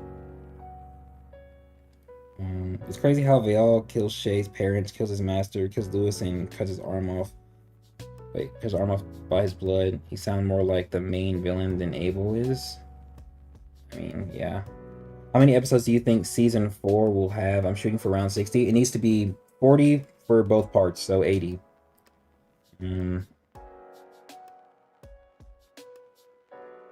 He said stream was my whole shift. I'm about to leave work. How do you think Yukiko would find out, or how she will feel about Kirito? I don't think she will, honestly. It's only relevant to her, like, her finding out is only relevant if,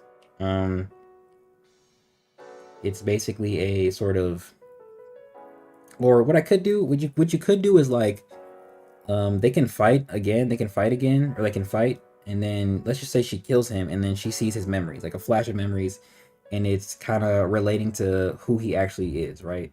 That you could do it that way, but if they don't interact, it doesn't really matter, in my opinion. Kind of like Shay, being Sabito's nephew. Like, I'm not like it almost didn't matter at the time. Like it did, but in the grander scheme of things, it kind of didn't. Um, until like kind of right now, right? Like where Kagi is gonna talk to Shay, right? Like it's like a small note that has potential to be relevant later on, and this is the moment where it's relevant later on. It's more relevant to it's more relevant to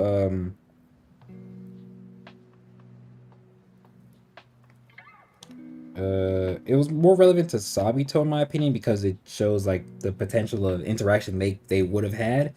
Um, but for Yukiko and Kirito, if he is her brother, um, I'm not really sure when and how you would want to do that interaction, and like what the resulting knowledge would be. Like, does she try and save him? Does she try and be the one to finish him off? Like, is she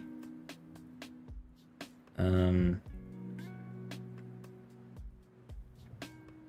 Like what does it do? The real question is like, what does it do for their characters? Like, I guess it doesn't really matter how you go about it. But like, what is the resulting interact? Like, what does it result in for both of them? Is it supposed to be like a sister trying to save her brother? Um, and then, or would it be, yeah,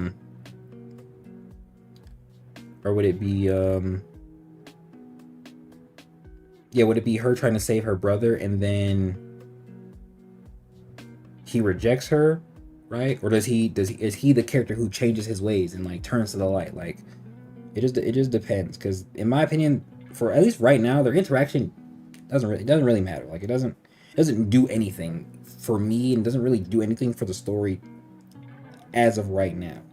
Um, Shay interacting with him is far more relevant because Shay already knows of her brother, or Shay already knows of his brother, but Yukiko doesn't even know that they had a potential third sibling. So it doesn't really do anything for her, in my opinion.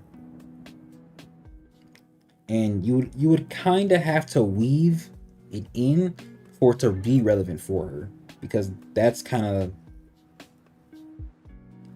how Brent wrote it, right? Like, he made it relevant to Shay, and then he would almost have to force it to be relevant to Yukiko.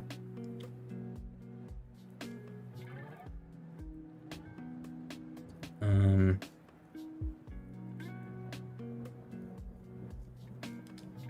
40 chapters in 2 parts would indefinitely increase length. In my own story, each season is 3 parts with 30 chapters each to produce enough chunks to take in. Yeah, see, he gets the idea. He gets it. Klep, see, this is why I made Kleps a mod. He gets it. He knows what he's talking about. That guy knows what he's talking about. That gives us 80 chapters for the next 3 seasons. And I will be mentioning this in my review. Trust. What would happen if Abel tells Veal to kill his son so he can prove his loyalty? That doesn't feel right. That doesn't do anything for the story. Like, that interaction can't happen because it doesn't do anything for the story. It doesn't do anything. Veal brought Thanatos back, and Veal has been with Thanatos, basically at Thanatos' side for 1,000 years. That interaction doesn't do anything. Doesn't do anything, right? It would almost make more sense if Thanatos tried to replace Veal with Kirito. It would almost make more sense, right? Because if Kirito is Veal's son, he could almost, or Thanatos himself can almost, it could almost be a new interaction between Verdun and Veal, but with Thanatos himself and Kirito. Like, that does more than the opposite. And if that's how they all died, I'm not saying I would love it, but I can see the sort of impact it has, right? And everybody's questioning, like, why hasn't the Blood Monarch been around or things like that? And then we see an older, I think it was like 20 or 19 or something, an older Kirito become the new Veal, right? He's the new disciple of Thanatos, right? That'd almost be perfect. That does more than the other way around. Definitively, though.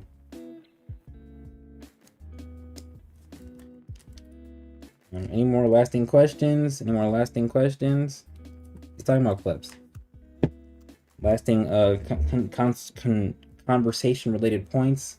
I don't like that this stream was an extra hour and 30 minutes.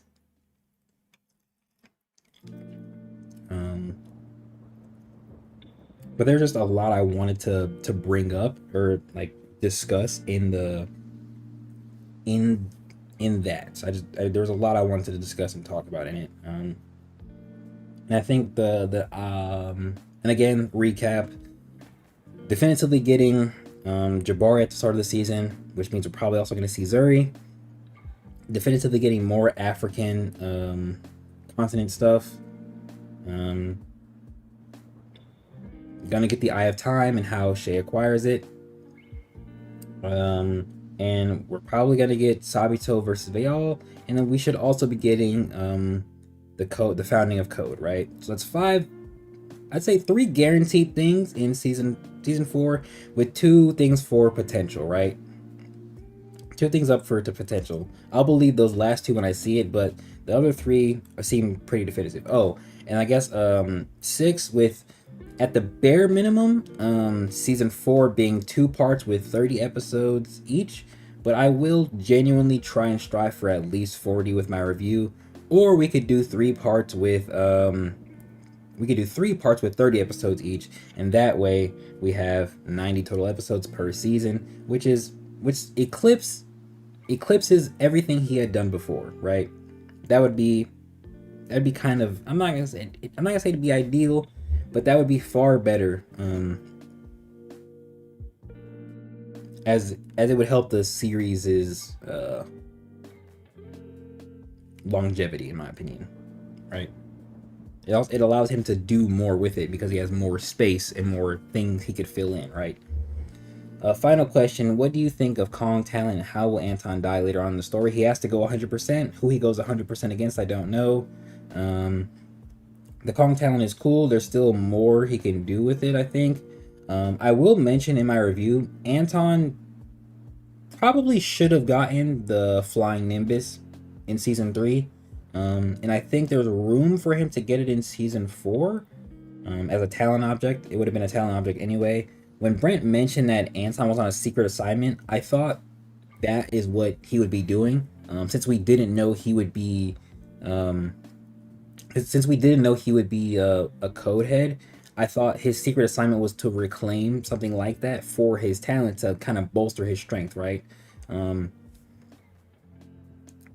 But since he didn't, I don't know if he ever will, and it almost feels like he should, because I mean Goku has one or had one. Jin Mori had one.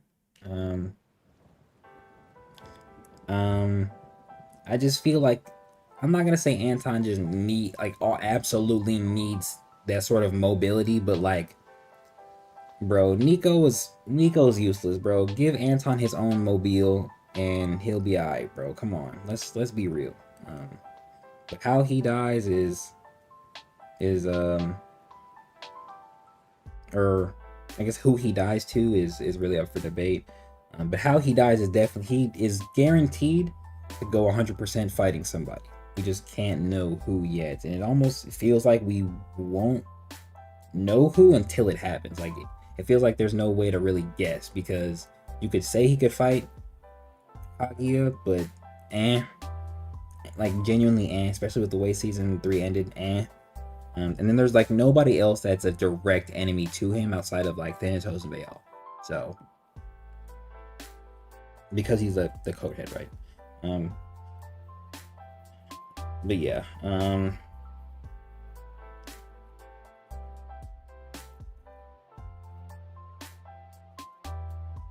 with that being said, I appreciate everybody for being here. This has been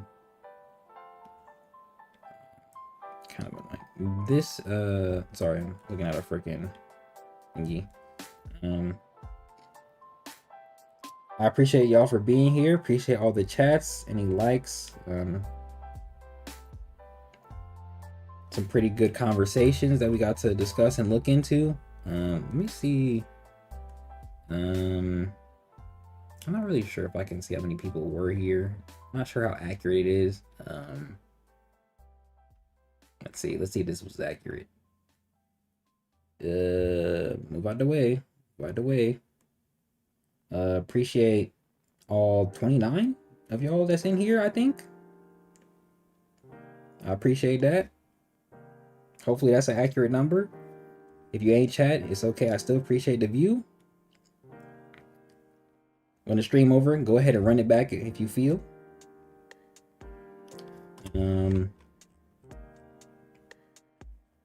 Yeah. Who knows what I'll do next Tuesday? Who knows what the topic will be? Maybe we'll just chill that stream. Don't know.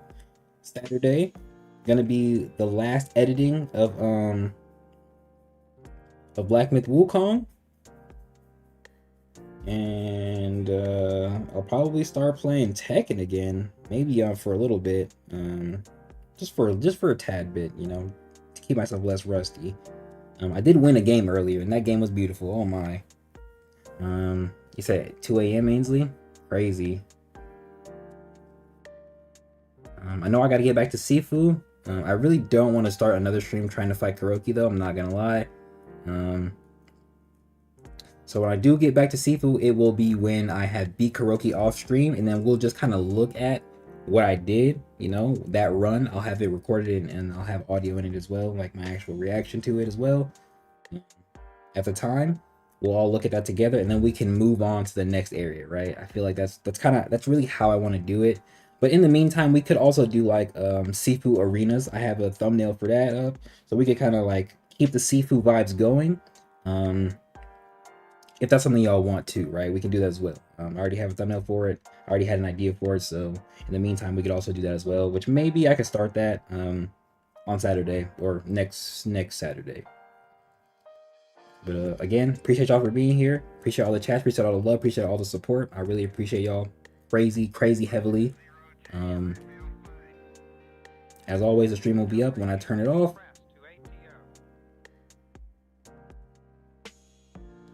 Yeah, and I guess I'll see y'all in the next one. Y'all stay hydrated. Y'all stay safe.